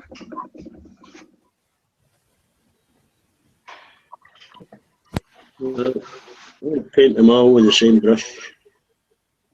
You guys can kick them out. They can just all come hang out at my house. All 1.6 billion of them. It's like No, my air thank you. mattress. See where I live. See where I live and where Dare lives in Glasgow. There's thousands and thousands of Pakistani Muslims, and they're all lovely people. We all got on with them. They're all ugly people? No, lovely people. Ugly. I was gonna say, I think. Yeah, No, I know. not Pakistan's ugly. Come on. nice. I mean, diversity is good, but I know it's like seems threatening. It's a change. You know, we want to hold on to our heritage, and I mean, I'm American, so I'm coming at a different view. Like my view is that what the fuck is the American heritage that we're trying so hard to hold on to? Is it like this 1950s housewife coming home, or you know, man coming home to the obedient housewife? Like that's not America. That's not a culture. You know, like our fucking culture is Walmart and urbanization and suburbs and you know SUVs. So is that what we're trying to protect from like these immigrants? Are we trying to like protect our culture? You know, that's just. I don't know, maybe if I grew up in like a small, you know, Norwegian village, and I've always been Norwegian, I've always had this farm, and like my grandparents and their grandparents lived here, then maybe I would feel a little more threatened about like my culture, but I don't know. I don't. Well, our culture doesn't get I threatened by say Muslims. the more brown, the more peaceful things will be. I mean, I think that white people need to just take a step back. I'm not worried about culture. I'm worried about religious zealots. Right. So, I mean, let's look at immigration, though, because all these were like terrorist attacks we've been having. They haven't been religious zealots coming over from other countries. They've been like, maybe they are religious, but they are either like naturalized citizens. You know, I mean, I don't know. Maybe we have a homegrown problem that we need to address instead of trying to like keep all the immigrants out. Maybe we should try to that are, you know. There have been more right-wing Christian zealot attacks than Muslim attacks. I suggest the French don't put them in ghettos and give them work. So I mean, like, okay, so like in the 1980s, like Hindus in New Delhi killed thousands and thousands of Sikhs in the New Delhi riots, but yet we don't look at all Hindus like they're terrorists. I mean, we don't judge the entire cult, like religion of Hinduism based on like those really violent acts, you know, where thousands and thousands of people were killed. I mean, yeah, but they worship an elephant. And I don't see a lot of Hindu immigrants either. There's a lot of Hindu immigrants. I mean, I'm sorry. Look, go to your insurance homepage and just like search for a doctor, and tell me that a lot of those names that don't come up aren't Hindu Indian names. Oh, they are absolutely. We don't. I'm in Newburgh, We don't even have black people. Like 60,000, and we have a Hindu temple here. They worship 6-armed blue woman. That's weird.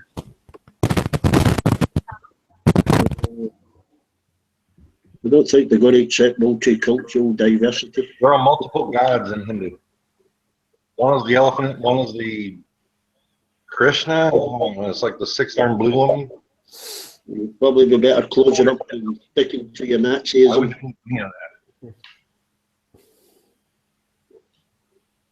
I'm okay with the culture. Do you?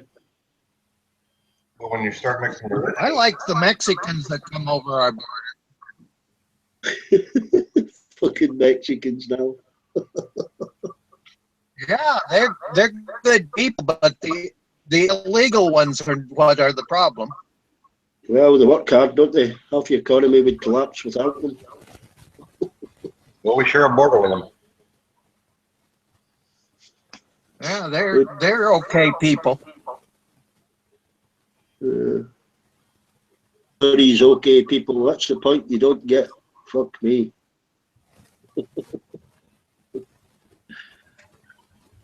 If you blow people's kids up, you're going to make fucking enemies for life.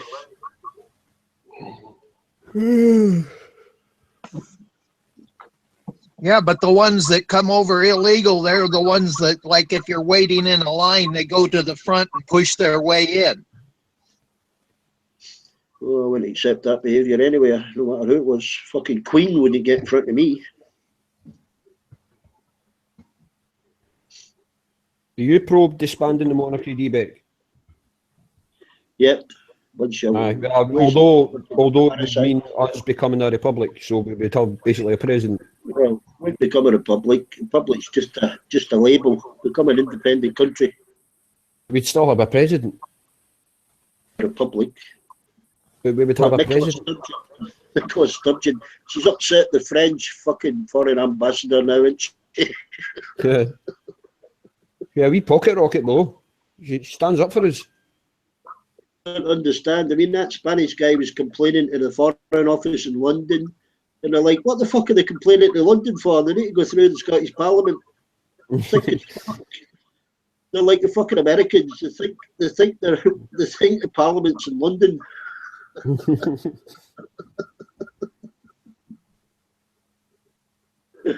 Well said, Rum and Coke. Rum and Coke just said, "Fuck the Queen." Well said, Rum and Coke. I mean, me and him had a good talk last night. We're pretty similar wavelengths. Coke. Aye. I think he's from just outside London. He said he was. I can't actually remember that right.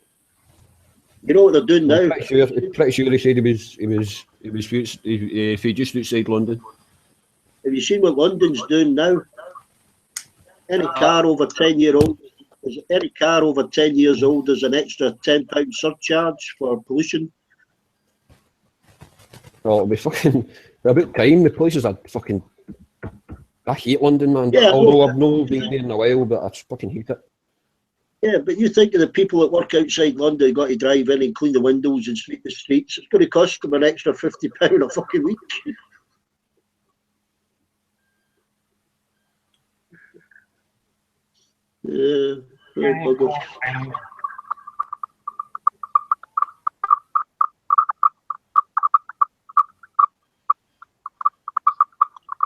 Racing them off the road, that's what they're doing. Like I said, is buy a decent second-hand car or you're fucked.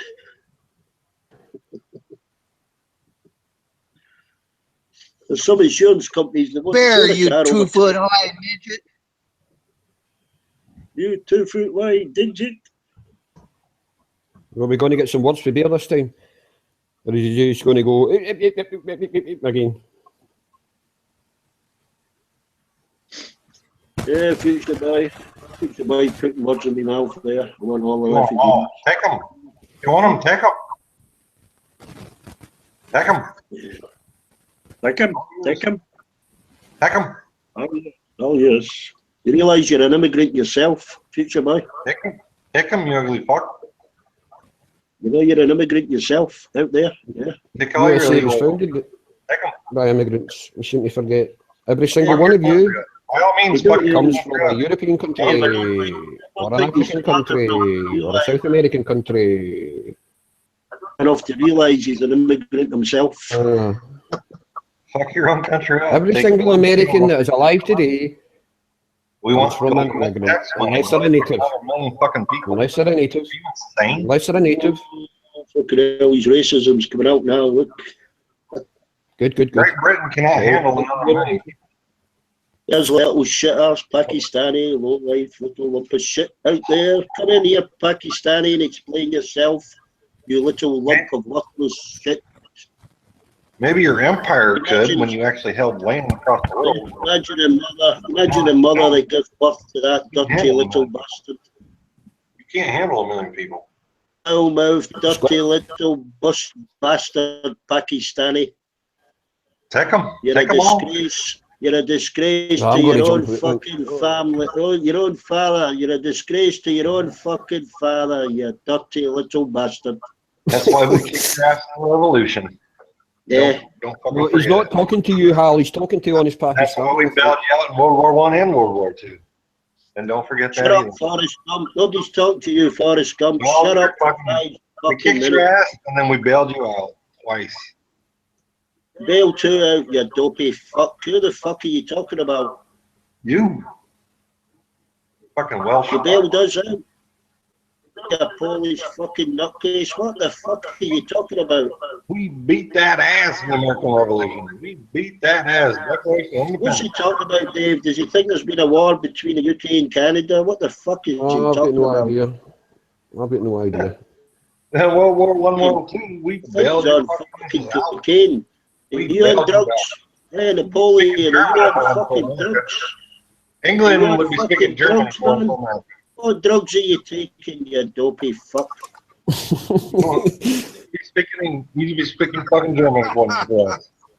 Fucking hell, different fucking paint. Have you been Guten painting something all Tag, day? Heil. That's what you'd be speaking You right need to ventilate the fucking room, you dopey bastard. Fucking hell, you'll be breathing in paint fumes all fucking day. now. Fucking weak timing. Bailed you out so many times. What a dopey fucking bastard, eh? My hand. Damaged. Oh, for fuck's sake. Fucking. Well, I guess I could calm the stream down for a little while. I could be Oh, right this there for fucking 5 minutes. Where's Maybe this just- dirty fucking Packy? Oh, Pakistani is one is Pakistani coming in. Oh, this could get interesting. Dare fucking come in, the dirty little bastard. Can't understand a word you're saying. Are you speaking German? Are you speaking? We don't give, the thing German? is, we don't give a that German flying speaking? fuck We if don't you understand understand what us, you can. Forrest Gump. You're just a fucking noise in the background. Deutsch, Deutschland. You're like fucking TV interference, man. Like you're fucking hissing in the background. Shut the fuck up, for fuck's sake. Or stir some more fucking glue. Fucking German speaking wannabe. Eh? I've got to Should be I'll have another talk like you in the future. I'll talk like that. I want to. Right. I'll try to do that, man. So I'm going to talk like that. And All you gotta do is talk like Jeremy Stewart. coming out of my brown eye anus, and I'm going to talk as long as I fucking like. I don't care what fucking spills out of my fucking gob. Sieg Heil, die Beck. Sieg Heil. What's up, Polish? German is one for us. Reckon you better redneck and you better redneck and Fucking Polish. This is that bastard half sober. I'm a better fucking redneck than you can.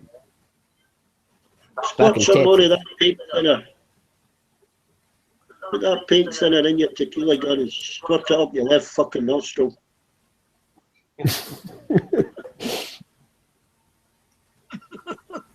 You better redneck and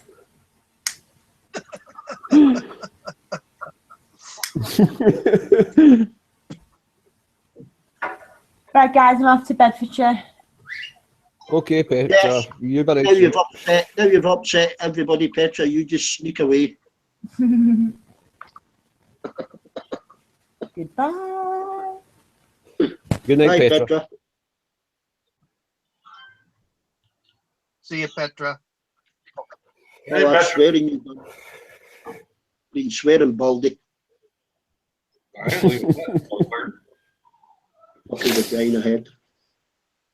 I can't even slag you, Hal, for fucking fall asleep on camera because I've done it at all. Oh, it was funny though. I want you to see my face how much I'm laughing. Hey, Rose told me See to when look back. you fell asleep drunk, man, it was so fucking funny. Me and Ronan were doing a wee beat to you every time you went, "Oop." Yeah, waiting for him to fall off his chair. Aye. Oh, it was funny as fuck, man.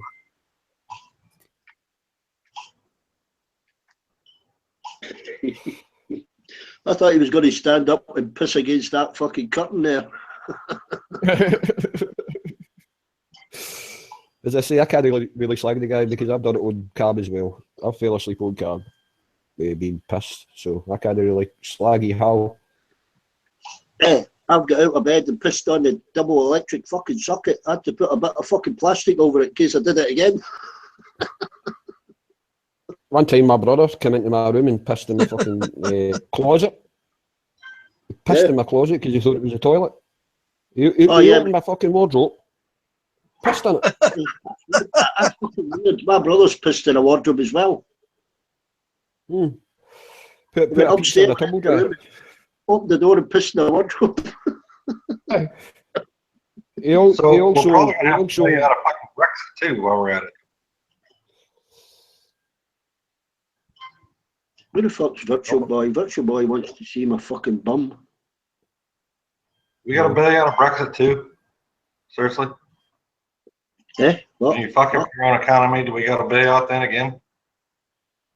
That in English, Baldy, for fuck's sake. It's become a fucking habit to bail your asses out. Who are you bailing out? You haven't bailed out anybody.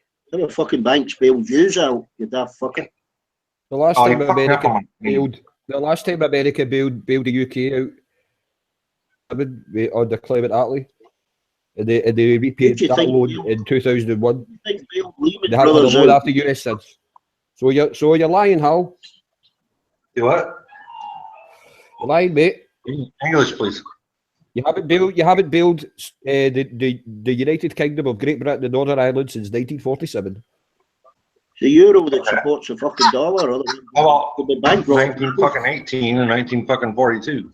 We bailed the ass out there. Yeah, but 1947 was the last time we got a loan from the US, which we repaid in 2001. Yeah, the Germans didn't repay their fucking war loans. You've been lip dick since. We've been propping you up ever since. You've been lip dick.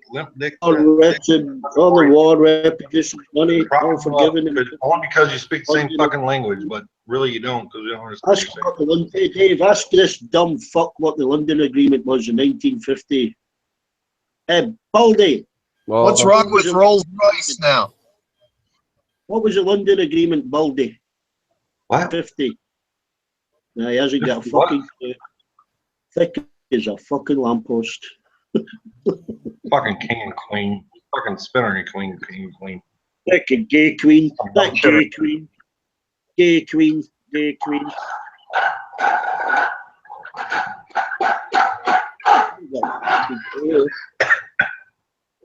What? We're going to get taught in fucking history. What they done the day before? What? You snorting something there, Hal? Yeah, he snorted a pubic. Excuse me. Sorry. That's what happens. What's that cocaine? That's what happens when you get a cunt for a mouth. You snort pubic hairs. Cocaine's a hell of a drug. Yeah, because you've just snorted some. Yeah, cheeky bastard. You say it like it's a bad thing.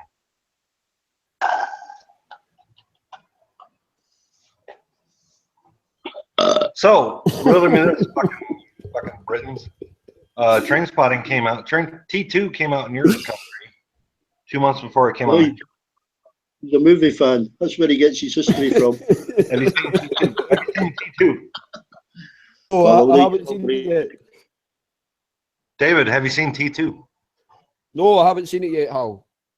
Hey, Virtua Boy, you come in here, Virtua Boy. You go on fucking camera. I am on camera, you dick. Not you, you dopey, fat, fucking baldy bastard. I'm talking to somebody on the stream. David, you haven't seen fucking T2 yet. The fucking door, I isn't he? have not seen T2 yet. Don't put Because I haven't had the time. About the only. Sorry? What?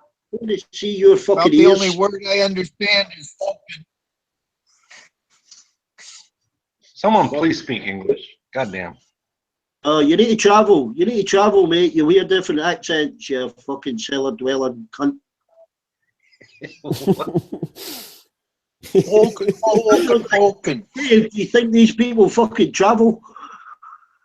You ain't fucking left Wales your entire life, so shut up. You watch too many fucking soap operas on TV. Fuck me, man. Travel around. I don't have a fucking... Travel around the world, you dopey fucker. Don't just get the bus down to the fucking takeaway. Wales, that's being damn right. I don't fucking leave Wales. Fucking hellfire. Fucking New Jersey is the size of the entire state of fucking England. Oh, it's bigger than your little biggin island. Fucking hellfire. I live so far out in the mountains there isn't any TV. Thick as fucking little soup. YouTube don't come out till March in the US. Get your gay fucking ass in here. This fucking idiot on the text stream. I think I'll show him my fucking anus. Maybe just put in time out for fucking just for a laugh. David, can you translate what Dubek said? Well, I can talk like Richard for 20 minutes if that helps. There you go. Yeah, talk like Richard. Yeah, wise guy. Yeah. It could be like jazz hour for the next. Yeah, see, yeah, stick them up, man. Up till 2 a.m. Chilling it out, taking it slow.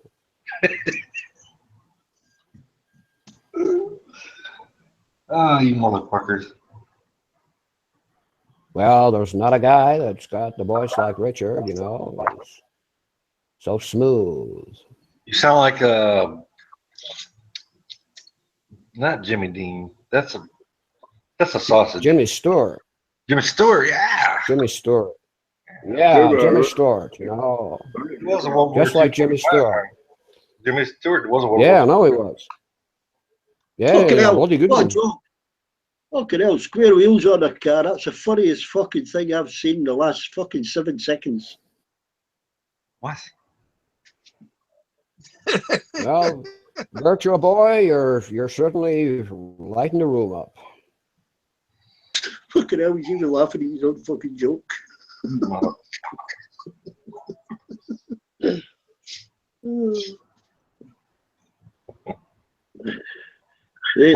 Now, come on then, Bear, if you're so tough. What are we talking about?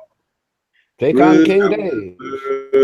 Rupert the Bear. Rupert deer, nigger deer, sticker deers. Take on King Dave. See if you can bring I'm from down Peg Wales. 2. Oh, I'm from Wales. Nobody likes Wales. Boo-hoo.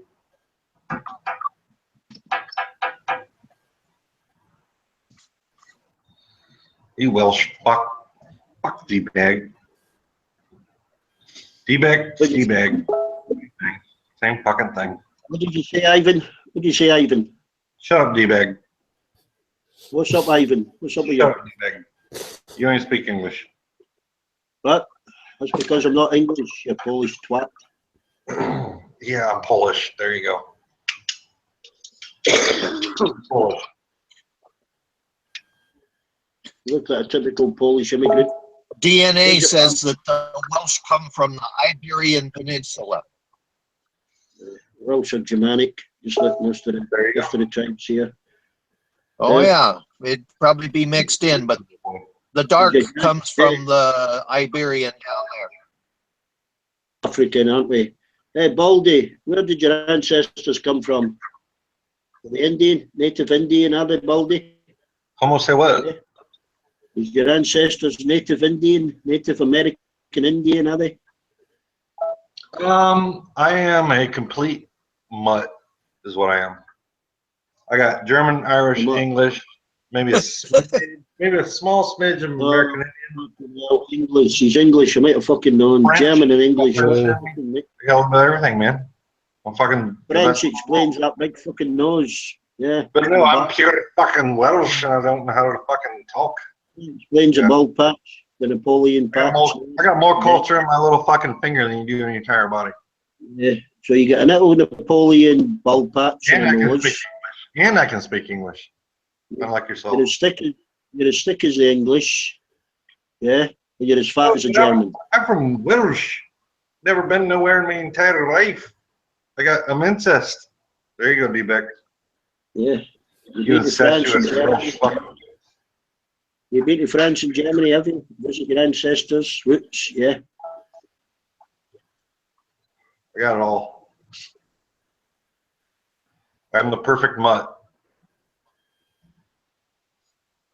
With a bald head and a fat chin. There you go. Chanson, l'amour. D-Back have a troll man's. A troll man's.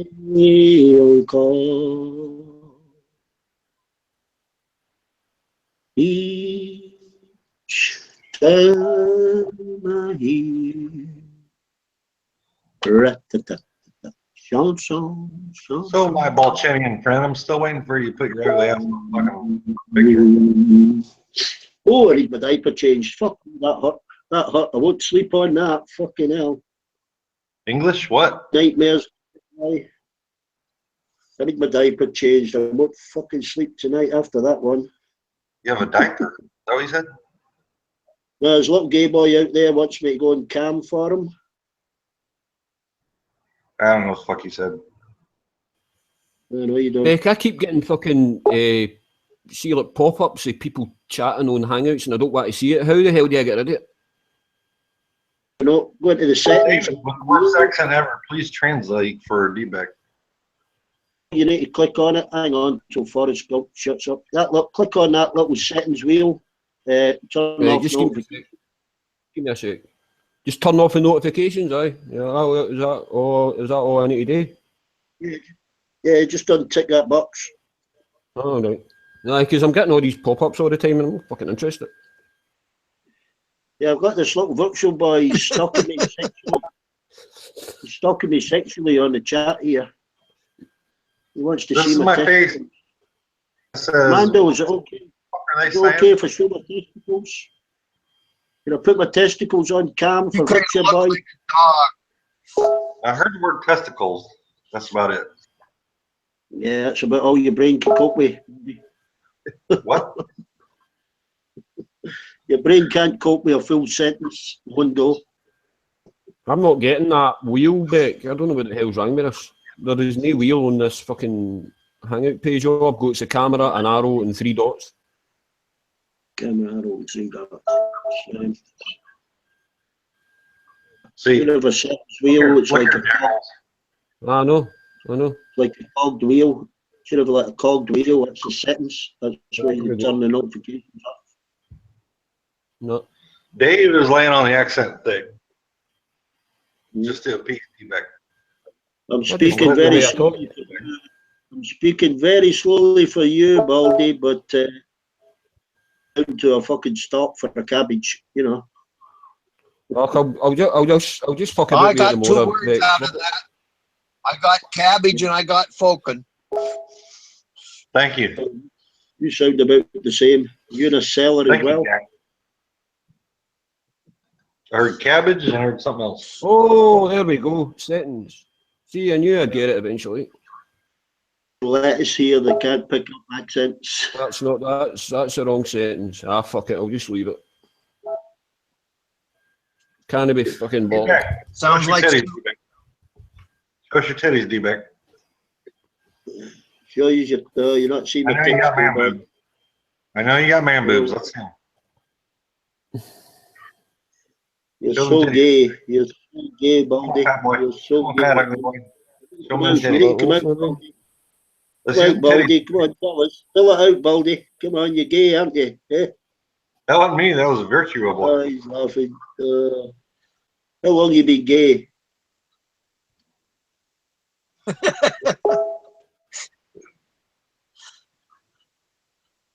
Let's see some man boobs, D-Beck. I know you got big titties. Come on, let's see them. I'll show you my waxed arsehole. How would you like that? I'll see that too. Yeah, I know you do. It's not waxed. But that would be You show me, show me your anus, and I'll show you mine. now you're getting gay, so no, I'm not gonna do that. No, I'm trying to get down the same track as you. You know, you want to see my tits, then you want to see my anus. You know, you go first, and then I'll go. No, I just want to see your man boobs, because I know you're a big old fat man.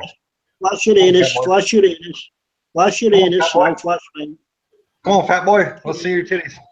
You know you want to flash your anus. Come on, let's see it. That kind of makes you gay. You want to see my butthole? Yeah, well, you want to see mine. What? English. You flash. Fuck me. I can't slow down anymore, you fucking cabbage. Did you call me a cabbage?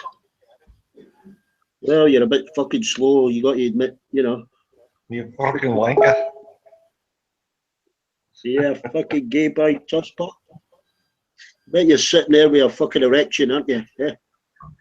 Maybe. Just for you. Dave, can you translate? No, you have the in Jimmy Stewart language?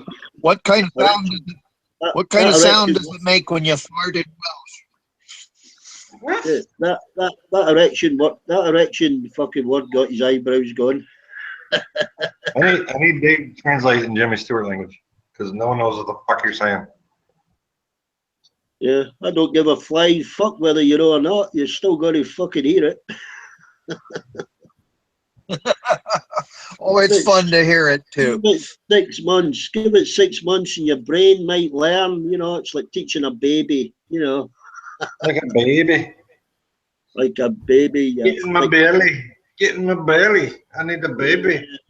Look at hell, Ron. I'm stuck chatting to these fucking cabbages, man. That's all right, fat bastard. That's cool. Put your face online. Why, sweet lips? Why, sweet lips? Yellow belly chicken. Put your face online. Yeah, sweet lips. Gay boy. You're a gay boy. Gay boy. Dave's put his face online. What are you scared of? Fucking man. What man asks another man to go on camera? Yeah, fucking gay boy. Boy. I'm ugly as a motherfucker, and I'm bald. I put my face on. Asking men to go on camera, gay boy. You can't insult me. Stop asking men to go on camera, you fucking gay lord, you turd stabber. I got a chicken in. I got a crap. Turd stabber. Fucking fucker. All right, I'm done. Fucking fuck. Okay, speak Polish, fucker. Speak Polish, you baldy bastard. Go on camera, chicken. Gay boy. Not for you, gay boy. Not for you, gay boy. Go on camera, chicken. Rum and Coke. Fuck you. Go I'm on camera, gay boy. not Shows your penis, gay boy. Shows your dick, gay boy. Come on, gay boy. Shows your dick. Choose your dick. What? You know, speakers. You dumb fuck. It ain't gonna sound any different putting your ear up. Choose your dick? Did you tell me to choose my dick? Put your dick on camera, you fucking gay lord. Why? Why don't you even put your fucking face on it? Put your face on it, I'll put my dick in your face. Oh, what? Oh, that's gross. Ooh, fuck it. I'm sorry. You fucker. Not really. Fucking faggot. Did I see this is kind of like a gay fucking chat with this fucker? What? Well, I think I'm going to duck it. I think I'm just getting a bit too much. Yeah, I'm fucking off to bed. This gay boy's fucking trying to chat me up. English? What? English? What? What'd you say, Polish? Fucking, you speak fucking German. You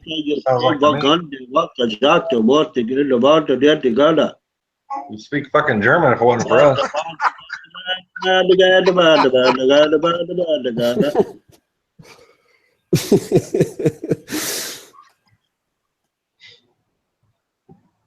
I think you two really like each other. Hal and Dick. Once for life. Really? Hey, Ronan, come on. Bear and this fucking virtual boy, gay fucking boys into you. Look at them chatting together. You want me to get Bulldog here? Fucking hell. Bulldog. Bulldog's fucking funny, man. He's a pain in the ass, but it's funny. Yeah, it's a couple of fucking trolls making up different IDs. That's who they are. They wouldn't say who the fuck. Just let it go. Just let it go, German.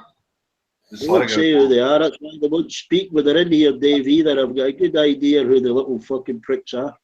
Just let it go, Nazi. It's okay, Nazi. Just let it go. Stay out there and Just say text thank line. you. All you gotta do is say thank you for not speaking German. Baldy, Just shut say the thank fuck you. up.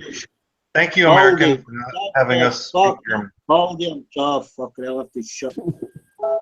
Just say thank you, American, for me not speaking German and for having terrible English and not being able to speak English. Yeah, shut the fuck up a minute when I'm talking to somebody. Hey, gay boy, text, come in here. Come in here, you little chicken bastards. Come in here and speak. Don't come here and sit and fucking look. Pieces of shit. Hey, there's Funky Morgan.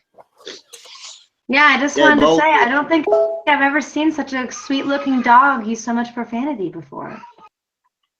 Well, the thing is, you got to use profanity to the people that use profanity at you. If it offends you, I do apologise, but I will return profanity where it's deserved.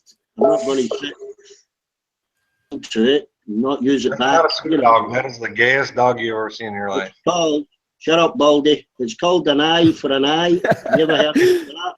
That is the gayest dog I've ever seen in my life. That dog sucks so much cock. He's gay. Just like Any me. fucking animals, he's got to call it fucking gay. I think if you got a gay fucking pencil, you dopey bastard. It's fun to hear it in a different language. What was that? That sounded like a fucking hillbilly. Can you say that in German? Of course you can. Because it wasn't for us, you wouldn't be fucking speaking German. Yeah. Let's get rid of that prick.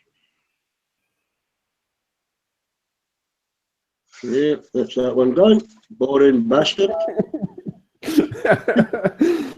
I'll tell you about that fucking. Yeah, put him in a timeout. Let him try and think of something sensible to say.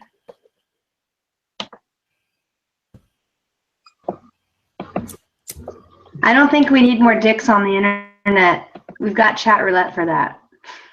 Well, if you want a lot of gay talk, you need to listen to Preacher Boy here. Everything's gay to him. You've probably got a gay wardrobe there and a gay bed and a gay picture. I'll let him explain it to you. And then we have that gay dog that licks his own balls. Yeah, gay dog and a picture of two elephants. They were gay elephants. Everything's gay to him. Probably get a gay Christmas. Happy.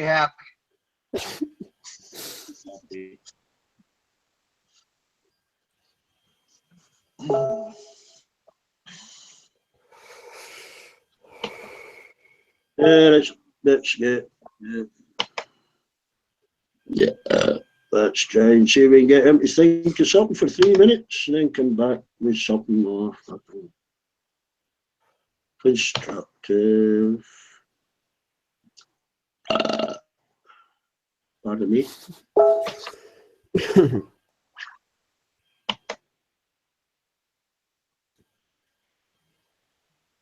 Looks like it's the Fat Man Rolly Trolls. Annie back in another ID. Got little back. Gutless little fuckers can't come into chat, Dave. Type in there on the little keyboards.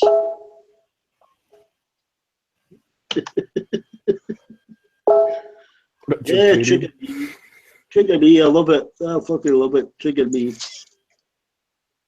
Come in here and trigger me. There's that dirty little Pakistani. Too fucking scared to come into voice.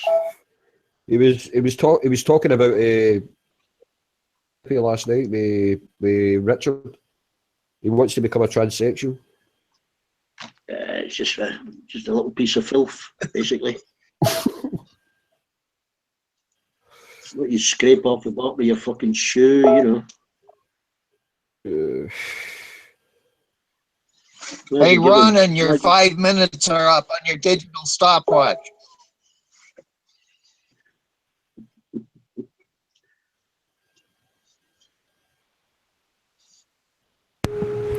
What's that, please? You are there. It says your time was up. It's time to come back on. Well, no, I was enjoying listening to everyone, and I was watching the chat stream. That sounds a bit like Ray, that. Richard Yeah, I don't know how to turn on the chat. Okay, hold on. Okay, so you are on a YouTube page, yes? I don't know where I'm at. I click until I get here, but I have no idea where I'm at. I'm on Google Hangouts. Oh, okay, so you can see that. All right. What I'll do, if you're on the Google Hangouts, right? What I'm gonna do is I'm gonna post the link to the video that this is coming out connected to. Yes, and then I'll explain how to get the actual chat stream going. Okay, I'll do that right now. Okay, well I'll watch, but I don't see much of anything. I just see people's icons. Oh yeah, no. Well, hold on. If you look at your, You'll have to open like a separate browser. do you see that? Do you see that there on the Google chat screen? No, I just posted a. It no, says. I must.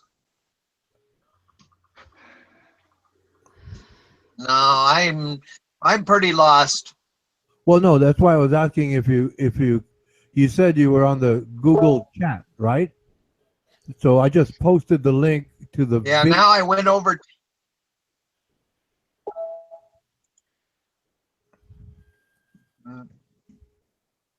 But it takes you 3 fucking days. Yeah, that's okay. Let's just go back to chat because I'm incompetent on this. Well, that's why I was asking if you said that you were on the Google chat screen. I just posted the link to the YouTube video, and that'll get you to the actual video, the chat stream to the YouTube video. Another tab will come up. It's just like well, if you click on it, it'll open up another window, or should I say tab? They call it. Yeah, well, I don't see any. I would try That's okay. Just I'll hold down the power button for 2 seconds on your laptop, then let go. Just click on that. You'll see in the Google chat. Yes, you'll see that People's Cornerstone. Just click on that, and that'll open up another tab, and you'll be in the YouTube video channel.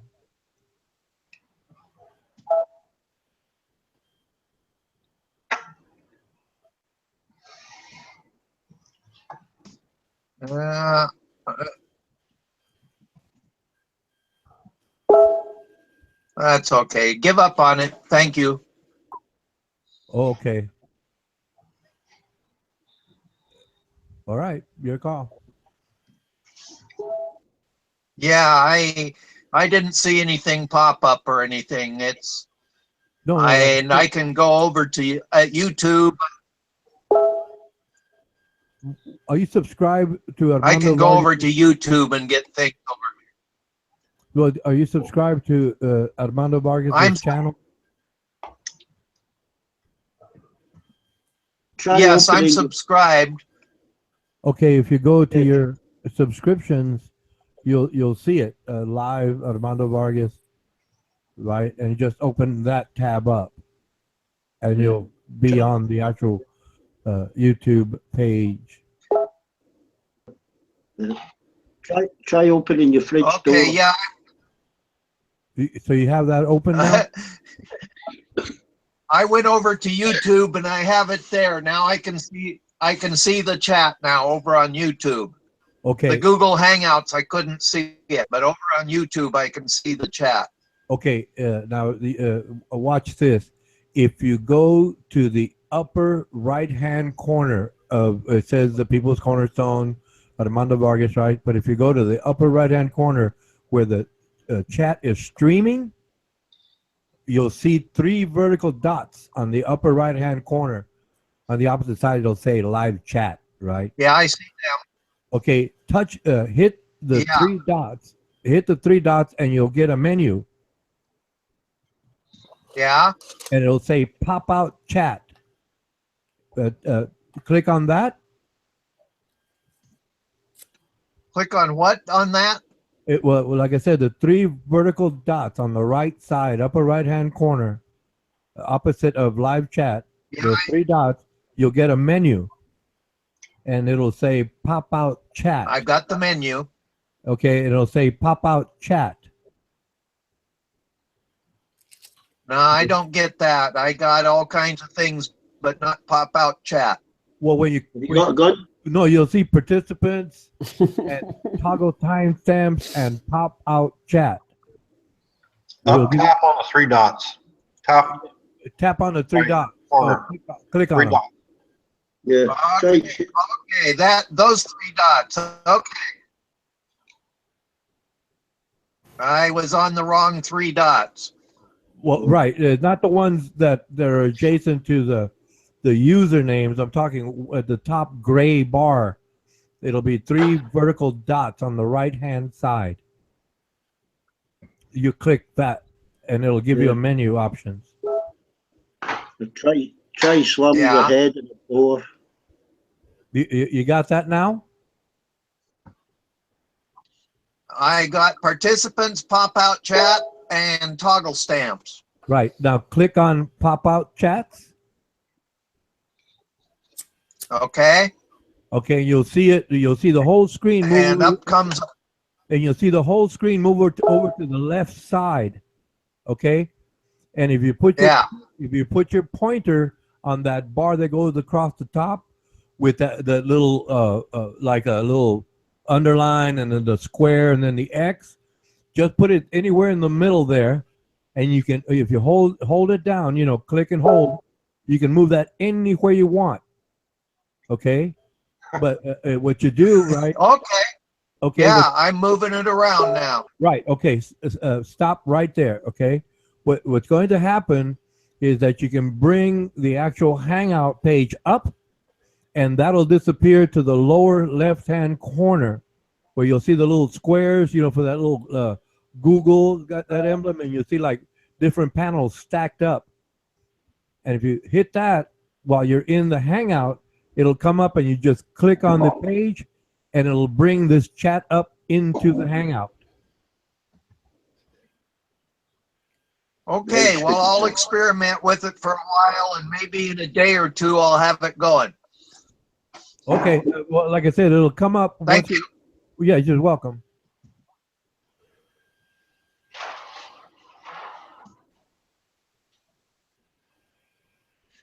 Sorry, guys, computer lesson. Oh, no problem. It's no problem. Other people are listening, right, and just walking you through it. They might get it too, and then when they join Hangouts, they'll have that so-called lesson in mind, and then they'll be, quicker to so-called put everything in place. I doubt it. I don't think Preacher Boy can get his shoes on the right fucking feet. Well, yeah, he's coordinated. Yeah. But now I can type too. That's good. Yeah, you can type. Like that, you can move it around and put it everywhere you want, and you'll see that. Okay, you're good now, yes? What was your? Yes, thank you. YouTube? Oh, you're welcome. Oh yeah, he just typed hi. There you go, Jack.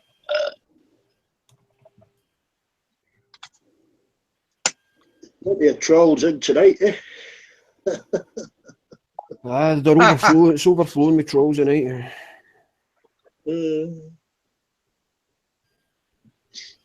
Love it. Yeah, there we are. I see you.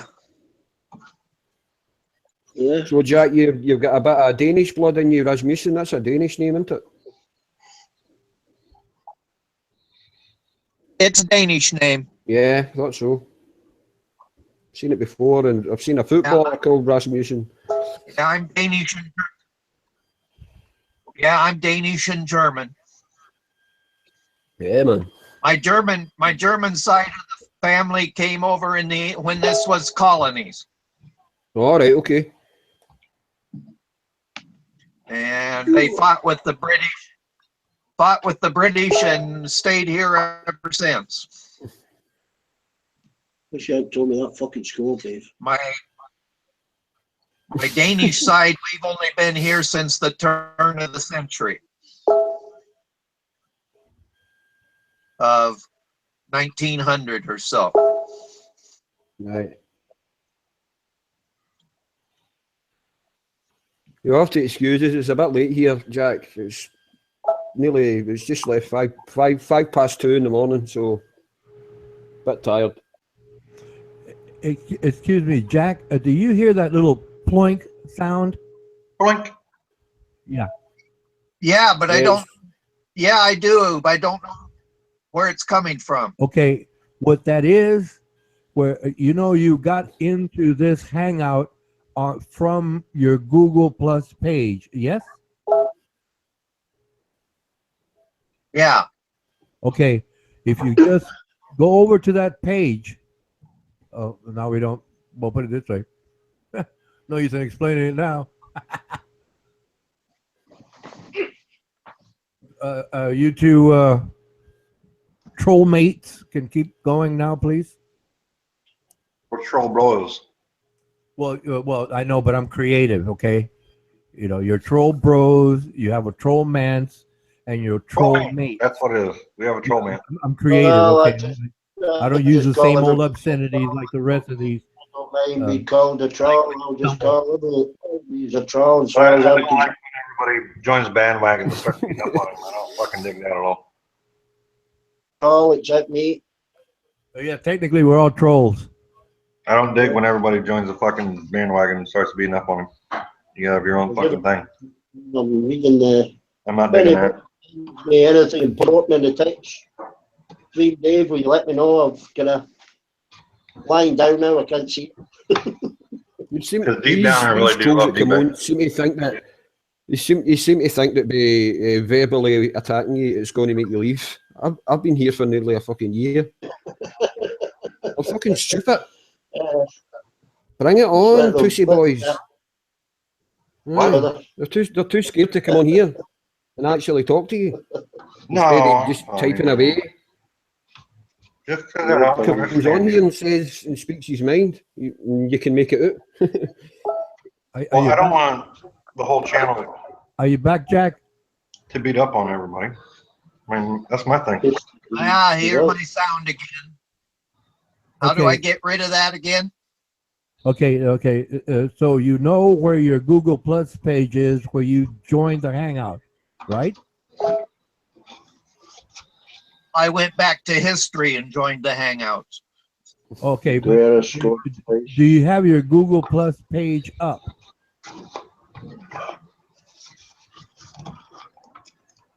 No, I have Google Hangouts up as all. Google. Well, that's it. Google Hangouts.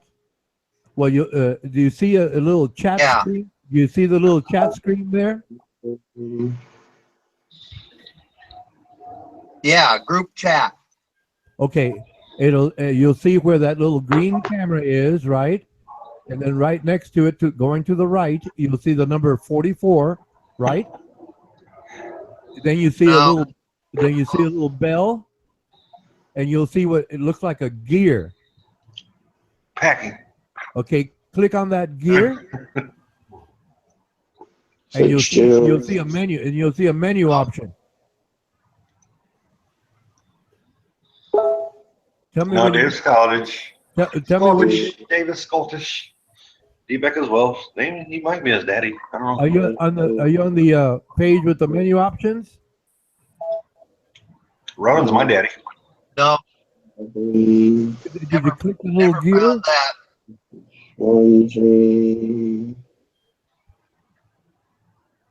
Yeah, let's just go back to chat and give up on this shit. No, come on, Jack. Come on. You're there already. I'm just trying to. No, we've got another 3-4 hours. Carry on. Interesting. I mean, D-Beck was explaining it to me, and everybody was muting me. You know. I mean, the least we could try, you know. I'm serious. D-Beck was trying to explain it to me, and I couldn't get it. It's like, I realized somebody had muted me. You know, one of those petty minds. But that's not the point. You there? Like I said, did you click that? Did you click that little gear?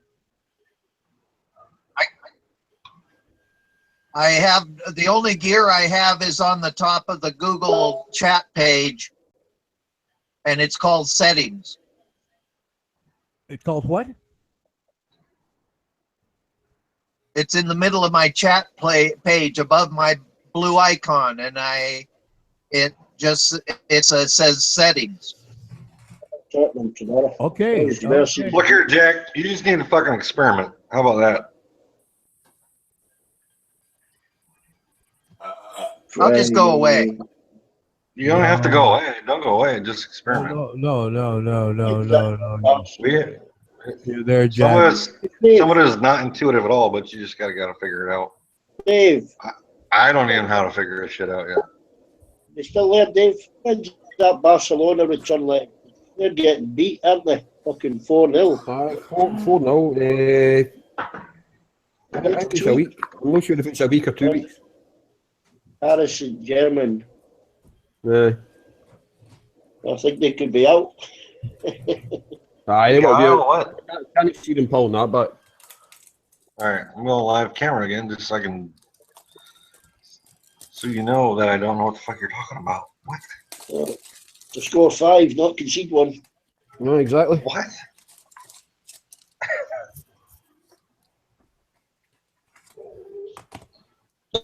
What the fuck? You should have pulled ahead.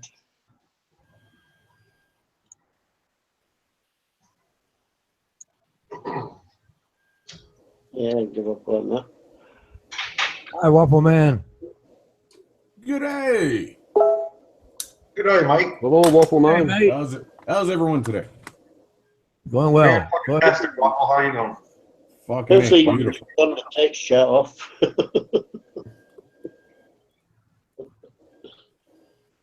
It's not another one. It's not a fucking other one. We'll have to talk at 1 mile an hour for, is it? Yeah, I suppose. How are you doing tonight? Wunderbar. Wunderbar. Yeah. And where are you from? Canada.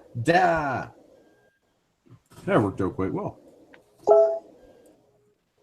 No, complicated question. What's your question? Where am I from? I'm from Canada, Eastern Ontario. Oh, that is in Canada, yes? Yes, sir. Under the Queen's rule, you should like that, D-Beck. What did you say, Baldy? I said under the Queen's rule, you should like that. Welsh?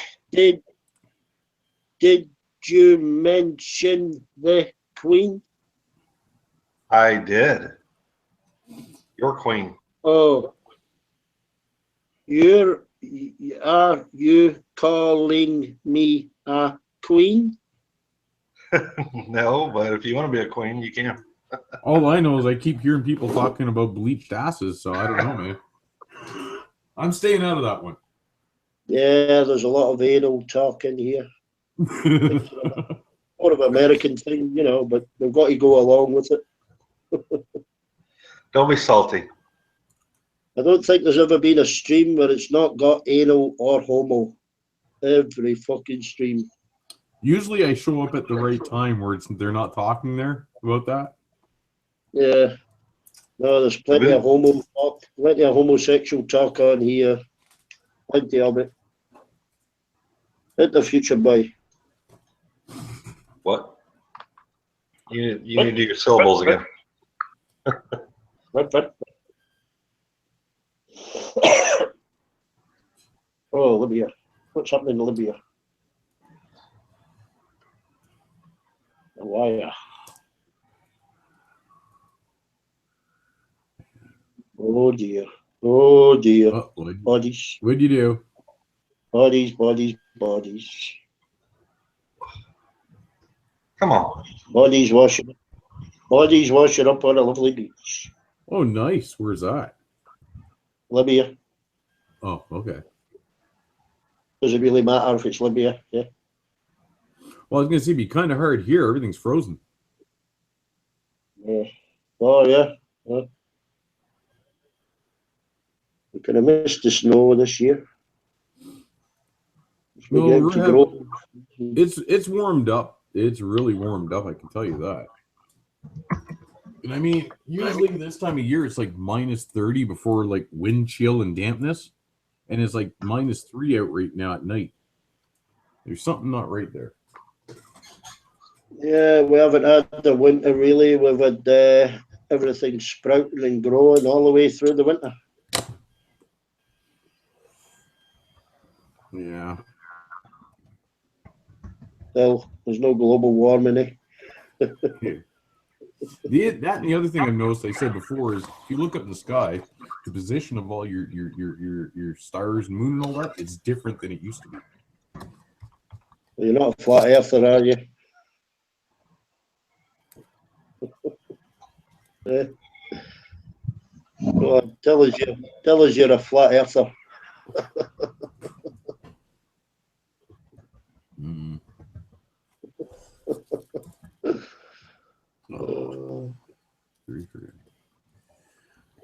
No. I can't complain. It's nice. It's warmer out. It's cheaper on gas to drive around. Hey, why not? It'd be cheap for you, I guess. Oh, fuck yeah. Oh, fuck yeah. Gets that cold out. I don't care what car you own. It's a pig. Funky's getting assaulted. It's like, goddamn. I have a little bit of game. Hey, no Canadians don't have square wheels on their cars.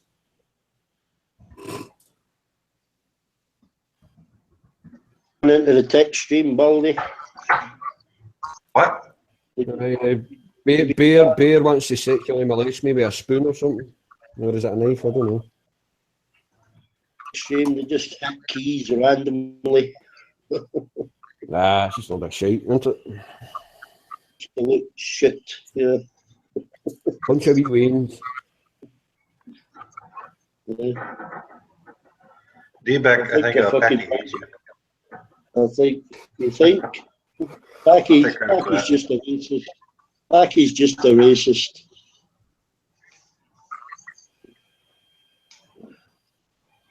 I haven't heard any arguments yet. What's going on here? Haven't heard what?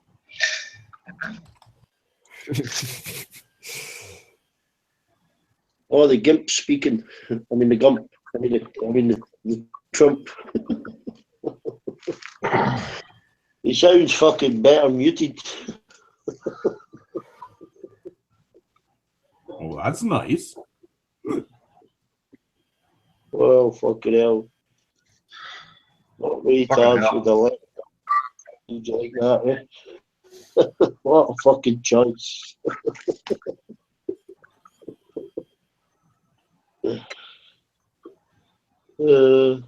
I wouldn't trust that cunt to read my fucking electric meter. German? What? What? Oh man, you can't use any of the toys.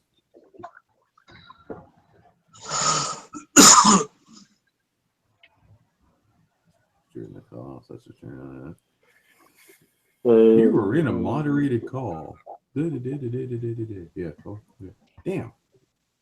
Yeah, I slept for 4 fucking hours earlier, Dave. I'm ready to go to bed myself. I need to get up in fucking 6 hours. I stuffed my fucking face. Fucking fell asleep. Obviously, you don't. Somebody's actually have to work for a living. They don't live on fucking benefits. I've never fucking lived on benefits, mate. Never. Me neither. Never signed on the boys. Oh, I was given the fucking forms once. I fucking threw them back down. I said, fuck it. It was like a fucking book. I said, forget it. I've been out of work like for I think 2 weeks was the longest. But I just lived off the redundancy, you know. Until I got another job. Anyway, I was going to fucking sign on. Fuck that. I was out of work 2 weeks. They said, you got to sign on to pay your stamp. I said, shove it up your fucking ass. Oh, see that place? I've been in there a few times. Like when my brother was there for a long while, they treat you like a fucking 5-year-old. I'd never been in. I went, and when I left fucking school, I registered and started working straight away. I'd never fucking. I'd never been in one in my life. I had a job when I was 17. I left school at 17 and walked straight into my uncle's garage. So I've worked ever since I was 17. For 17 years, I'm 34. I was kicked out of school at 15. I was picking potatoes.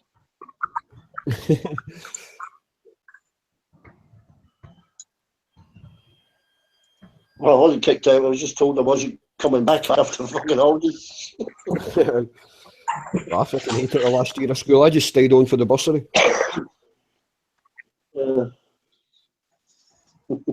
Gave you a bursary to buy school books and all that, and I just spent it on clothes. I just used to lock us in the fucking classroom, give us a pencil and a bit of paper and lock the fucking door. We climbed out the fucking window, the whole class one day on the 2nd floor, climbed down the drain pipe, put us on the 2nd floor again.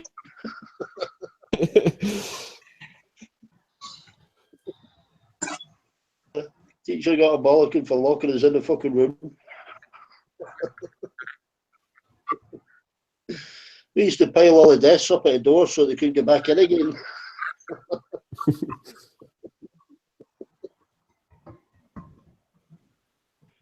we get the whole school barred from fucking Glasgow Museum of Transport and the Art Museum.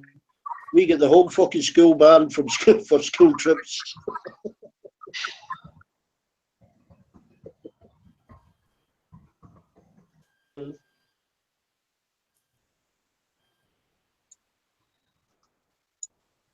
Disgrace. You're a disgrace to the school.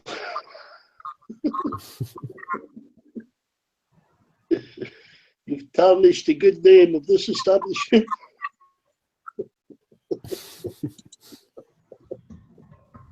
He's got a different knife now. Is this a sword? It's a sword in my gut now. Oh, fuck. What? There, he's acting the hard man because he's for Kinning Park. Oh, you still want to take like on? He has to walk around with a knife all the time for some reason. Oh, he's a weapon. He's one of them. He's one of them that walks around with a knife. Yeah, you know what they're like.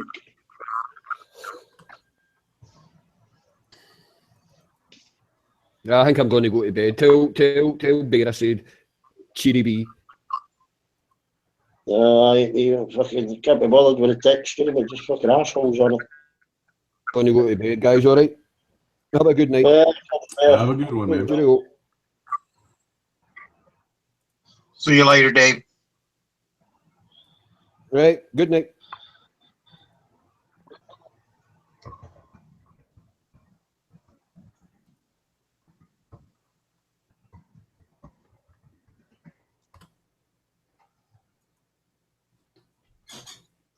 Which is fucking hell, the copper's chasing a bull. The fucking thing before it kills somebody. 1, 2, 3, 4, 5, 6, 7, 8, 9, 10, 11, 12, 13, 14, 15 coppers surrounding a bull.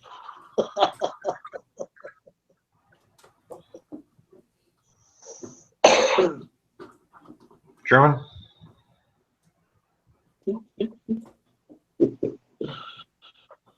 I love them American cop car chasing one guy and about 25 fucking cars turn up. Well, it's like when you see them pull somebody over for a speeding ticket or something like that. You usually get about 7-8 cars for what, one person? Yeah. Lucky Just if you a see little a overkill. cop, Just a lucky little. if you see a cop car in 3 months.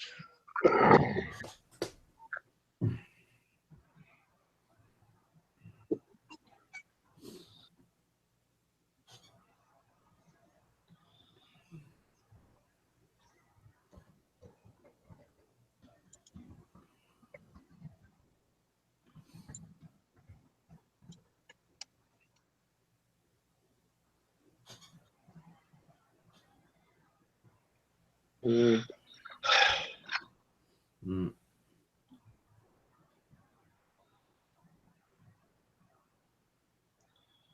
All right, next time we get on, I want some more Americans so we can understand what the fuck we're saying. Oh, racist. A little bit, yeah. Folks who Yeah, speak Mando. English. I don't care what race you are, as long as you speak fucking English. Shut up, Baldy. It's not my fault. You Instead of can't get German. You're Fucking too German fucking speaker. stupid to pick up an accent. That's your brain processing speed. Yeah, No one knows what Mando. the fuck you're saying. Shut up, Baldy. You Mando. ruined fucking chat because no one knows what the fuck you're saying. No, only you, Baldy. That's because you're fucking stupid. Amando, Only me. just right click and look at the. Hang on, Amando. This fucking retard's talking over me. Right, because no one knows what the fuck you're saying. Why wouldn't we Yeah. talk over you? Amando's understanding me. Baldy, shut the fuck up for 10 seconds. Just One, right click on. Where's the Right-click love on here, guys? Amando. Jeez. If you haven't got any subscribers, just don't 10. fucking Your give time's them a up. spam. No one can understand you. Only you, dopey. I like when you speak slow, so we all understand what the fuck you're saying. I can't speak slow just for you, dopey. You know, there's other people we consider. Ronan, do you know what he's saying? Try de-watching your fucking fat ear. Armando, can you understand a word he's fucking saying? Armando, you can't understand what the fuck they're saying. Yeah, he's a dumb fuck, Amando. But he's No, I'm not fucking with you. I honestly don't know what the fuck you're saying. I'm not fucking with anybody. I don't understand a word you say. Because you're a bit stupid, future boy. I'm not You're a little fucking bit... with you. I can't understand a word you're saying. I can understand David, and I can understand fucking Petra.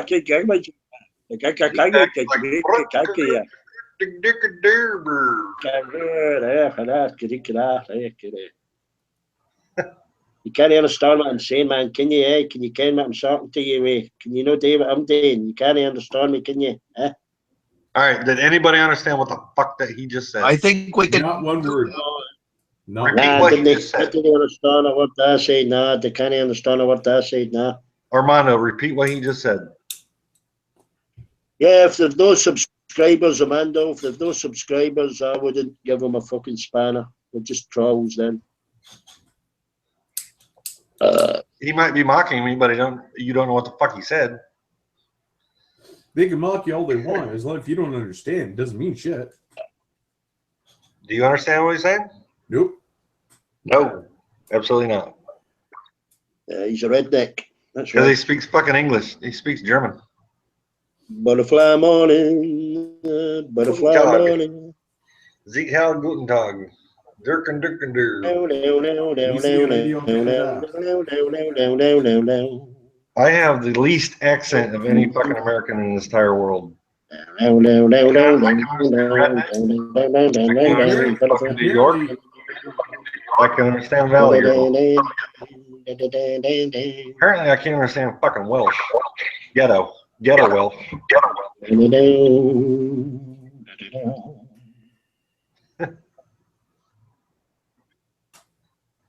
Oh, I fucking hate you all. All right, I'm going to bed. Yeah, have a good I actually love you all. So Maybe a teddy bear.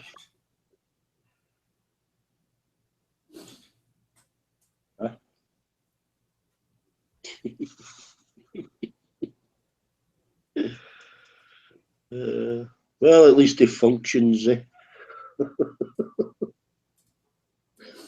He can probably feed himself.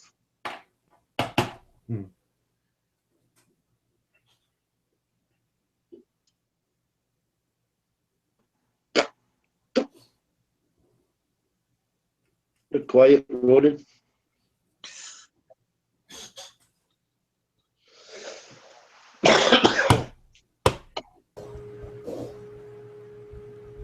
Well, the both of you were having such a lovely chat.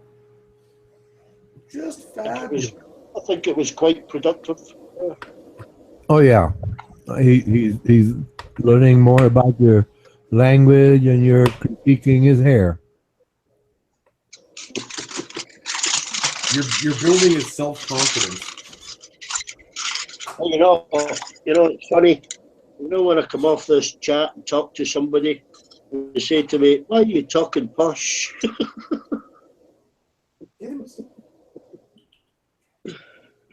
They said, why are you talking so slowly? Because I've been on here for fucking 5 hours.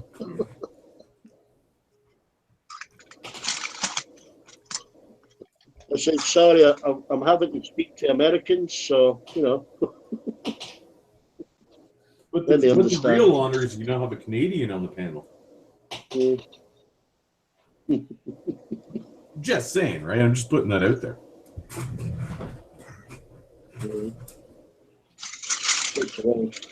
Okay, I'm not fire. Fire. Fire. Evacuate. Evacuate. Evacuate.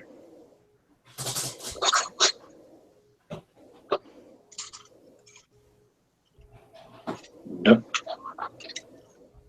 Nope. I don't understand what this dish is saying.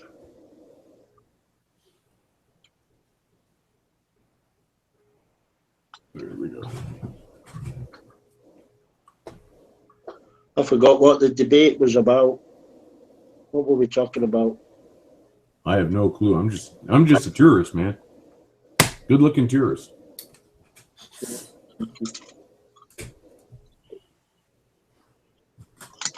We were talking about cloak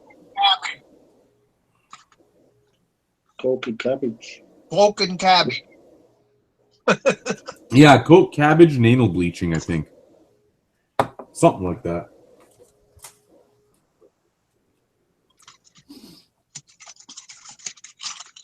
So, Waffle, are you East Coast or West Coast? East. Yeah, I'm Eastern Ontario, like Ottawa area. Kind of mid, but mostly east because we're way west. Yeah. I live over near Cryptomeria. Oh, okay. That's pretty cool. That's pretty cool. But I'm in USA. Oh, okay. Well, it doesn't take much. I mean, you guys are pretty close to us. Oh, yeah. Just a little bit of water in between where we live. You know, in some cases, not even. You see some of them little Quebec towns there? She's over. I was going to say, you see some of I'm those... south. Okay. I was going I'm to say... south of Port Townsend about 100. My God, the dog is laughing. One at a time, please. Yeah. That's okay. I forget what I was going to say now anyways. You couldn't have been that important. I'm just going to say thank fuck for the Atlantic. No, that's what it was. I was going to say, if you really want to get into it there, when it comes to that, there are some like small Quebec towns. Your border is just a painted line on the road. Going from Quebec, or going from Canada to United States, just a painted line on the road, no border, nothing.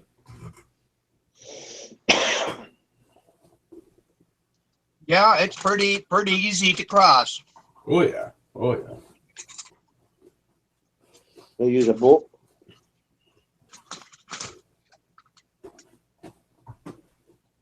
Don't even need that around here. Don't even need that. If someone had half a brain in their head, if someone had half a brain in their head and they knew Ontario or Quebec a little bit there, you wouldn't need a boat. You wouldn't even need to go through the border. You can just go to the States like crossing the street. Yeah, you can travel from here to fucking Afghanistan without passing through a border control. Yeah. I mean, I've never done it myself there, but I know what towns they are, and the local news, the dummies actually advertise it by talking about these little towns. Not the smartest thing there is, but whatever.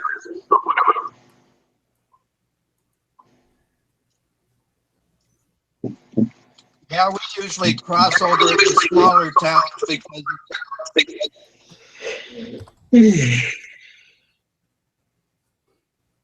it's a lot quieter at the smaller towns. Oh, yeah, it is.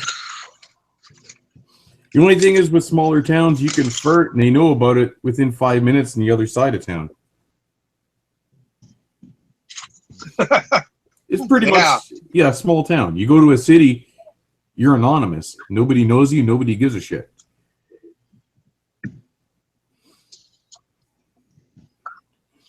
Oh, Cryptocene. I didn't hear about that one. It could possibly be. I don't know. I couldn't tell you. I don't really follow the politics in Canada because the Canadian politics are just boring.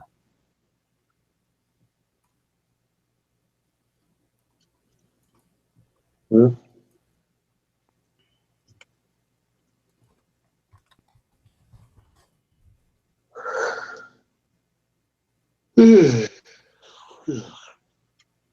Mm-hmm.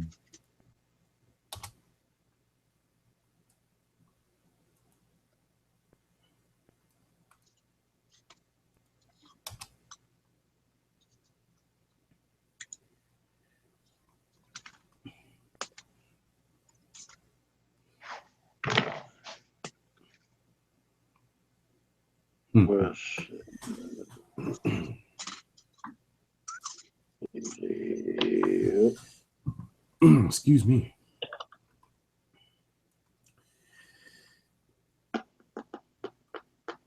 Where's that word there?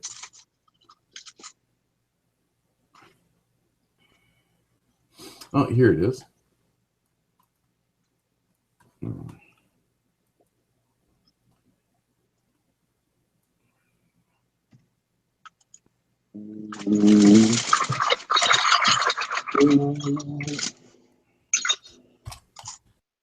Oh dear, what can the matter be?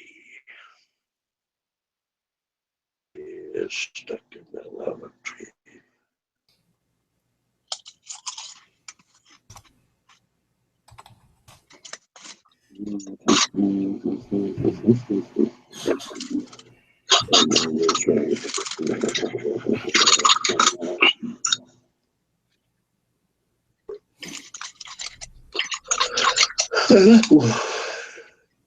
Okay. No, I don't want to see that.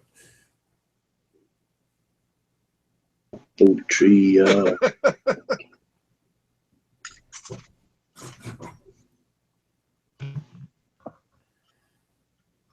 it goes. You got your mic unmuted? Figured it out. Beautiful. Yeah. There you go. Figure it out.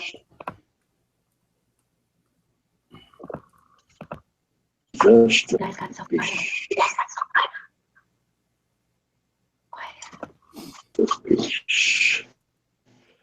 Who the fuck added me to disaster piece?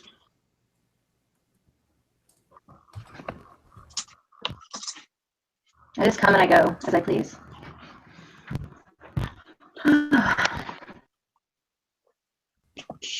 Yeah, I don't think so.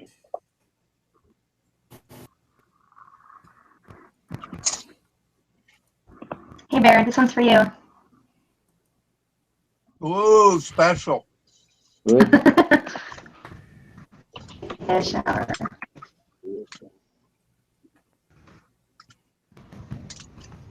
Oh, I see Russell Earnshaw.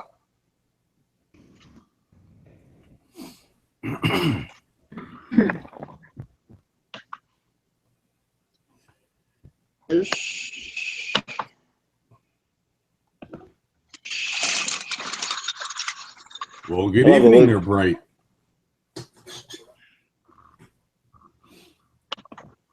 How's the little boy there tonight?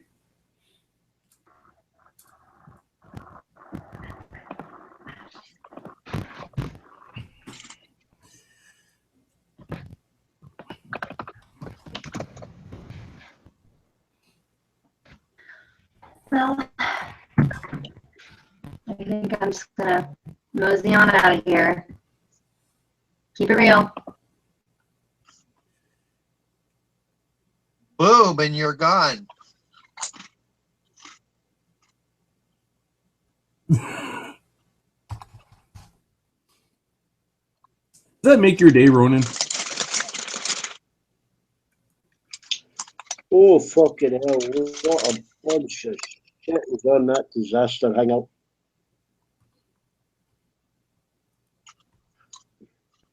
Fucking bulldog. All who.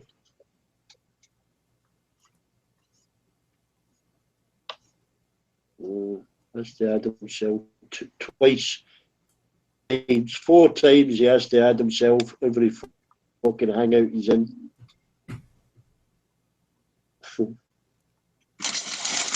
That one. Fucking scum.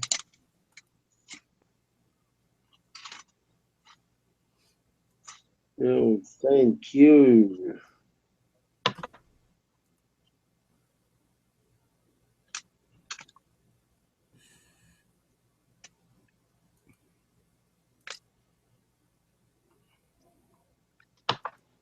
Yep.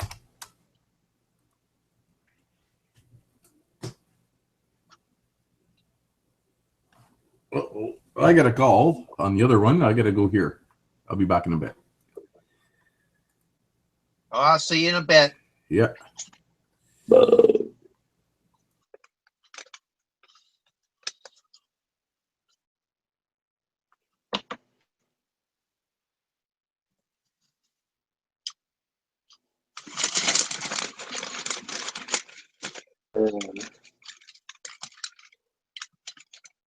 Pork and cabbage.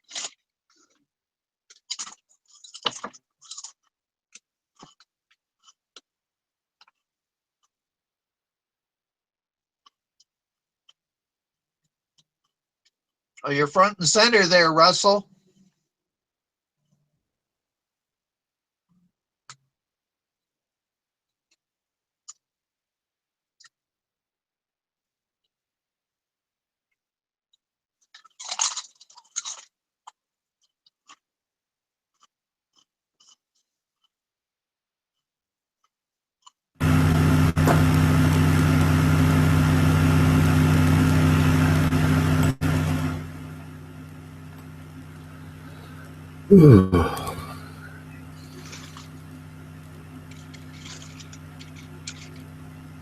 Is this microphone working? Yeah, you just came on. Okay.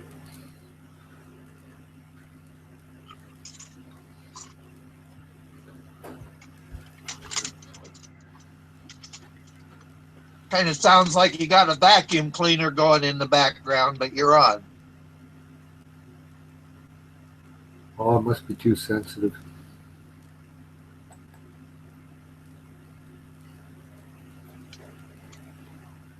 Because that's a dishwasher upstairs.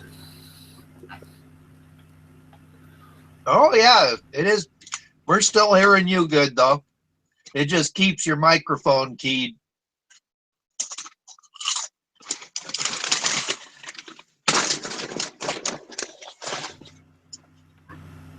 So you're from West Coast Canada too, aren't you?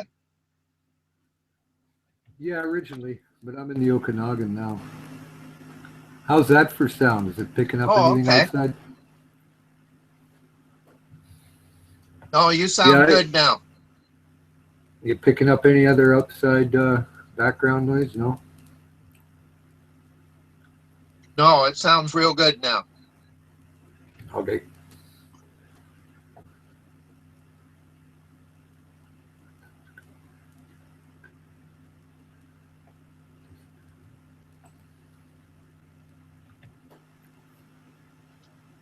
Who was I talking to? Rasmussen? It's Jack? Yeah, that's me. You've talked to me before in chat. I just had a different name.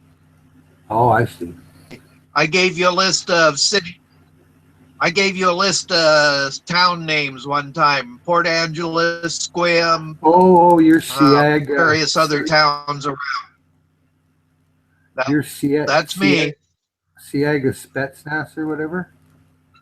Is that the name? That was me. Siaga Spetsnaz, yeah. All right, okay. You're the fisherman from yeah, this Oregon. You're around Portland or something. Yeah, this is me. Right. This is my real name now. Oh. Did you retire from fishing? Yeah, I'm a retired fisherman. I lived around Rupert, so I was kind of... I knew some pretty trashy ones, though. They were... I won't say.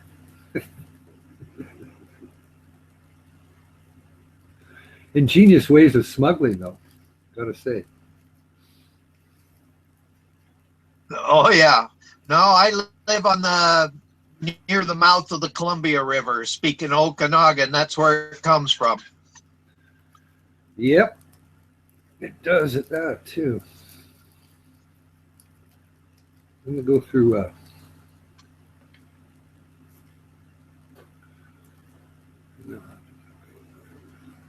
Oh, yeah, right. Columbia River.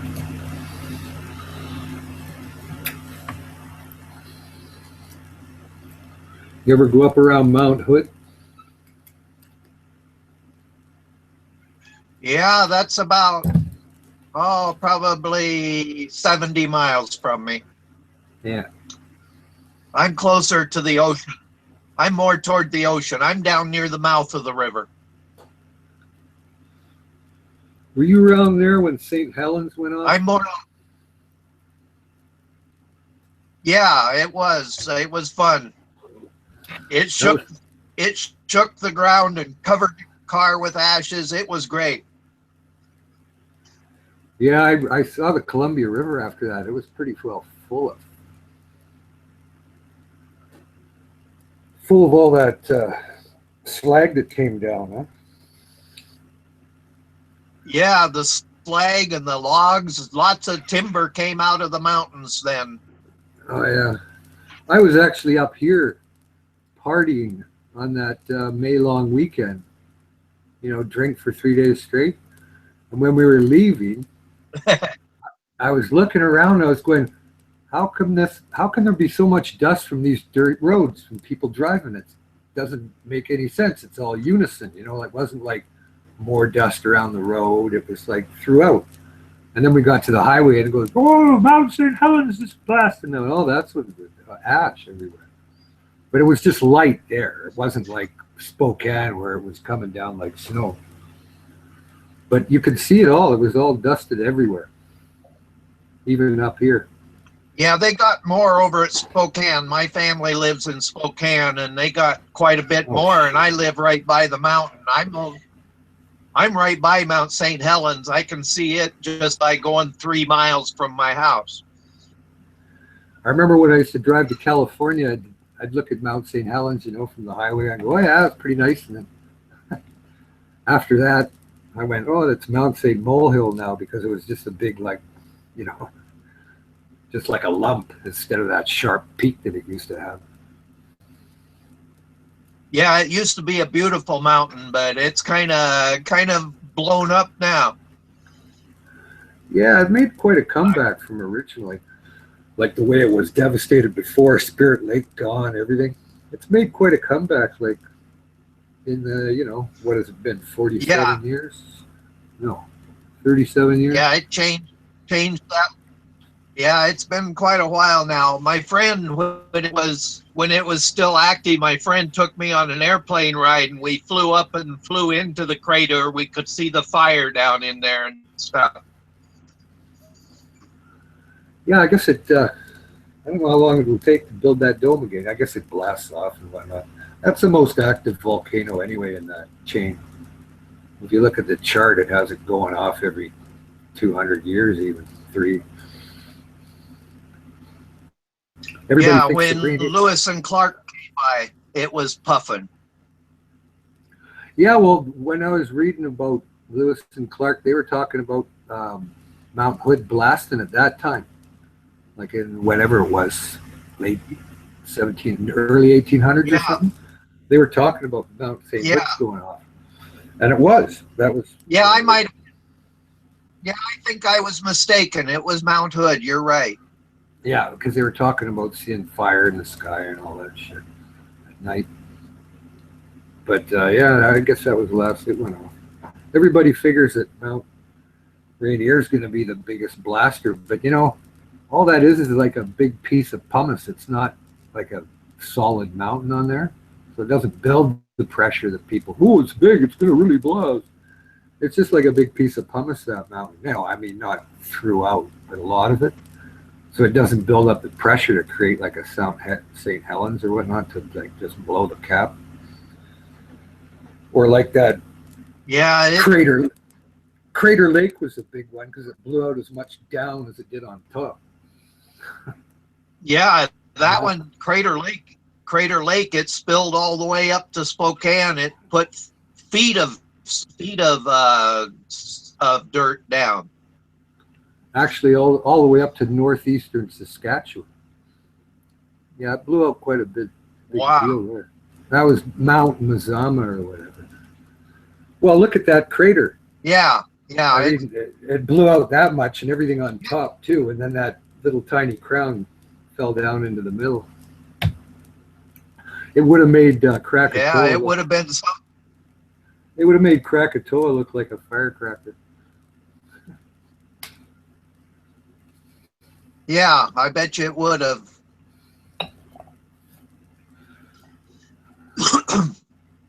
Well, there's quite a bit of up by Mount St. Helens. It opened up some areas of gold that are up in there. Each of these volcanoes have gold around them.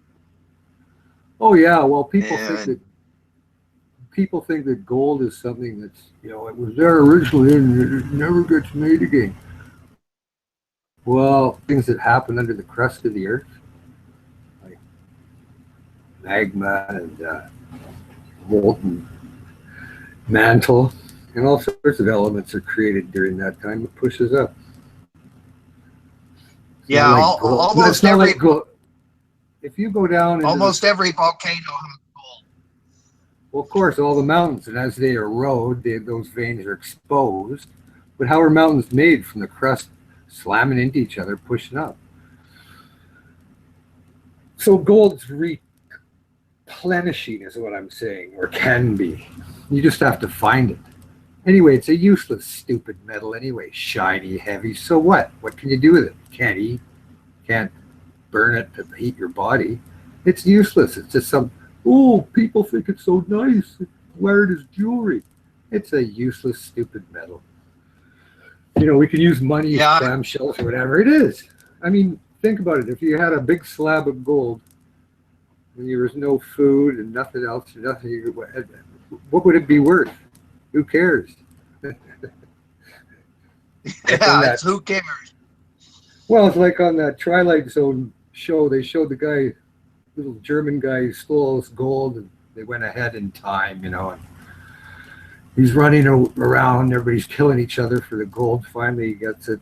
Somebody stops some sort of car or something on the road, and he goes, "I'll give you this if you take me to safety." And they go, "Well, we'll take you to safety, but we don't care about this stuff." And they threw it out the window. So all the gold that he had for the future was worth nothing. Yeah. Yeah, no, I like to go out and I pick up agates, rocks, but I don't bother with. I knew a woman. And I like arrowheads.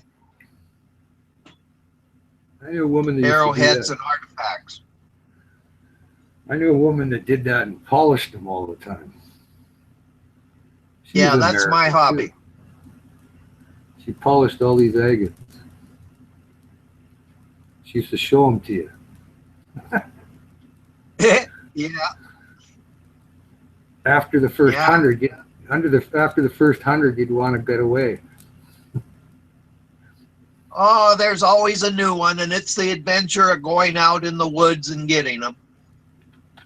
You got to look for those meteorites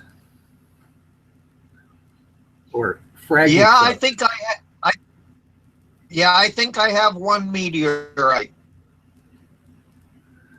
If you have anything with a substantial, but it's a small. I know that a lot of times you can't really go to areas where they figure there's fragments. Like you're not allowed to go up and pick them up because they're worth money, or they're worth quite a bit of money if you get a good sized one. But yeah, mine picks up with a magnet. Will pick mine up. Yeah, yeah. Well, there you go. Part of outer space.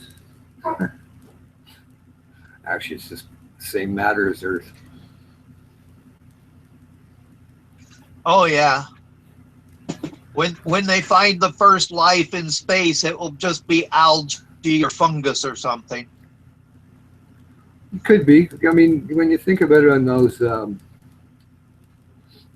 flume vents that are in volcanoes, there's bacteria that actually grows out of there, and it's 260 degrees Celsius. So, I mean, it's bacterial life at that temperature. Now, there's probably something in Jupiter in the middle there. Who knows? But then you get into I'm pressure. sure there is. We just haven't discovered it yet. No. Well, we're a long way off from understanding anything beyond fighting with each other over who has the right belief. Yeah, for a few days every month, there's oxygen goes from the Earth to the moon.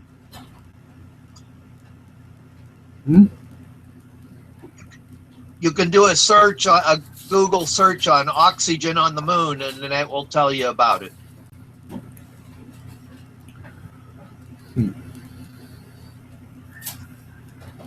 Where there's oxygen, there's life. Well, I'm just talking on here. Anything to do with water is, you know, it's hydrogen and oxygen anyway.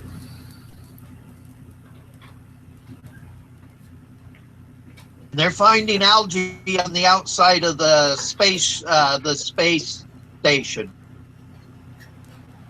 Really? But that came from Earth. Yeah, but to sustain itself there, I never read that. I'll have to check that one. But they are on the, well, no, they're beyond even spheres and stuff. Yeah. Surprising.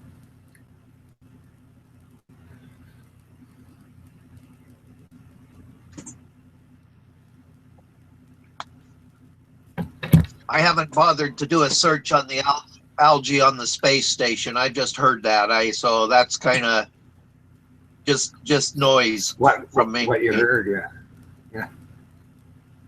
Yeah, but I've Googled the oxygen on the moon, and it does talk about that. The scientists have discovered that. Well, I mean, it's one of our main elements throughout the whole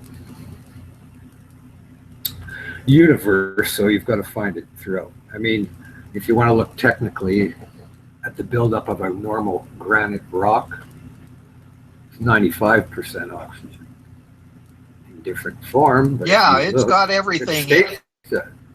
But not, you know, the bulk matter is like over 50% oxygen. Not that it sits there and looks like an oxygen molecule in the air, but you know, it's hard to believe. People go, what? How could it be a role of the oxygen? Well, things have a way of changing under their molecular structure. When you get down in the pressures of the earth. Molecule. Yeah. Or like that silly question I was asking there, how long does it take a photon of light to get from the center of the sun out to the surface? Average 100,000 years. Bops around like a little pinball in a pinball machine. But that's hard to figure, you know. What? It takes 50,000 years for one little piece of light to come out of the sun from where it originated? It only takes 8 minutes to get it does. It takes more time to get out of the sun than it takes to cross space. Mm-hmm. Goes for a little ping pong run. So what happened to Richard? Yeah, we've lived. He should be awake about now. Yeah, wasn't he up? He like runs a little different. Yeah, he was up pretty late. I heard him in the middle of the night last night. No, I mean, doesn't he stay up like for days straight or something? Maybe he just catches up. Well, this chat stream shuts down during the day, so I imagine he sleeps then. That's true. No, I think he kind of called up for a stream last night or something. I saw this call there at 4 in the morning, and I mean, I'm not usually up at 4 in the morning unless I don't do that shit that keeps me up like that. Yeah, it was like in the middle of like 4 in the morning when I heard my computer out here with his voice on it. Oh, really? Yeah. And then when I got up this morning, he was chatting away, and there weren't any birds in the background, so I knew it was nighttime over there. Yeah. Oh well, people need rest.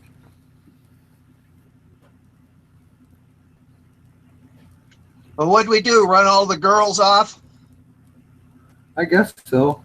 Maybe they like that other talk from those halfwits. You know, like, oh, fuck up the ass. Maybe I shouldn't say that. It'll offend them. Yeah, I was thinking of my son. They'll all show up and start calling us gay. But the stupid thing is that I could imagine my son and daughter standing here listening. I'm going, oh no, these people are, you know, pretty close to my age. They just look at me going, oh, you really are fucked up. Would it be embarrassing to have to make all sorts of excuses? Oh, I just come here because I'm bored. You know, I got a sore back or something. Yeah, it's good entertainment. I guess, yeah. I like getting away. It gets a little repetitive though, you know. It's like over and over the same thing. It's like, yeah, okay, carry on, change the channel, turn the page. Oh, you're gay. No, you're gayer than me. Like, come on, okay, you know, say it for a while, but it gets pretty lame after about 2 minutes. To me, anyway. Yeah, whatever. You know, it's kind of like watching a hockey fight. Sometimes I just sit there and go, okay, come on, make a stand, get it over with now. Let's get back to the game. Yeah, never mind the stupid show. Yeah, that guy needed to be hit. Okay, he's hit. Now let's go with the game again. That's what it turns out. You know, some people go, oh, I just watch it for the fight. I pretty well say, okay, carry on. Get the fight over with. Okay, did the guy learn his lesson? Yeah, okay, he's not going to chop up the superstar anymore. Okay, let's carry on. Go. Drop the puck. Yeah, it's kind of fun to watch him attack Richard. Oh, he does okay, but he'll carry on a little bit too long with Ronan, in my opinion. I mean, I know Ronan kind of goes flippy sometimes and whatnot like that. It's a good bait and that, but I don't know. Again, it gets to be the loop tape repetitive thing. Carry on, get some wit, change. Yeah, I get along with both of them. They're both good yeah, guys. well, yeah, it's no, it's not worth forming a negative opinion. It's like, oh, I hate you because you're so good. I couldn't give a fuck. It's people on here. I haven't been around. I haven't been on long enough to Yeah. piss anyone off. So I'm still good. Waffle's You're still back. Yeah, I had a call, a Skype call. I had to answer. He's an Eastern Canadian. One of the good ones. Last night, they were skagging. They were skagging Canadians yesterday on that chat. It's just like, yeah, whatever. You know what that is? I don't even have the energy. No, I don't even have the energy to reply. I mean, it's like, hey, man, look at your president. That's enough right there. I mean, I don't have to say anything. Yep. You should be embarrassed. Just be embarrassed. Yep, I agree. No, nobody's going to take us out of this. They didn't give us any good choices. No, there was I know. No choice. They were both. I know. You had the choice between Clinton, who's an established globalist. Oh, I won't go for the TPP. And in a month or two, she'd go, oh, well, it was a good deal, and all the Republicans like it. So you would have gone for 4 years of the same. But that, I mean, there's got to be something better. Waffle, Waffle, you're not. Hey, sorry, go on, Russ. Waffle, I know you're not a conservative, but you remember Danny Williams? The name sounds familiar. He was a premier of Newfoundland. Harper hated him. Weyerhaeuser hated him. Big Oil hated him.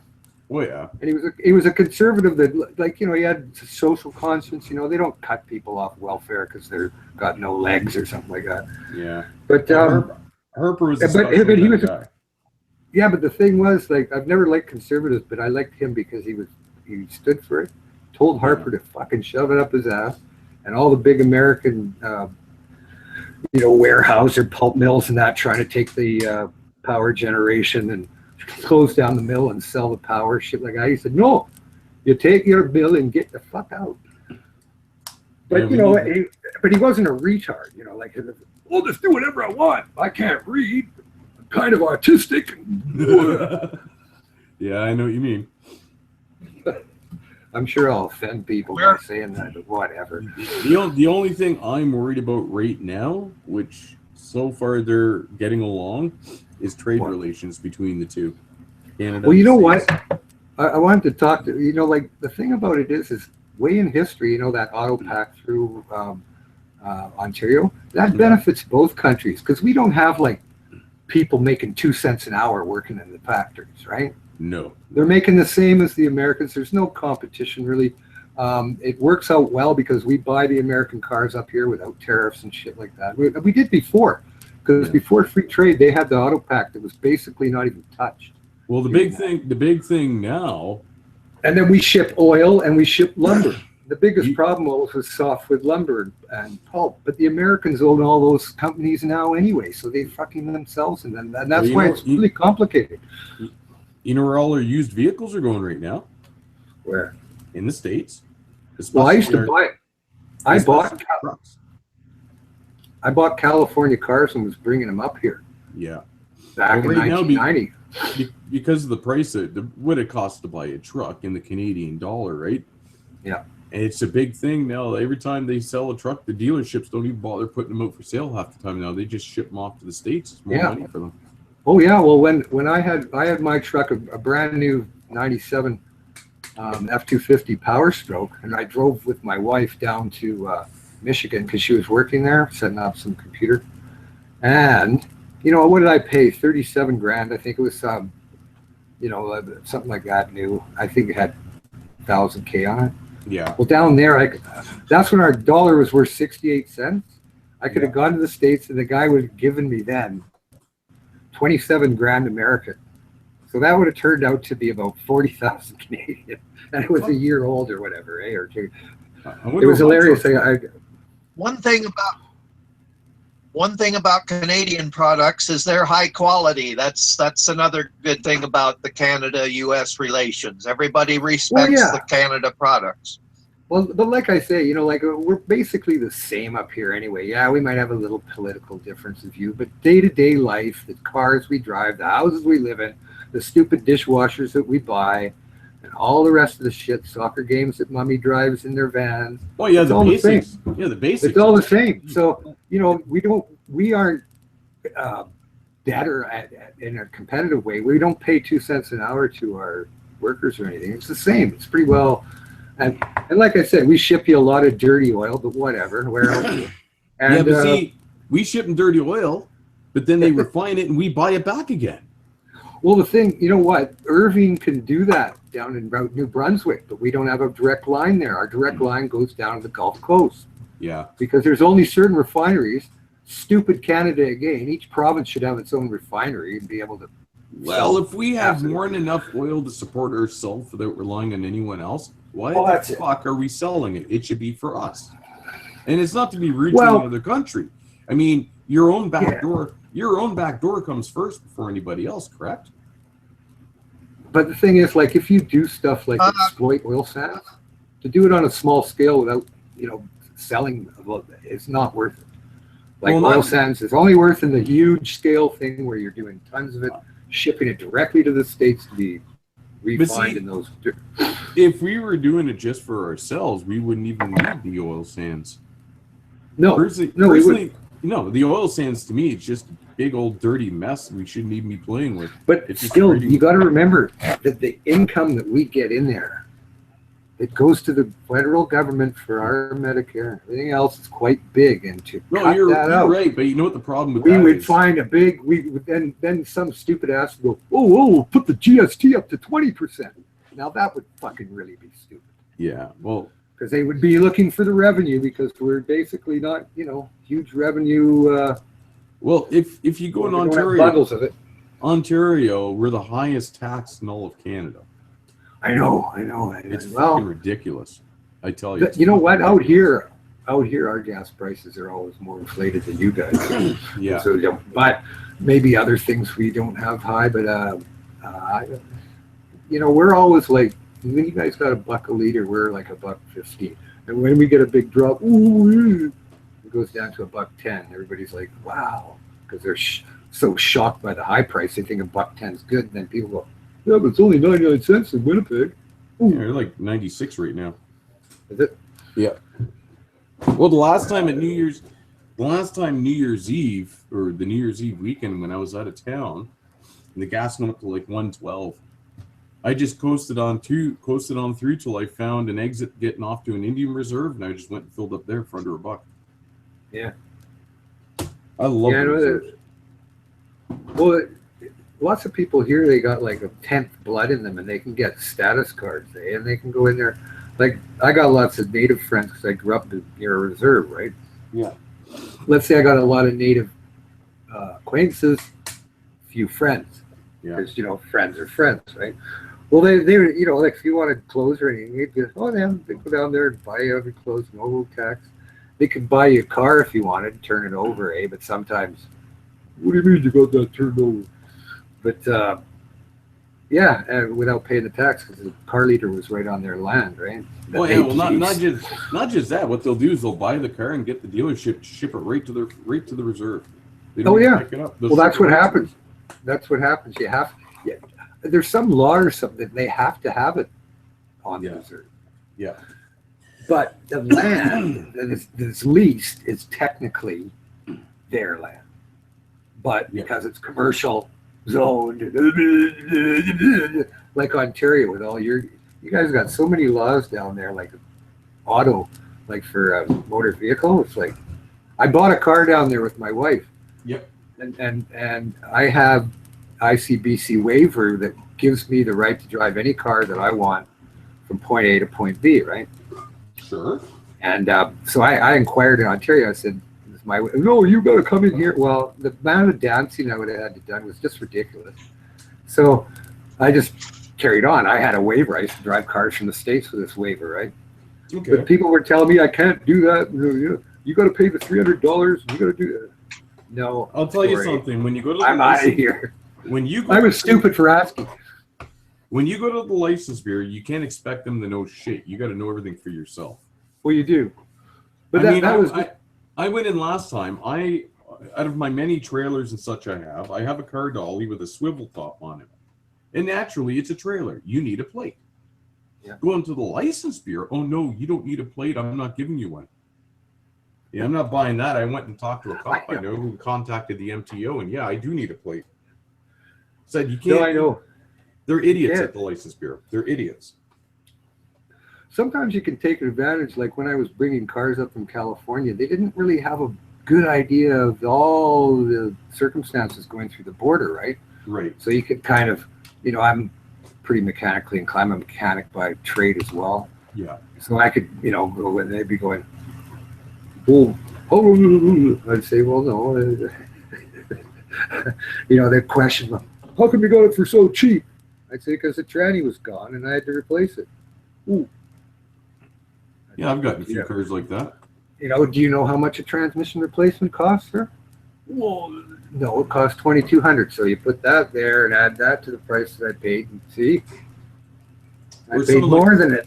Hey, or someone like me, you go to Kenny U-Pull, get a tranny for $40 and put it in on the side of the road. I remember those days were fun. I miss that. Yeah, I drive a '98 Taurus wagon. Oh, okay.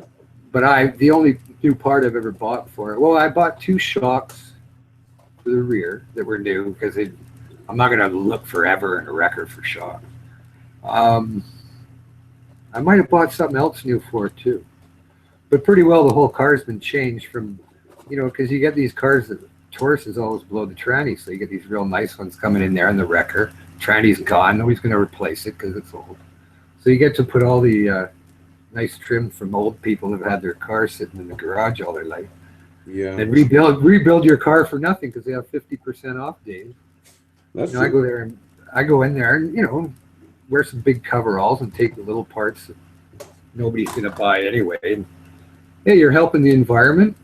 That's right. You're recycling. My car runs as good as any 2010. I mean, I've had new cars. I don't care anymore. I want something that works, nice to drive. I don't care who has a car nice to me beside.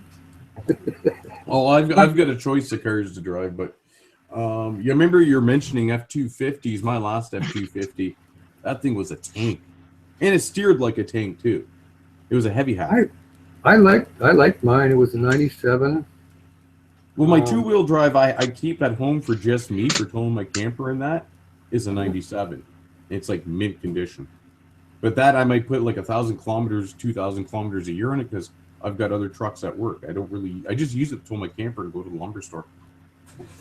Yeah, actually, my truck was for a guy my size. Cars are kind of stupid, right? Like, I mean, at least with the truck, I'm sitting upright and whatnot like that, not hunched down because I'm 6'3", right, 220. Yeah. And I'd be looking up to you. Huh? Because I'd be looking up to you. Well, most people do. Don't feel bad. When you're in the crowd, they can pick you out and go, "Oh, there's that idiot with the blonde head right there. Look, 200 yards away." Caught again. Yeah. But you can reach everything above, well, the shells that nobody else can. So, I guess there's some good to it. That's true. But you do bang.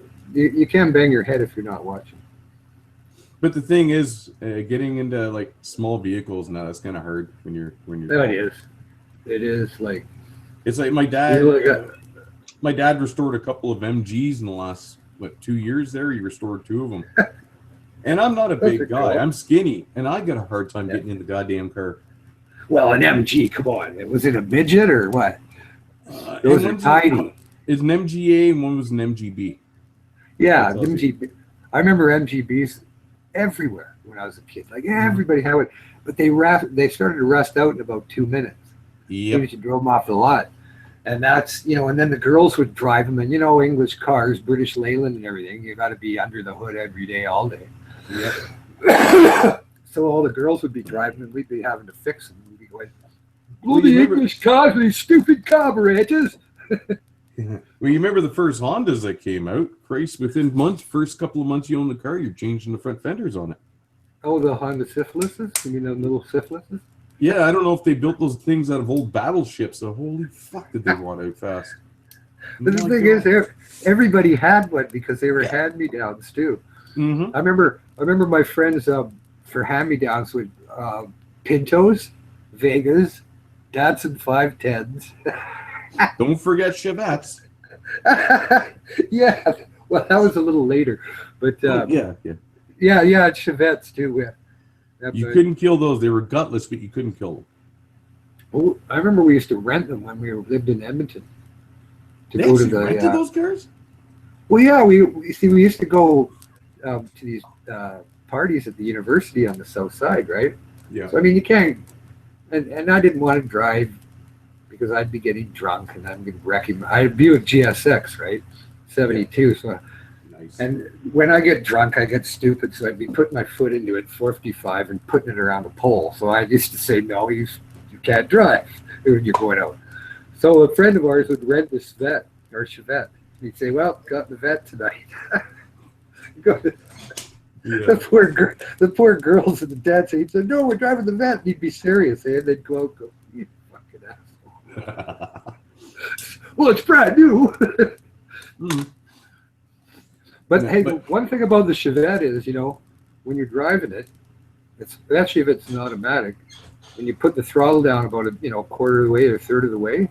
Yeah. Well, if you put it all the way down, it doesn't really make that much difference, especially if you're going up grade. Fuck no. It doesn't. You wait about half an hour for it to do anything. Fuck, I'm bored. I'm just See, I had a few of those years and years ago as my first cars because they're so plentiful. One thing I learned with those cars, if you're going to go up a steep hill, you start ahead of time. And if there's any cops around that probably to pull you over for speeding, you may as well turn around. You're not going to make it up that fucking hill. It sounds like one of those old rabbit diesels, those ones that go up the cut in North Van. You'd be doing you'd be off the shoulder into the gravel because you'd be doing about 40 miles an hour, billowing black smoke.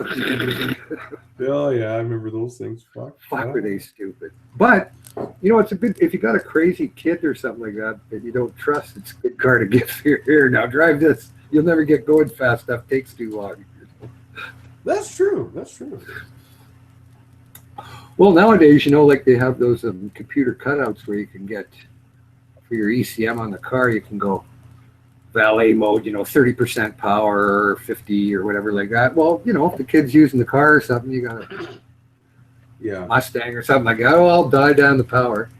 Of course, you can still. Something I've learned with Honda now is they have a way of telling if you over rev your engine, even if you get stuck in the snow and spin your tires. Yeah. Let's say you have motor problems a couple of months down the road, but it has nothing to do with it. It's just whatever. Honda will not cover you because you over rev the engine. Well, yeah, that's a way out of it because they're governed. You see, with me, if they try to argue, I'd say, listen, you stupid prick. Those things are governed to cut out at $4,000 where it turns the advance and fuel to a point where it can't. So don't give me that shit. No, I know, I agree. And they do. I see that happen to someone. They used to try with my wife, but she wouldn't let them, right? Nope. My ex. She'd sit there and give them as bad as me, and then if I came in and started talking all tech and everything, they'd usually put their heads down. Because I'm not going to leave. I'm going to look down and go, don't start lying. I'm not tolerating it. And then I used to love doing that. I've never been a mechanic, but I'm very mechanically inclined. It's just a family thing. Yeah. So yeah, I used to love doing that. Well, the thing about a shop foreman, as soon as you come in there and you start talking on his level or beyond, my kid can do it. My kid's really good too, eh? Yeah. They kind of go, oh, gee. Well, they do. They say, I can't lie. There's no way. So they treat you like, oh, okay. I get along with them really well, right? Because they didn't have to explain stuff and that. If I was getting warranty stuff work, they'd go, oh, and I'd just say, yeah, or whatever, and do that. But it's good not to get the third degree. It takes too long to listen to a pile of crap, right? Yeah, it does. Like, oh, It's like you're assaulting my ears, and if I go deaf 2 hours before because I'm listening to you lie now, spare me. Oh, I agree. But one thing I've realized is after this last car I bought, I'm not buying any more brand new Chevys. There's no way. No. What was it? Cobalt. Oh. It's paid for, whatever. But Just little things. I've never little seen things going on with it. The car's always in the car's always in the shop for recalls, and it's the second time I've changed the steering column on it. Oh really? Oh yeah, they break. They're known. It's not the steering column. It's on the other end where you got your two knuckles. Right. There's no grease. There's no way of greasing it, so the knuckle seize up. No, you're kidding. Oh no, I've seen guys going on their fourth set of knuckles on that car. You're always changing your bushings. Oh fucking! And the car is a pig on gas. Is it? Yes. Ask anyone who owns one. They're a pig on gas. I know that in Ontario, because you guys use so much salt and whatnot like that, there's certain things that will be more susceptible to going earlier than they would elsewhere. Well, like even Edmonton, because my son, he always laughs at all the holes and stuff in the Ontario cars. It used to shock me when I went down there, especially Montreal. You go, this car's 2 years old. It's fucking completely gone. Oh, I know. I don't know if it's as bad anymore because the cars are made better, but cars aren't made better; they're made thinner. No, I know, but they usually the paint is prepped properly and the coatings are done better. I mean, you think about 240Z Datsuns and 72. I mean, if you looked at them and cried on them, they'd rust away. But it was really bad prep on the metal. Really bad prep. In Ontario, if you don't oil your car every year, within 6 years, your car's done. It's done. Yeah. Like even my winter beater. I got a Z24 2001 for a winter beater. Right. I mean, I picked the car up for scrap value, $300 because the guy thought the tranny was done. It wasn't done. It was a short. But anyways, short oil. Oh, I love getting deals. I love getting deals like that. Oh, my son does it all the time. He buys Hondas. He's a Honda Civic guy too, right? He does everything. He buys Honda Civic. He just bought another one for $100. Yeah. Got a blown head gasket, but to him, a blown head gasket, it's like, yeah, so. I'll just go to the record. I'll just go to the record. I mean, yeah, it depends on how bad they went. Like if you get into that Ford Focus, well, that isn't a head gasket problem. That's a valve seat problem. But, yeah, he just blitzes them and puts them back together. He's in those Honda clubs and stuff. Yeah. And flogs them for. He bought a 92 that needed an engine and had a rod that was gone, and it was a beautiful car, like perfect engineering. Would just happen to. And he put a motor in it. He paid $200 for it. It was really nice, and he sold it for $2,600 without even because of the guys in the Honda place that looked at it and went, "Oh, it's nice." Yeah, some of them like the 90 to 92s, right? And that's what it was. My son doesn't like those. He likes the 93 or whatever. Yeah. Newer. Yeah, well, you see a lot of that. They get them, they race them all out there. But I used to take my son, like 3 or 4 year old kid. Well, they didn't like him in the wrecker there, but it was good because he was so tall. When he was like 10, they'd let him in because he looked like, well, he could be 16, he could be 14 or something like that. Yeah. So he got in when he was like 11 and 10, and he'd be darting around and whatnot like that. So now he just goes in there and gets everything and stores it all and sells it. Well, you know what I like, these new scrapyards they have, these new style scrapyards like Kenny U-Pull.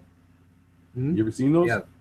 Those. I mean, is that like pick and pull out here? Yeah, it's like pick and pull, and you get half the goddamn car for next to nothing. Oh, I know. That's how I repair my car. I buy tires there, brakes. The brakes that I got on my car right now are actually probably the best. My Mustang had good brakes. I had an 07 GTCS with some bare brakes on there. Nice. So they were good. But I went up to the wrecker one day and I looked at this Taurus. It wasn't a wagon, but it had rear disc and front. And it had all these really nice rotors that were finned and whatnot like that. And it had good pads on it, brand new calipers and everything. I went, oh, I got to come back. I'm just going to take them and keep them until mine wear out. Well, when I finally put them on, you know, I thought, well, let's see how they work. They just work. And they were phenomenal. Like you just touch the brake pedal if you're going down a hill, and as soon as a little bit of heat builds, you look at your speedometer and you just see it going right down to zero without even putting your foot down. It was nice. Yeah, and they had the good metallic pads on them. Yeah, the ceramic ones. And what did I paid something like for all the parts, I think $75. 75, I think, maybe less, because I bought calipers. And then what does it take me? 2 hours labor, 3 maybe to place everything? Yeah, probably not even. No, 2. brakes don't take that long. You just pop them off. Well, you have to fuck around with the stupid rears, the park brake cable. Insert in there. That doesn't take long, but sometimes those stupid calipers can be goofy and see. Well, if you get a good day, you could just blow right through it. But if you get nothing but problems, yeah, you could take hours on it. Well, I've done too many breaks in my life. You know, I know how to get out of the problems. I'll just chop stuff up and put new stuff in there. Yeah, same here. Because you can't, if you ever work for making money on breaks, you can't be doing anything like trying to get stuff off. You just snap it off and put new on, or otherwise it costs you an hour to play with some stupid bolt. Or, oh, it doesn't come off. Get the heat, cut it, done. But no, the brakes were phenomenal on there. I just thought, you know. And then I buy my tires and wheels up there too, because they're like for forced, you know, ice tires, nice Uniroyals or whatever on rims. I might get a set of summer tires at Kenny's or at the scrap. Just buy them now. Because at the price of gas there, I'd probably end up driving my winter car most of the time during the summer. Just to say, because I don't, like I said, I don't really use the truck, and I don't like driving the Cobalt. My other Z24, it's an 89. I got to put a wiring harness in that thing one of these days. Oh, yeah, why did it deteriorate or just? Yeah, it doesn't. The car, there's a melt in the harness, and the car doesn't stay running anymore. Oh shit. Oh yeah, no, the car don't stay. It'll run. Oh, I've had that. I've had. Well, no, I've had actually on a Power Stroke diesel when I was doing a repair. The wires inside that for the actuation of the injectors. Yeah. Like for the solenoids, they actually came apart inside. Like the insulation was still in the wires. Yeah. They came apart on the inside. Okay. And then the insulation had thinned out enough that they were arcing through the insulation. And it was just sending one injector goofy, right? Yeah. The other shop replaced the injector, couldn't get it down to it. Finally, I analyzed it, but you know, but then the computer had shorted out by that time. And what a stupid fucking thing. I've had computers die. There's a few different ways. I thought the most. I remember one of my old trucks. I go out in the morning there, and the fucking EEPROM was dead. Yeah. How the fuck does that happen? Your feet, what, like the insert feet problem? Well, see, yeah. The your EEPROM. Because the ECM has a drivers in there, and then you've got your EEPROM chip that's usually in there. That's what died. Really, yeah. Well, I had one that I've had 3 that have gone, and 2 in a truck, 2 in trucks, and 1 in a car, and 1 in a machine. Like it was a John Deere excavator, 225 DCL. Okay. And that was funny because the engine would sit there and it'd be running fine, everything, all hydraulics would be fine and everything. And then it'd start barking and it would cough out, and then it would go back on open loop again. It would run perfectly. And you'd go over to the computer readout and it would be throwing everything and it's stopping and resetting. So you couldn't do anything there. You couldn't put a code reader in it because it was fucked right up. Yeah. And then it would go back and try to go back into closed loop and be barking and smacking and booping and finally, you know, everybody was just, ooh. But I said, it's a computer. It has to. Oh, we don't want to do this.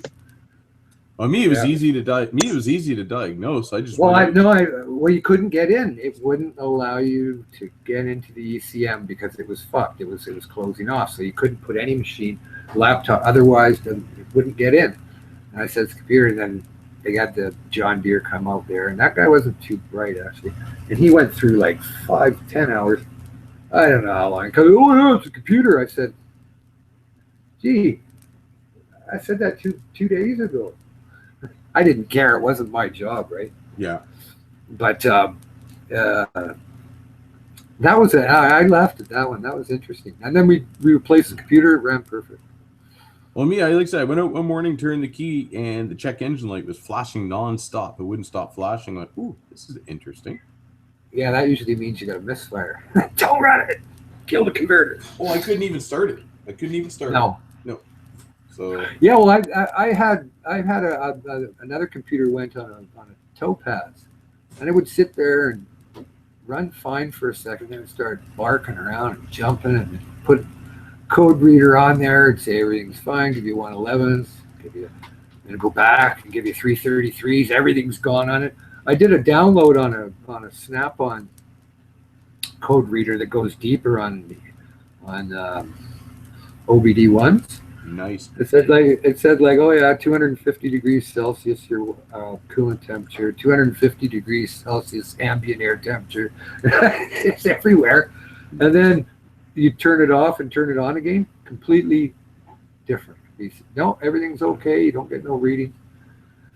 Replace that one with a $25 one from the wrecker. Done deal.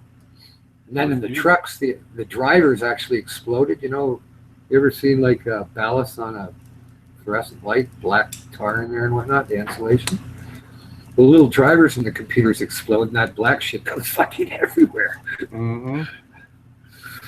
But nowadays, I don't think the computers are built the same as much as those type of drivers to explode. Might be. And see, in a lot of the cases, the older computers, you could actually rebuild the circuit board on them. Now you. Oh yeah. The Topaz one had it broken in the on the tray sheet there, plastic tray sheet. It was just it heated up and burned a couple of circuits off. I'm sure that it didn't fry any drivers if you could have redone it. Like if I was living on the farm, like I did, and you know, I'm not going to be driving all the way to go and screw around in that time in a wrecker to get a stupid computer. I would have just fixed it there in my shop. You know, I would have just tried it. If it didn't work, whatever. Throw away the car. No, I would have put the $25 computer in, but yeah. No, I don't know. I'll get on to work on that there in the spring there, but I got to sell one car because I'm looking at buying another one right now. I got two driveways, but they're getting full. I'm looking at getting a 78 Mustang too. Oh yeah, yep. 78. Oh, yeah, that's the funny year, 74 to 8. Yeah, it's the small body, but you could put it. That came with a V8. Yeah, it's kind of like putting a V8 into a Chevette. You know, one of those deals. Yeah, I've done that too. 350 small block in a Chevette. That's fun. Yeah, my son, what does he want to do? He wants to. Well, he races cars in that 24 hours of lemons too down in. Yeah, you were saying that down there. Yeah. Did he go? Did it, that didn't happen yet, did it? Yeah, it was in the summer. He went down there. I think they made about 30 laps before it died. I think they got a prize for Death Street Bears. I can't remember. He sent me all the stuff. No, that's right. It's in the summer. I usually watch. I'm thinking of the one. You know, they go up to the Alaska there and do the big race there on the ice. Oh yeah, yeah. That's what I'm thinking of right now. Yeah. You get your junk cars and you just go up there and race the shit out of them on a big thing of ice against other cars. Hey, the thing about us was like when we first started getting into racing, drag racing and that. I mean, you could make a car for whatever. I mean, you could afford it if you lived at home and that, but it was expensive even back then. But then it just got right out of hand.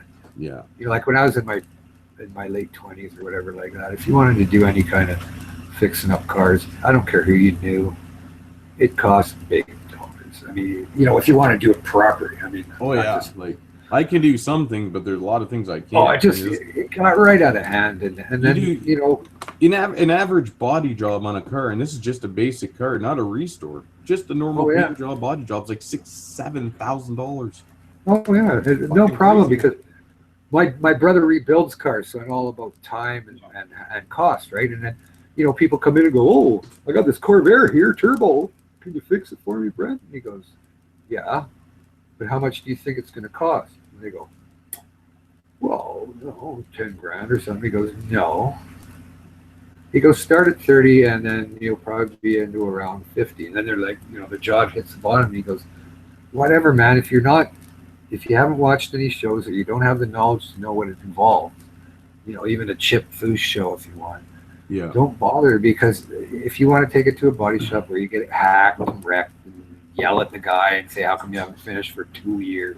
Go ahead. But if you want to do it right, you have to come in here and drop $20,000 right off the bat. Yeah.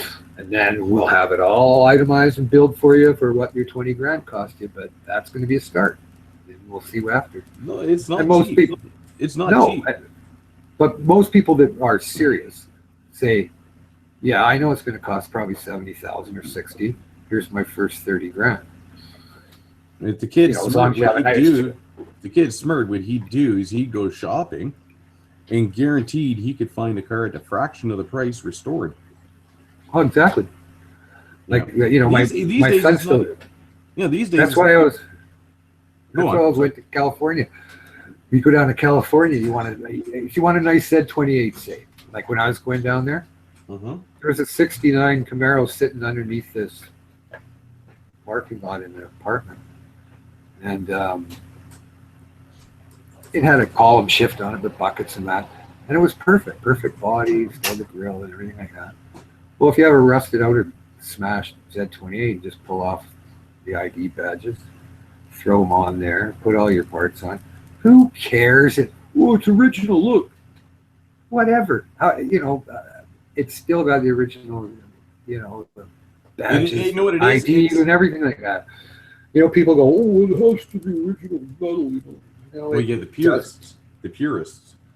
Yeah, but the purists got a little bit to the point where nobody cared about them either. You know, No. Shut up. You know, look at this car. And look at You know what? Those cars are getting to the point where if you put one together from two and it's still a good car, it's still a good car. Oh, yeah. I mean, short box Chev trucks are starting to become, I wouldn't say rare, but a bit more scarce, right? Yeah. Now you can buy a kit where you can shorten the frame on it to make your long box a short box. Yeah. So. It's funny. My son, he I always thought, how come they don't make something like an old Aston Martin, you know, like James Bond car, 64 DB5, in a kit, you know, like they Ford GT40 do and all that, right? Well, then he even, oh, look, they've done it. Somebody in Thailand, I guess, is making, you know, brand new. You can go there and order these cars that just look like James Bond. You know, they probably don't have machine guns and Well, at least you hope not. and ejector seats and all that, but yeah, that could be useful. It could be. You mean a real ejector seat? Oh, hell yeah. Groceries? Not today. Yes, officer, here, you can sit in the passenger seat. Whoa, Jesus Christ. Actually, when I, in North Van, this guy, Frank Baker, in a restaurant, he was a drunk. He used to play his trumpet there. He's a cool guy. We used to go there and get hammered. He'd sit there and go, oh, that table over there, you just keep serving them. You can close the doors. They're guests. They're not buying anymore. So we'd be sitting there till about 4 a.m. when, you know, you're not allowed to. But he had a James Bond car out on the lot. And he also had this Tornado thing called the 67X. Yeah. If you dial it in there, you'll see it. It'll have his picture there, too, and probably the James Bond car. But we used to go by there. That was kind of a cool car. They actually sold that thing, and they got, I think, 1.6 mil for it. Somebody in Florida bought it. Damn. Well, think about it. You know, you can't. If you want to buy an Aston Martin 64 DB5, just a normal one, like one that I saw, you're not going to get it. If it's decent, you're not going to get it for under $700,000. Wow. If it's decent. Yeah. If it's an old beater, it's still worth 300 grand. Damn. Yeah, they're pretty pricey. Yeah. Was it the last nice old car I owned was a 1969 X100 Mercury Marauder at 428. Oh, yeah. 428 posse, went like a Yeah. fucker. Oh man, that went for like my son loves those cars. Actually, you know what? There were He loves Tornadoes. There were 3 of those cars in Ontario, and I had one. Yeah. And it's gone. I don't know where it is now. Well, do you know what? That 72 GSX that I bought in Edmonton, it was from this car lot. The guy used to grab cars from the States. He had those Skyliner Fords, 57 Ford. Yeah. Skyliners with the whole roof that goes down. And it was a 72 GSX, automatic, 455, right? Well, I thought it was kind of cool because there was a GTO beside it, and I picked that, right? Well, I read now, oh, yeah, gee, Russ, you had one of 14 455s made that year. Oh, really? Yeah. So it was one of 14 cars. Nice. I think there was 134 made total in 72 GSX. Yeah. And there was only, I think, 18 455s, one stage 1 455 or 2. Yeah. And the rest were 350s. So mine was one of 14. I thought, well, I guess if I sold that at Barrett Jackson now, if it was in the same shape that I had it, which is pretty good, it'd probably fetch me about 50,000 or 45 because of the rarity of it, eh? Yeah. Well, The 70 was the most desirable because it was the most power. Yeah. But the 72 was the most rare. They didn't look that much different. Yeah. But in 77 when I had it, nobody cared. Nobody cared about, so what, make a lot of hot rod cars. We got Trans Ams now. But nobody knew. My buddy's dad was saying when he was young, he said the amount of times this guy would go through cars like twice a year, right? And Yeah. He said the amount of times back in the day when he had fucking $100 Hemi cars and shit there, he kicks himself in the ass now. So the money he could have made, even if the motor's worth more than the car is. But the thing is, that's like speculating. Like I remember when that Nelson Bucker Hunt screwed around with the silver prices. If you bought silver at $5 an ounce, it went up to like 30 for a day or two. If you knew that was going to happen, or house prices like in Vancouver that doubled in 1 year. That's crazy, though. Yeah, they did that. I remember the first when I was working, I thought, oh, gee, I think I'm I'm 25. I should be thinking about buying a home and everything, a piece of rock. Crazy. It's like bang, the prices went up twice as much. I thought, fuck, if I pay a mortgage now, I'm not going to be able to do anything else. It's nice, that's nice for the people that actually their houses are paid for, but for the people trying to buy, you're not going to be living there. Yeah. I could have afforded an 83 to buy one, but like I said, if I could have laid off or anything, that would have been tough, right? Can't be going to your mom and dad going, geez, Dad, I'm laid off. I won't pay my rent.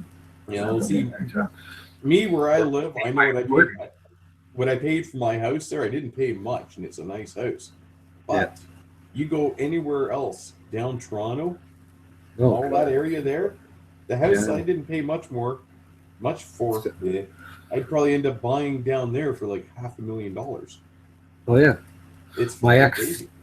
It's like my ex, and she just sold her house. It was in Burnaby Mountain, which is down from the university in that Port Moody area, but it's a nice area up on top. And there was issues with that place, like sun deck needed to be done. There was an old drainage creek that was filled in by people that it was like, so that was kind of like unstabilizing underneath the foundation. But they got 1.2 for it, and I think they paid, or she paid when it was after we split up. I think her and her ex paid $675, something like that. Yeah, maybe $7. And then they sold, they sold it for 1.2. Oh yeah, the real estate in that end of Ontario is it's stupid. It's stupid. But mind you, the thing is, the reason why it's like that is because all these surrounding towns and cities around Toronto, they're now just suburbs of Toronto now. That's how much Toronto's grown. It's crazy. Toronto's basically eating up the other side of Ontario. It's just growing. I know when we were doing the back and forth to Montreal and Long Sault, which is right by you, and Cornwall and whatnot. Talk about house prices, right? Yeah, like going through Toronto, it's just like, okay, 15 lanes going this way, 15 lanes going that way, the other side of the 401. Let's just keep going, And it could be 2 And every time there'd be some sort of fucking traffic. It could be 2 a.m. in the morning, and it's like rush hour. It's crazy. I mean, it's busy 24/7. No, I know, and anything sends that highway to a standstill, right? Like if there's an ant crossing the road wrong, it'll fucking send everybody into a frenzy. Stop. Of course, they always like bashing into each other in the fog too, don't they? But they do that in California. California on the I-5, 405. The fog comes in. I don't know if you ever had the experience having Ontario or having whatever. Was it? Where are you from? BC. Okay, having BC plates in Montreal. You have much problems with people trying to cut you off and brake checking and stuff like that? Or were you driving? Oh no, we'd always be renting car. I only drove down there once. That's a long drive. I don't want to keep doing that. So we'd be renting cars, so they wouldn't know. But yeah, they're goofy drivers in Quebec. But I don't know. I fucking hate driving in Montreal. I mean, they'll. There's a thing. They'll run you over. Oh yeah, they'll bump your car. They don't care. They'll run you over on the sidewalk if you're out there. Oh yeah, I was with my buddy once, and he's driving this old piece of shit. We were going to Montreal, and I remember this car came up and bumped us from behind on the highway. Yeah. My buddy turned on. Yeah, watch this. He downshifts the car, goes behind him, and just rams the fucker. Fuck you. He didn't care. The car was a piece of shit. Because it had an Ontario plate. Eh? Is that because you had an Ontario plate? Yes, that's exactly why. Oh yeah. Yeah, I never. I guess I wasn't exposed. I mean, I got cousins in that, and he's actually married to like a separatist. But I think I changed her. She was one of those Italians. Like there's quite an Italian mafia type bunch there in Montreal still, right? Yeah. And she was kind of affiliated with that. She didn't talk about it. She actually sold lettuce with her title. But she was cool. But she was a starch separatist, eh? Oh yeah, I know. But the thing is, after a few bottles of Jack Daniels and Scotch and stuff like that, I think I convinced her not to. She actually changed her mind a bit, eh? You know what the bullshit. He said I do. My cousin said you declawed. He goes, thanks. She doesn't think it's harsh anymore because she finally met somebody that doesn't, she thinks everybody's like, oh, fuck you, Quebec. Quebec there, and you got the old priests involved in the politics there. They just fuck everything up then. Oh, yeah. Well, that's the thing, that Catholicism can get in the way, too. Yeah. I don't mind their spirit. When they're pissed off, they'll go on general strikes and stuff like that, which I kind of like, to show some balls to the stupid people that had sometimes. Yeah, but see, the thing no, we're not working to puke. Yeah, see, the thing is with those guys, I can honestly say them priests are fucking idiots. Priests? Yes. What, you mean Catholic priests? Yes, they're involved in the politics down in Montreal. And they're fucking idiots. All religion, all you, religion is a disguise for power and control. Yeah, here, let me explain. So I mean, whatever those stupid priests. Yeah, I don't know much about religion because I was never really exposed to it. Well, I knew there was let me explain this one point to you, and you'll see where I get my way of thinking. And maybe it's because I'm an outsider. I'm from the other side of Ontario, right? So coming up here, like, not necessarily where I live, but you see in areas close to the border of Quebec, they actually have separate schools for French and English. Yeah. Even in small towns where they can't afford separate schools. Why? Because that's what the French priests want. Well, I know that stems. It's sad. That's from a long time ago. and it's etched in there. It's sad. It's etched in there because even the Parti Québécois tried to get rid of that to a point, and then they went, and then there was just too much because those people are kind of and they're still heavy duty Catholics, and they still believe in that silliness of. Well, not just that. If you don't speak French, you're scum. Yeah, I found that it used to frustrate me. I'd be up in Rawdon or something, and I thought I got a different attitude because I guess if I was French Canadian, I might have some sort of fuck you English, but probably not when I sat down and thought about it. It'd be just fun to be I used to have controversial, I used to have fun with those idiots. But I just wish I could speak the language like my ex. My son can too, because he went to French immersion, which I did, because I would have liked to too. So I know enough to know when I'm in trouble. Let's put it that way. But what the fun thing to do is you go to Montreal with a pocket full of cash. You go into a store, and when they refuse to speak to you in English, you whip out the cash and say, I guess I'm going to spend this elsewhere, and walk out. Yeah. Oh, you want to see them start speaking English quick? Ooh. No, I know what you mean by that. Yeah, I found a bit of that too. That you won't speak English to you, but once you whip out the cash and say "fuck you," they start speaking English pretty quick. Yeah. I don't know. I remember seeing that one time. I just thought I didn't find a lot of it, Like it's just like if you want to be ignorant, not treat people as individuals, like everybody Anglo, they try to take away our sovereignty. Fuck off. Well, like I said, like I've always said to everyone else, yes, in general, Quebecers are ignorant, but there are some nice people from there, but they generally move to Ontario to get away from it. Like I said, though, if you get them individually and shout at them for a while drinking, I mean, when I went to my railroad schools, like for yard mastering and learning to be a locomotive engineer and learning to we used to go to like Gimli, Manitoba, and different places. We used to go to Montreal even, and Winnipeg to these, different schooling. And there was always French guys usually at the classes, like they'd come from Quebec and whatnot.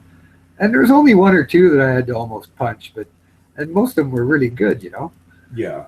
But there was a couple that would sit there and snarl, but what are they going to do? I'd have just flattened them.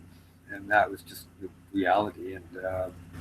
And they'd sit there, they'd be like that. But the friends of ours that we'd sit there and have the sing-alongs with and everything, they'd be shouting at those goofs too, Like saying, I remember years back, and this is the best memory I have of the attitude, because I'm going to refer this back to a small child. But this small child, I would never be mad at, because it's not this child's fault. The parents teach. The parents taught this child this. I remember years ago, I remember driving into Quebec just to go to the store to get a case of beer, because the beer store was closed.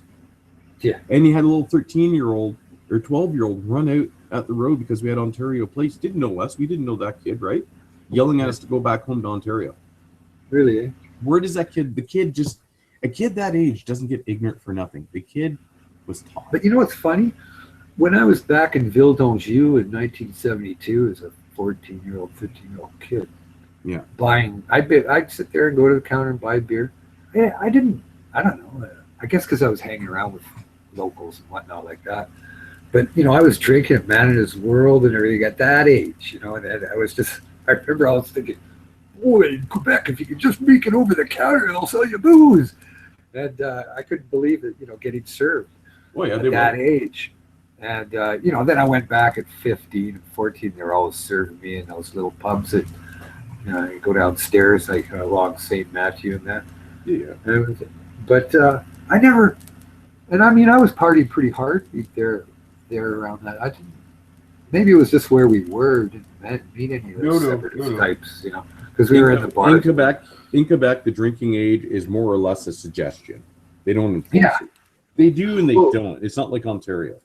Well, what we used to do, like back in those years, is lived on these. My brother and I would live in an apartment building, and they'd phone over to the store that he knew the guys on Sunday. And he'd go, "Yeah, could you put 2 cases out there?" So it'd be 2 2-4s, right? And My brother would go down on the elevator, and as soon as the door opened, the guy across the street, the store saw him. He put 2 cases of beer out the door. Close the door, Fred, go grab them, eh? And then you pay on Monday. But that, I always thought that was cool. So I was going, well, you don't even need a bootlegger. No, you just pay the guy on Monday. You pay the guy the next day. And he, you know, because technically, I mean, they could probably try to charge him, but he could just say, no, I'm giving it to him as a present. He's, you know, and they'd say, why did you close the door? Well, it's cold. You know, like you put the beer out there and just say, no, give it to him as a present. You know, if you got, but nobody would do anything. You know, I couldn't see the 38 get back coming in going, hey, what do you do? You sell a beer on Sunday. You know, that, because back then, with all your religious rules, you know, I don't know, Sunday was gospel, you know, there was no store. I think Steinberg's was open then, I don't know. But I know a lot of things were closed. Well, there's one. I'll tell you one thing. There's one thing about being atheist I really enjoy. You know what that is? Getting all them paid, getting all them paid religious holidays off. Well, you know, they're paid. I'm not religious, but I'm paid for it. Makes me well, happy. that's you need a holiday. You might as well call it something. Yeah. You can call it, you know, you can call it my day. Every holiday is my day. That's right. My day, my God day. Well, just like it's like I always used to say when I used to drink, I'd only drink on days that ended with Y. I mean, it kind of screw you up if you're French, because everything ends in an I. No, none of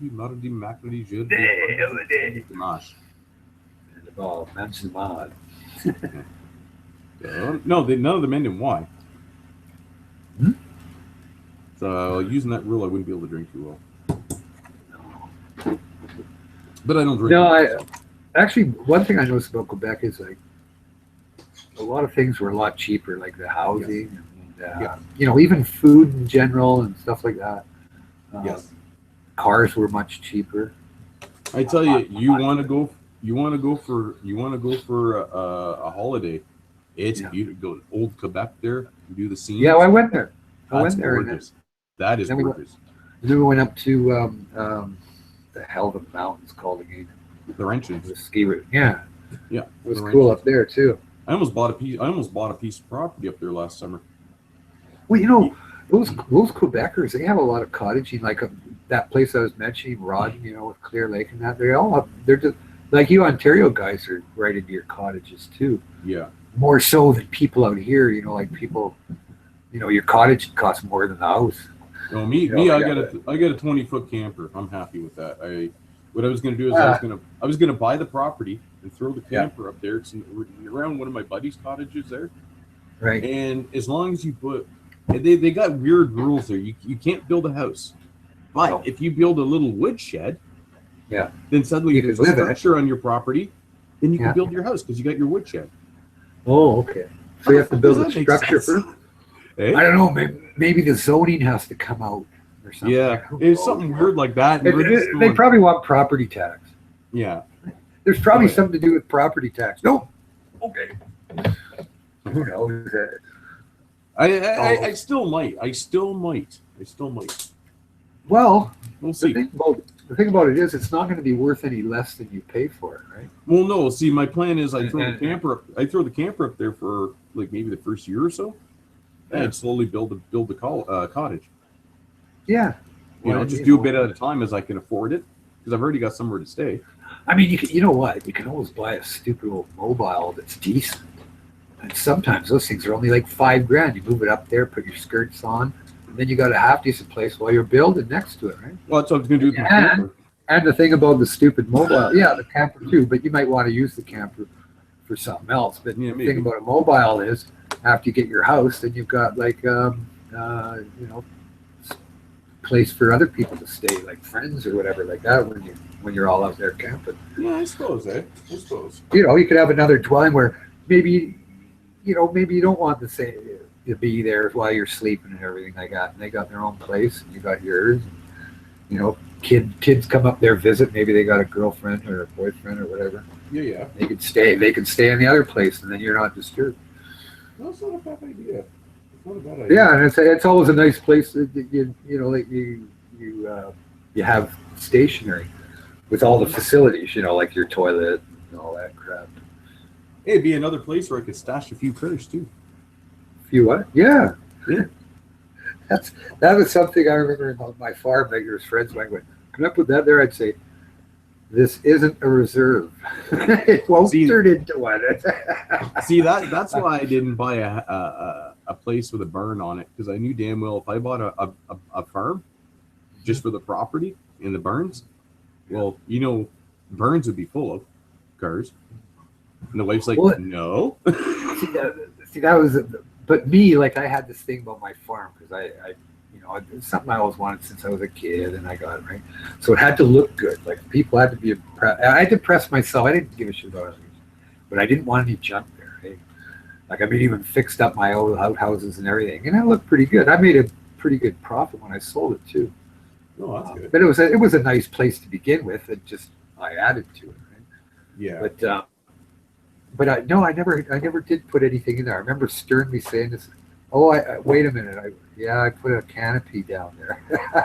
But I remember saying to people, I was going, you're not storing any junk on here. Go somewhere else. Because a friend of mine wanted to put his, I don't know, 78 Chevy truck that he was aspirating about building that I knew would never get built, and it would just end up covered in grass, turn into the soil. And then I'd have to haul it out, you know, with the tractor. Where? I'd have to drag it up the road to the dump. You know, nobody's going to come up and pick it for scrap worth $20. No. So I just said no. I've got cattle, I got granaries, sorry. I got a little baby miniature donkey that might get tangled up in there, so no. keep one property nice and clean there. Yeah. Yeah, I mean, you know, nowadays, I mean, if I had a house probably that had a bunch of property, I'd probably, with my son, I think it'd be probably like my brother, it'd probably be full up to the roof. There'd probably be cars piled on the roof if I let them. That sounds like me. I got another one. Yeah. But I don't mind stuff like that as long as it gets work done. You know, like if it sits there and it's procrastination, like, oh, you know, it'll be worth 30 grand when I didn't even. Yeah, but you haven't even bought the first piece of sheet metal. It's only going to be worth 30 grand if you fix it. Yeah, my brother's like that, but he's good at what he does. But my son isn't. Like I'm glad he turned out that way. He usually he doesn't leave stuff. He'll finish it. I mean, he might leave stuff and work on this, but usually gets back and finishes it. So that's good. That means that, you know, when there's noise coming out of their mouth, it's not bullshit. Or you have to sit there, here we go, listening to the story again. Yeah. Well, he's talking about cars sitting, and I'm sure you know body men like this. Got a body man up here. I mean, out in the middle. This guy's out in the middle of nowhere. He's an older gentleman. He's ready to retire. But if you'd see his body, if you'd cut the grass down in his fields, he's got about 5 acres of classic cars rotted to nothing. Literally. Literally. Then he's got everything around his property and all his half projects, and oh my god. I want to live there. It's like walking into a big toy box of cars. But oh yeah. It's a shame though. Some of the cars he's had there. I've tried to buy a few off him there, but like he's I'm gonna fix them. It never happens. Right.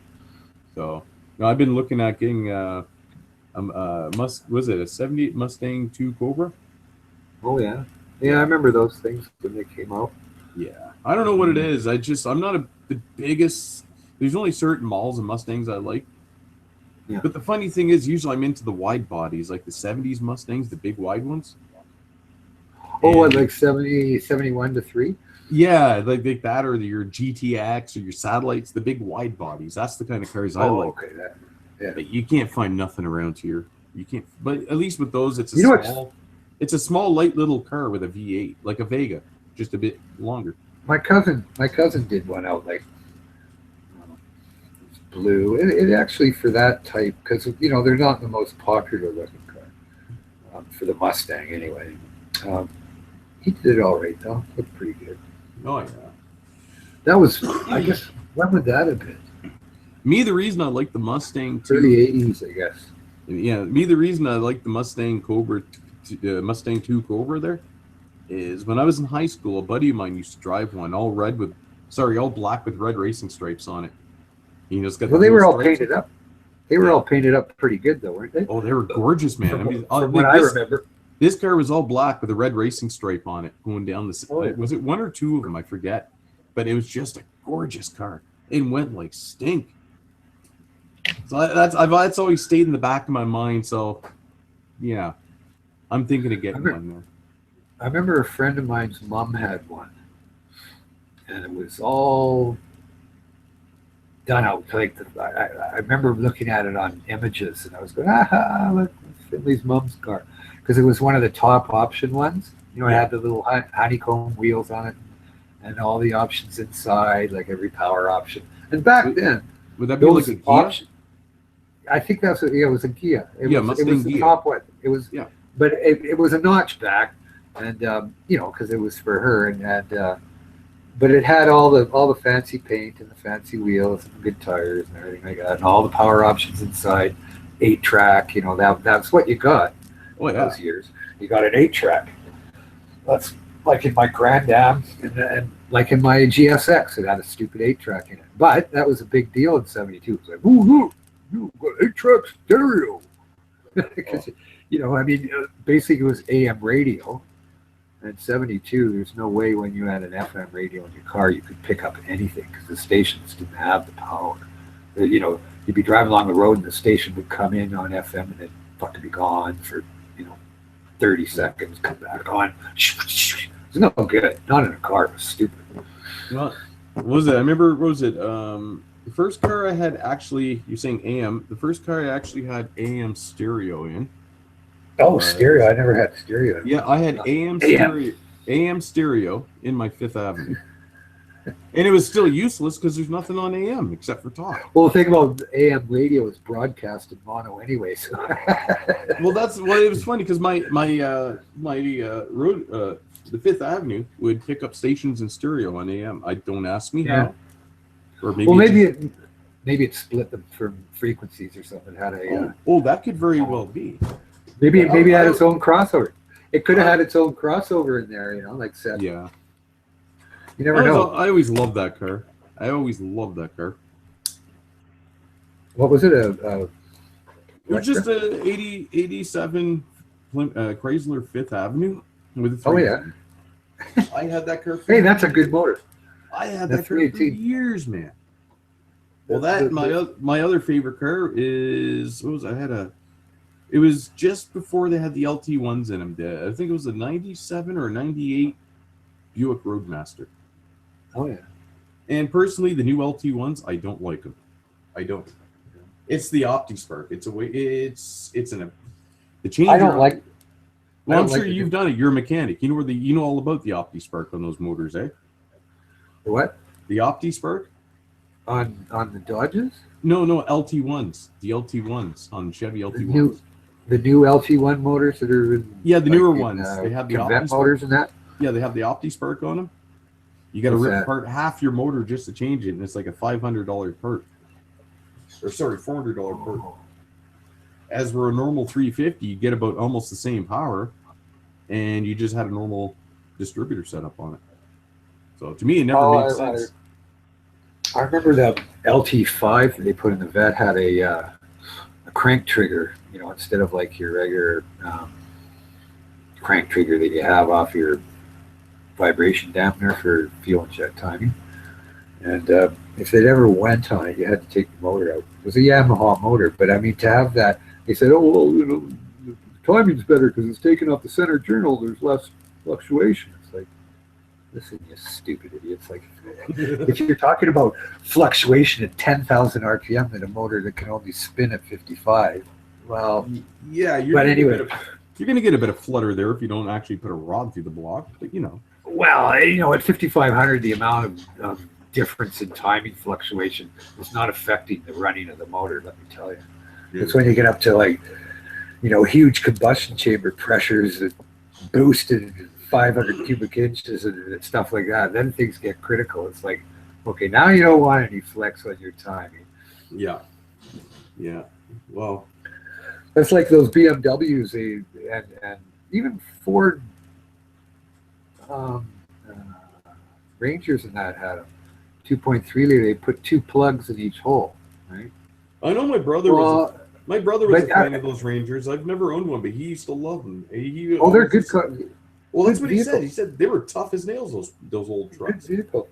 But I always laughed at the 2 plugs per cylinder. Like they use 2 plugs per cylinder and stuff like rail dragster motors, where you've got 30 pounds of boost and 500 tons of nitromethane going on there, because you need a big, you need lightning to fire that. But I remember when the BMW did that. A V8 put 2 plugs in each cylinder, right? Yeah. He asked the mechanic guy to go, well, what's the advantage of having the 2 plugs? Well, there's nothing, but it costs you twice as much in tune-up time. Yeah. You have to put 16 plugs in there. That's the only thing you can look at, and you got 2 leads. Yeah, it was just the stupidest idea for a low functioning motor. Yeah. We got 2 plugs, so we're getting complete burning of all the fuel, low emission. No, you're not. You're stupid. You know what the funny thing is, and yes, I am old school when it comes to motors. I always have been. Yeah. I hate this new shit. And I love it. I'll tell you something right now. They say you couldn't get those old motors to get the gas mileage you can get on these new motors. Bullshit. Well, if you tuned them right and you can to a point. You could. You can to a point, but there is a lot of wasted gasoline involved in coming through venturis into a manifold distributed through vacuum to suck it into the chambers and having it not mixed quite as well as a vaporized injection right into the runner, right? Yeah. Then you've got direct injection like a diesel, which is now injecting gasoline along with. They've actually made an internal combustion engine that is firing on detonation now. So there's no plugs involved. Nice. It's direct injection and fires in the same concept as diesel. Spray your gasoline at this point, bang. I forget who's doing it. It's kind of a hard concept. I can't see it. It really hasn't rolled out, like hydrogen or whatever like that. The big ideas that don't really pan out because they're like hydrogen or whatever. The amount of energy and bullshit you have to make the hydrogen, electrolysis and whatnot, so you can fuel up your truck is just like, what? Oh yeah, I saved this much. No, you spent that much. Yeah, I know. Yeah. But yeah, I'm kind of interested. My son brought it up about this direct injection that's firing on detonation now. Same concept as a diesel, but they're using gas. And I thought, what kind of oxides of nitrogen are you getting? Because, in the emission controls, you've got nitrogen oxide that's produced by high temperatures in combustion chamber. So if you lower the combustion chamber pressure, now you have hydrocarbons that are increased. So it's rob Peter to take Paul. But I thought, well, if you're going to fire it on detonation, isn't that going to be super high combustion chambers temperature? So you're going to have huge NOx. Yeah. I don't know. I didn't look at it, but my son was going, oh, wait a minute, I'll have to check that. No, I remember. I was going to tell you there. Years back, we were talking about the gas mileage on the trucks. I remember because every vehicle my uncle owned as a child, he'd do up. Yeah. He'd do the motor up. That's just his thing, right? And he was good friends with some executive from Chevy, whatever. And they always go camping together, whatever. He made a bet with him one day on gas mileage. Him, his old Suburban with the done-up motor against a new, not new as in now, but new at the time truck. Yeah. And the guy was insisting, oh no, this new truck will get better gas mileage than your big old Suburban. Actually, it was the other way around. The Suburban got better gas mileage. But the motor had enough power when it was pulling. It wasn't forcing the motor either. Big thing. Well, I had an 84. I bought a brand new 84 Z28. Yeah. Came with a 305. Came with a 305 HO L69 motor. Yeah. And so I thought, well, it's always, I'm going to put an LT1 equivalent in there, but I'll keep the compression low. I'll keep it relatively like a 73 or 4 LT1 that came in. It had 202 heads and everything. And I did, the car would pull a 1390 in the quarter, which isn't wild or anything, but for street tires and a goof like me, it was pretty good. So it still went okay. But I remember wherever. It didn't matter what speed I went. If I went 100 miles an hour down to California, it would get the same mileage as if I went 65 or 60 miles an hour, because I tried it. It was always the same, 25 to the imperial gallon. Nice. So it's about like 21 to the American. But that's it. And if I was doing 110, it would be the same as if I was doing that. And I always thought, geez, I'm displacing more air, but I guess I'm covering more ground. But it was funny, it didn't change. You know, you'd expect it to change a little bit as you're going, you know, pushing more air. But it didn't. But that's all I could get out of it. But it was, you know, slightly cammed up and stuff like that. Yeah. Oh, yeah. Was it? And it was decent enough for 25 on the highway. Around town, it depends. If I punched it went sideways, I'd get less than if I didn't. You know, if I wanted to impress somebody and smoke the tires as I'm crossing the street, doing about 20, then standing on it and then having to shift through, you're only getting about 10 miles a gallon or 5. Well, I had a 79 K5 Blazer 4x4 for quite a few years. It was a toy of mine. It had a 327 in it that was all done up. Yes, it's not stock to the car, but whatever. No. And I'm talking power. This thing had, the motor's in my garage. When I sold the truck, I kept the motor. The nice motor. Oh yeah, it's hard to find now too. But point being, I mean, this thing here, I mean, you could bring her up. It had a nice shift kit in it. You could bring her up the 5.5, $6 grand red line, put her in second, and your tires would just light right up on it. And this is a big truck with 35-inch mutters on it, right? Yeah. But I'll tell you, the best gas mileage I got out of that truck, 8 miles a gallon. Oh, well, you know what? I had let's talk about that. I had an 91 F-250 regular cab with a 5.9 351, and it would get 12.5 always. It didn't matter what you had in it or whatever, highway, city, 12.5. I remember I'd be sitting there just shaking my head, driving it down to Vancouver. I'd go, well, look at that stupid gas fucking gauge gave you out. Look at it, quarter tank, and I've only got a mile from where it's full. Yeah, you can watch the gauge go down. It's well, it worked. The truck worked fine in that, but I just thought, why is it 12.5 miles to the gallon? Like, I mean, how much energy am I actually fucking wasting? You know, I don't have it all cocked in or anything. It's not that big, but that's just the way it was. Couldn't really do anything about it. Yeah, well, same with my Blazer. No matter what you did with that motor, with that truck, it had to be the gearing in the transfer case plus the gearing in the rear ends, right? Yeah. Because no matter what you did, you got about 8-9 miles a gallon. Well, I know. I mean, mine was stupid. You know, it'd be, I don't know. I forget what gears were in it. I think we were 410s. And there shouldn't have been. You know, I mean, for what I was using it for, I mean, 410s. Now you don't really. It's like putting 410s in a diesel. It's like, why, you stupid idiot? A diesel has a torque where it doesn't need. I know somebody who's done that. What's that? 410s in a fucking diesel. Well, mine had it stock. When I from the factory. They were 410s, right? It's like, I remember thinking a bunch of times I should get 3.7s for it. But see, the thing is, it makes you wonder. The 410s, was it meant to go into a gas powered vehicle rather than diesel?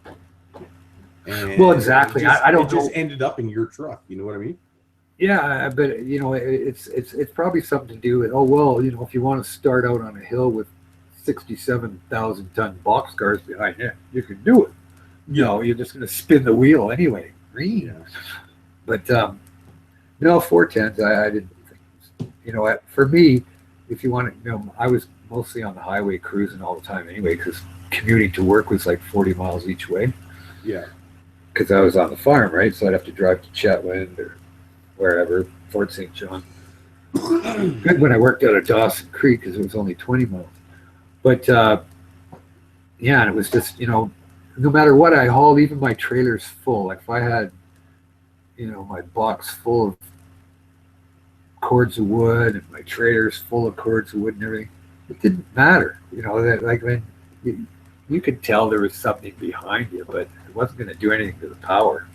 like I said, I had 400 off the rear wheels. What's that? I can go up a hill as fast with the trailer as without. But I think the most gutless vehicle I ever owned was even worse than a Chevette. Oh yeah, I used to love. Everybody loved the trucks. It looked cool, but it was. I remember one time this guy was going slow, so I went to pass him, and just to be a prick, he stepped on the gas a little bit, and I couldn't pass him. That's how gutless this truck. It was a 86 Blazer with a 2.8. I think that says it all right there, eh? I think one of the most embarrassing motors I've ever driven is one of those 267 V8s that Chevy put out, like in about 79 to 82. Yeah. And they're just embarrassing, like to call it a V8. Like if you just like, remember I told you like from a quarter of throttle to the floor, nothing changes. Mm-hmm. They're just the most disgusting slug pig piece of fucking useless crap that they ever made. Yeah. They did. Everything was wrong. They didn't have the torque because the rod or the stroke wasn't big enough, and they didn't have any size in the bore. So they, you know, the 305 was actually a very good combination: long stroke for torque, small bore for displacement being low. You know, instead of 320, only 305. Yeah. But the 267, they tried to take another step, and everything failed. It was like, no, you don't have advantage. What you've done is taken every advantage out of a small block and thrown them all out, and taken all the disadvantage combinations and put it together and made a 267. You know, all your shittiest workings of the small block, put it together, make a 267. We got some spare parts to get rid of. Well, and they were just so bad. Like, I mean, a V6 with a converter on it would do as well, you know, or 2.3 liter. It was a, you know, well, this has got 110 horsepower. It's a V8. This is a V6 and it's got 108. It's got 2 left. So you got to pay for your gas mileage on the V8. Oh, yeah. Which I don't know what it was like. We used to have them in company cars. I remember driving the shit out of those Malibus, like 78, 79 mile, driving over the tracks and everything. But they always had that 267 fucking thing. I remember my buddy had a 4-door Malibu. It was like mid 80s, nothing special. Yeah. But we used to call it the Iraqi taxi. Oh. Because this car was supposed to be exported to somewhere down there. Oh, okay. It's standard. It was a V6 standard 4-door Malibu. Yeah. You don't see those too often. No. No. What did it have? It standard on the column still, or was no? It was a shift on the floor. Oh, it was right from the factory. It was standard on the floor with a V6. Yeah. And the story behind the car is that was an export car. That wasn't supposed to be in Canada or the States. No, it's probably supposed to go, like you say, to some Arab country or.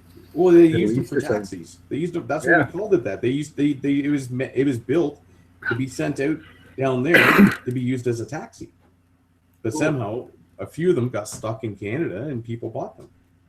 And they were good little cars, but they were just an oddball. A V6 standard. Yeah, with a standard Malibu. Yeah, you just don't see that. Neat looking car. I remember at the company like CN back then. We always had company cars, and I mean, you know, I was a yard master. Yeah. You know, coordinating all the traffic and that. So you're driving around because you have to pick people up and all that. Fuck those cars. We just used to beat the shit out of me.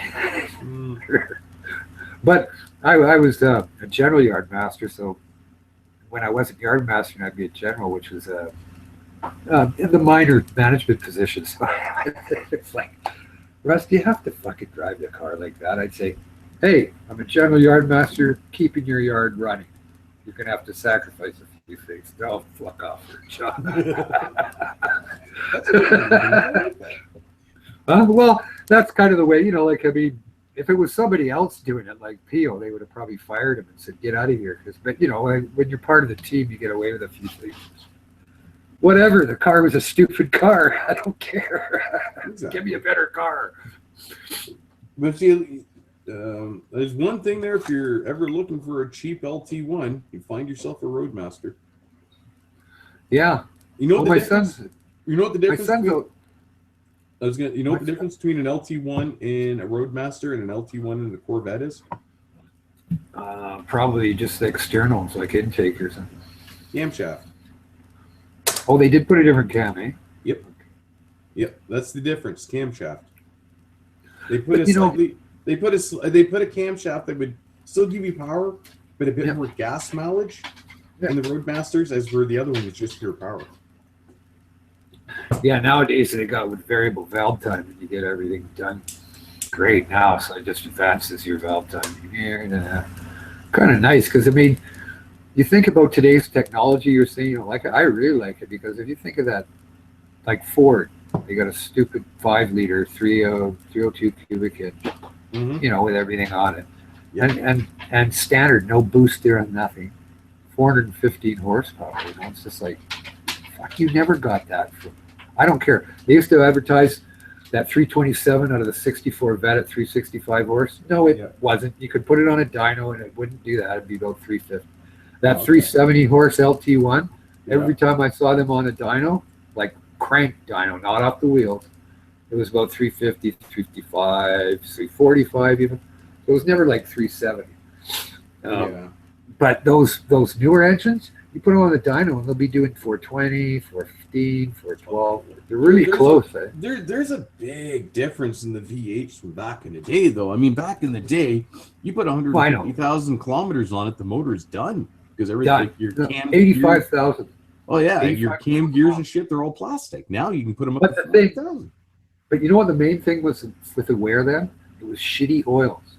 You wouldn't believe the additives and carriers and everything. I had to go through all that in school, upgrading and that. Like the oils today are so superior as lubrication values. That's why you get away with 520 weights and stuff for performance motors to reduce friction, to reduce the amount of frictions involved. And the oils are so superior. Like it's just phenomenal. Like that's how these stupid engines, like if you maintain them, they far outlast. And I got what, a 3-liter dual-overhead cam, 200 horse V6. Well, if you keep maintaining that, it'll last you like 300,000 miles before you have to, unless you have one component break because of not up to standards or something, right? My dad used to have an old S10, right? He drove every day to the next city to go to work. Now, my dad's very anal about his vehicles. Anyways, when he sold the truck, it had 400,000 kilometers on it. About 450. The kid who owns it now, the truck's up to 600,000. Yeah, well, that's it. You change the oil, and then, like I say, you can have breakdowns. Something, a casting and a cam is wrong, so after 100,000 miles, it snaps. Yeah. Well, and the thing about nowadays, you don't want to fix anything either. Like if my motor tranny blew up, I just go up to the wrecker and I look at one that's been bashed. It's really nice under the valve covers and pull it. Because these motors are all throwaway. I mean, even the rods now they're called like a crack cap, so you can't resize them and put bearings in. It's not worth it anyway. Like the amount of work done. So even in motors, when you pull them apart, it's pretty hard to rebuild one. It's just so stupid. A regular motor. Yeah. You got to get it bored out, get pistons, buy all this and that, and crack cap rods. Well, you can't put resize, so you have to buy new rods. Yeah. Well, I've got a few because I want to redo my 327. Oh, that's different. A small block. Yeah. Yeah. See, if I do it nowadays, if I do it myself, it'll cost a couple of grand, right? If I send it away to get it done, you're looking at about 10 grand.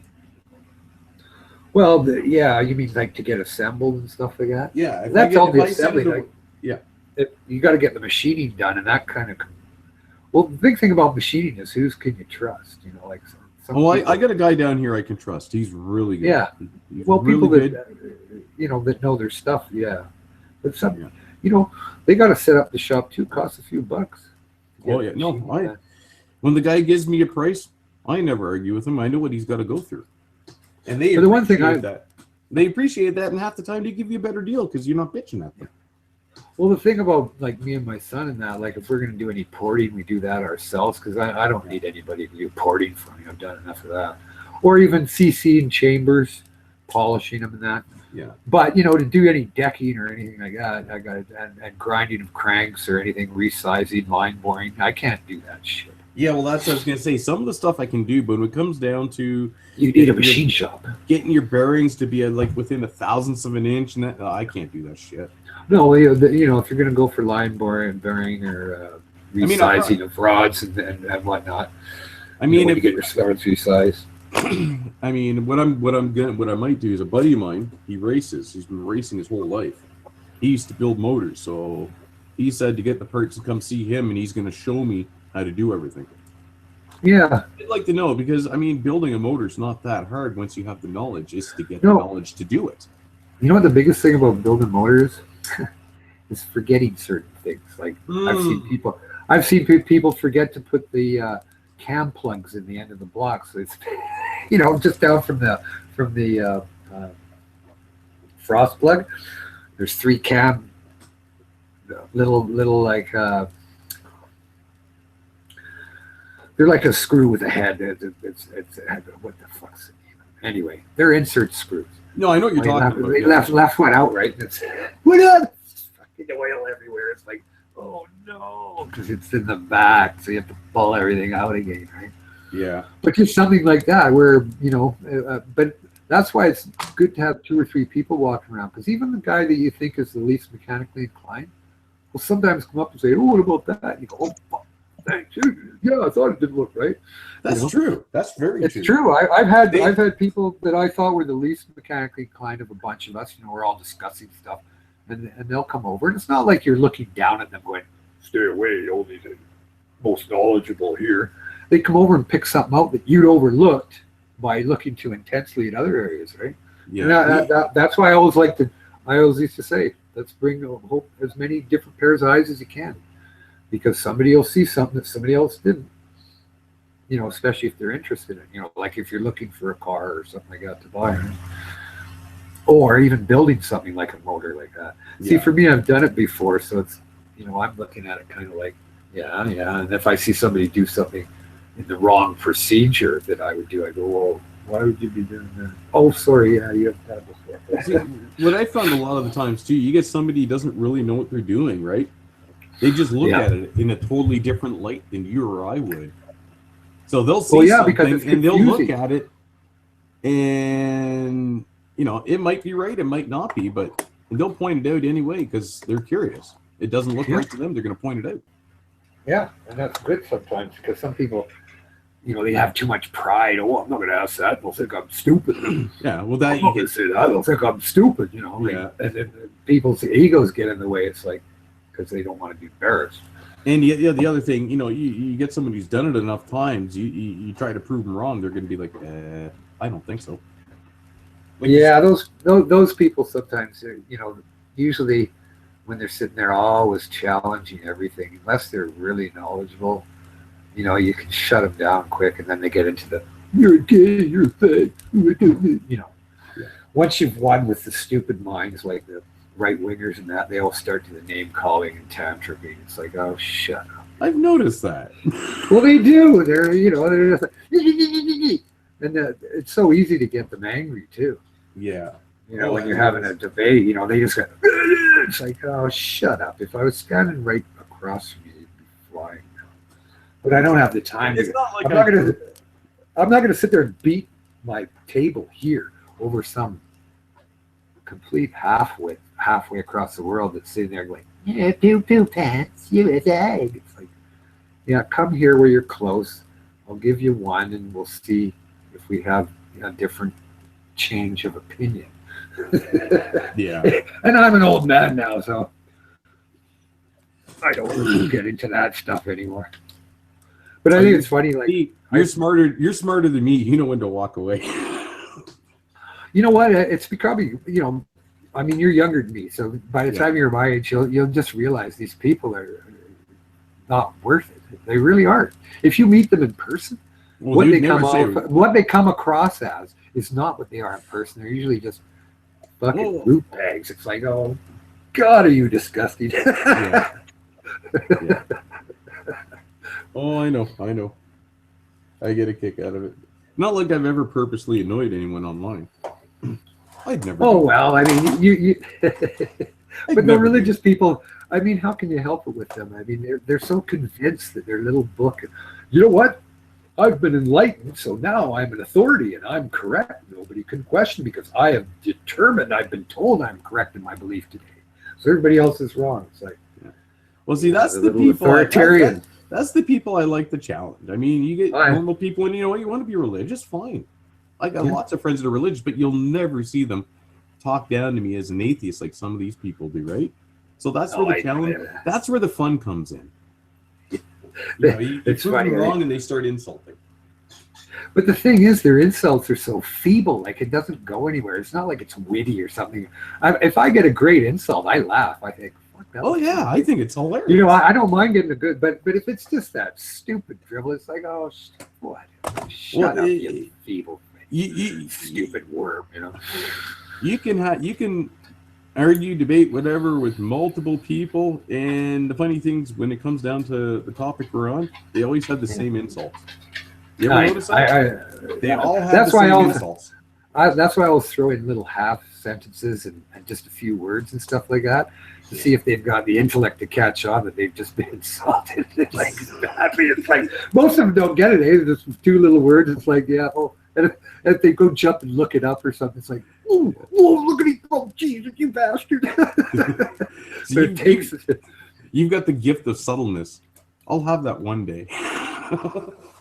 Yeah, well, you know, you got to be to the point. You know, I get more of a kick being subtle, you know, instead of like, you're a train, you're a stupid tack. But the Islamists, I wonder what happened to Hamskid. I haven't seen his head on there for a while. And that's really different. He must have gotten in trouble, you know. He must have gotten in trouble. I was going to say, apparently there's been people getting banned off AJ. The what? People have been getting banned on AJ. Isn't that mostly for spamming when everybody puts report? Like you get like 30 reports because you're spamming and then you get banned? Well, I don't think it's for saying anything, is it? Well, I don't think that 30 is accurate, and I don't think 50 is accurate because we've had a few guys in there spamming nonstop. Yeah. And I flagged them nonstop. Yeah, I have. And I flagged these guys more than 50 times, and let me tell you, they still come back. Yeah. So I guess maybe it depends if somebody's looking or it's brought to. I don't know. Yeah. Like that bright Bart star there. Yeah. If you put your cursor next to his thing, he was having where a big black came out and went, this thing is blocked, where you couldn't report him or whatever, get his stupid channel thing coming. He had something on there especially, and I'd never seen that on anybody else. Not that I was trying to get information on many people, but no, his was blocked there. He had a block there where you couldn't get in there and give him a crap. Yeah, I wonder how you I see he comes on here sometimes, but he's too shy to get on here. He's been a little more well behaved since his last note. Oh, he hasn't said anything. He's far from perfect, but he's been a lot more well behaved since his last note on there. It's like he's ostriched it now. Somebody must have, maybe he feels thrown out because his only friend is Robert the nutcase. Yeah. Robert the liar. Actually, Robert, I say the stuff to him, and he never gets mad at me. He just goes, if I say some little jab at him all the time, but he doesn't come back very harsh at me. I kind of got Robert in a sensitive area there, and I'm kind of an asshole for doing so, but I kind of believe in what I said. So, what? That he's not sick? I don't think he can't be. I don't think. Let's put it this way: if you were to listen, and I've told this to everybody else that I know, if you were to listen to Robert, and if you were to listen to his story and go by his story, he's died and come back to life about 3 times now. Well, you know what it is, and he's had class 4. He's got Munchausen syndrome. He's got Munchausen syndrome. Yeah, he wants everybody to whine over him over make believe fucking sick. He'd probably be the type to go out and bash his head to make himself look. I'm wounded. Well, I called him out on Munchausen syndrome. Yeah, maybe I'll have to say that to him. I'll say, Robert, have you got Munchausen syndrome? Well, yeah. Not just that. Like he'll probably have to look it up. 1 week he's on his deathbed, and a couple of days later after, it's down to like a class 1 cancer. Oh, I'm back on my deathbed again. It's like, make up your. Well, then he's wearing a patch on. Then he's wearing a patch on his eye, and then he's not. It's probably the effect of, well, people ask me, Gee, Robert, what's wrong with your eye? How come you're wearing that? Oh, it's a cancer. It's eating up my inner brain. You know, like that. I think it just gives them a chance. You know, it's kind of a cruel thing to talk about, but I'm sorry. I've watched many people die of cancer, and Robert just does not fit that category. He doesn't. Well, Ragnar calls him out on it all the time, right? He doesn't really have an excuse. I mean, you'd feel bad if he died and stuff, I guess, you know, but you know what? I would feel bad, but it just, I honestly don't feel he does. Just I don't. The way he acts. No, he's got Munchausen. He's what he's doing is writing a drama that's never been written for himself, so he can entertain himself. That's why he's putting patches on his eyes and everything, and coming up, calling himself God and Jesus and everything. He's a wacko. He's probably got to the point where, you know. If you notice how many times he says I or me in his posts. Yes. Yeah, he always says, why does he put G with a line and D? Is there something about writing the whole God name that's blasphemous? I think he figures he'll get flagged for it or something. I don't know. Who knows? I mean, I you know, I've never been interested in religion, so I've never spent any time putting any effort into reading about it. Because, you know, I'm into like astrophysics and stuff. Oh, yeah. Cars and interesting stuff. Why would I ever spend any time with stupid stories of fiction? See, you know, even when I watch a movie that's fiction, I always put it in context. You go, yeah, it's just a stupid thing to entertain me. And if I laugh, I'm happy if I laugh. See, or I'm entertained by blowing up bodies or whatever. But again, you know, the thing is with me, growing up the way I did, I got a lot more knowledge on at least the Christian Catholic religion than a lot of people. Yeah, weren't you raised as like a Catholic in church? I was raised Catholic, I was raised Christian, and I was raised Anglican. And by the age of 10, and by the age of 10, being in Sunday school, I still remember this to this day. The first time I heard the story of Noah's Ark, I told the teacher, she was, well, I don't know if I told her, but I know I got kicked out. I know I got kicked out of Sunday school. I'll put it that way. Did you? Yeah. You know what's funny? We used to go to Sunday school, me and my brother. I don't know. I don't even think I was in grade 1 yet. Or I might have been. But you know, it's 2 hours of like, I'd rather go on. You know, I wanted to catch salamanders or snakes or something. Yeah. But I remember our parents never went to church, but they thought that, you know, well, at least we'll expose it to them, and if they like it, they can stay. If they don't, they won't. And I remember my mom and dad asking us, like, going, well, we think you've come to the point where you can make a decision whether you'd like to stay going to Sunday school or not. And I remember me and my brother had this funny smile on our face and went, no way. We just kind of looked at each other and went, what? Of course we're not going. So that was the end of our religious, like... yeah. Well, I remember, I just remember one day saying I wasn't going anymore. Yeah. The schooling, I was stuck with the Catholic schooling, and that didn't work out well for them because, you know, you had to wear the uniforms and that. Oh, yeah. Well, when I went to England. Not one day did I ever wear a uniform. They never suspended me. They'd always give me detentions, but I'd never go to detentions. Well, you know what was funny? And I'd always argue with I'd always argue with the religion teacher. At the end, during religion class, I had to sit out in the hall. Because when I first moved to England, it was 1969. And I went to this school, right? And all these kids, there was a Catholic Protestant, you know, fighting going on, like, you know, not you know, like little gangs and that. So I had to go home and I said, Mom, they're asking me at school whether I'm Catholic or Protestant. What the hell am I? And she goes, what? She looks at me weird. She goes, well, you're Protestant. I go, well, how am I supposed to know? I don't care about religion. I didn't even know it. Oh, gee, I don't know what I am. So I went home and asked my mom, I said, what are we? She goes, you're Protestant, Anglican. I went, oh, okay. Well, that's what I'll tell them because I didn't know. I didn't. It never intrigued me, anything to do with religion. It wasn't around, you know, we celebrated Christmas and that, but we didn't have stupid pictures on the wall or Bibles or talk about it or anything, you know. I mean, if we did have religious people around, they were always, you know, my granny would be going, there's that bloody deaf bloody lady that's always talking about bloody God or something, you know. So we'd laugh, right? I mean, that's the way my granny would be, you know. And so any religious people that came around, my granny would always say, you'd hear what she said, you'd think they were idiots because that's what your granny said. Oh, well, there's this idiot here talking about God. Oh, yeah, Grandma's right, Well, that's the thing. That's what we'd hear about it. Yeah, the only person I will not say a word to is my grandma. Yeah. She knows my beliefs, but we don't talk about it, and she's really religious. So just because she's my grandma. Well, I remember when she says her thing, it's whatever, I love you, blah, blah, blah, blah, blah, right? So I remember back in the day, like 1970, whatever, 7 or 8, everybody would be around for the Christmas, your uncles, aunts, grandparents, everything like that. And, me and the cousins and my brother and that, we'd all go back smoking dope, right? Like all night.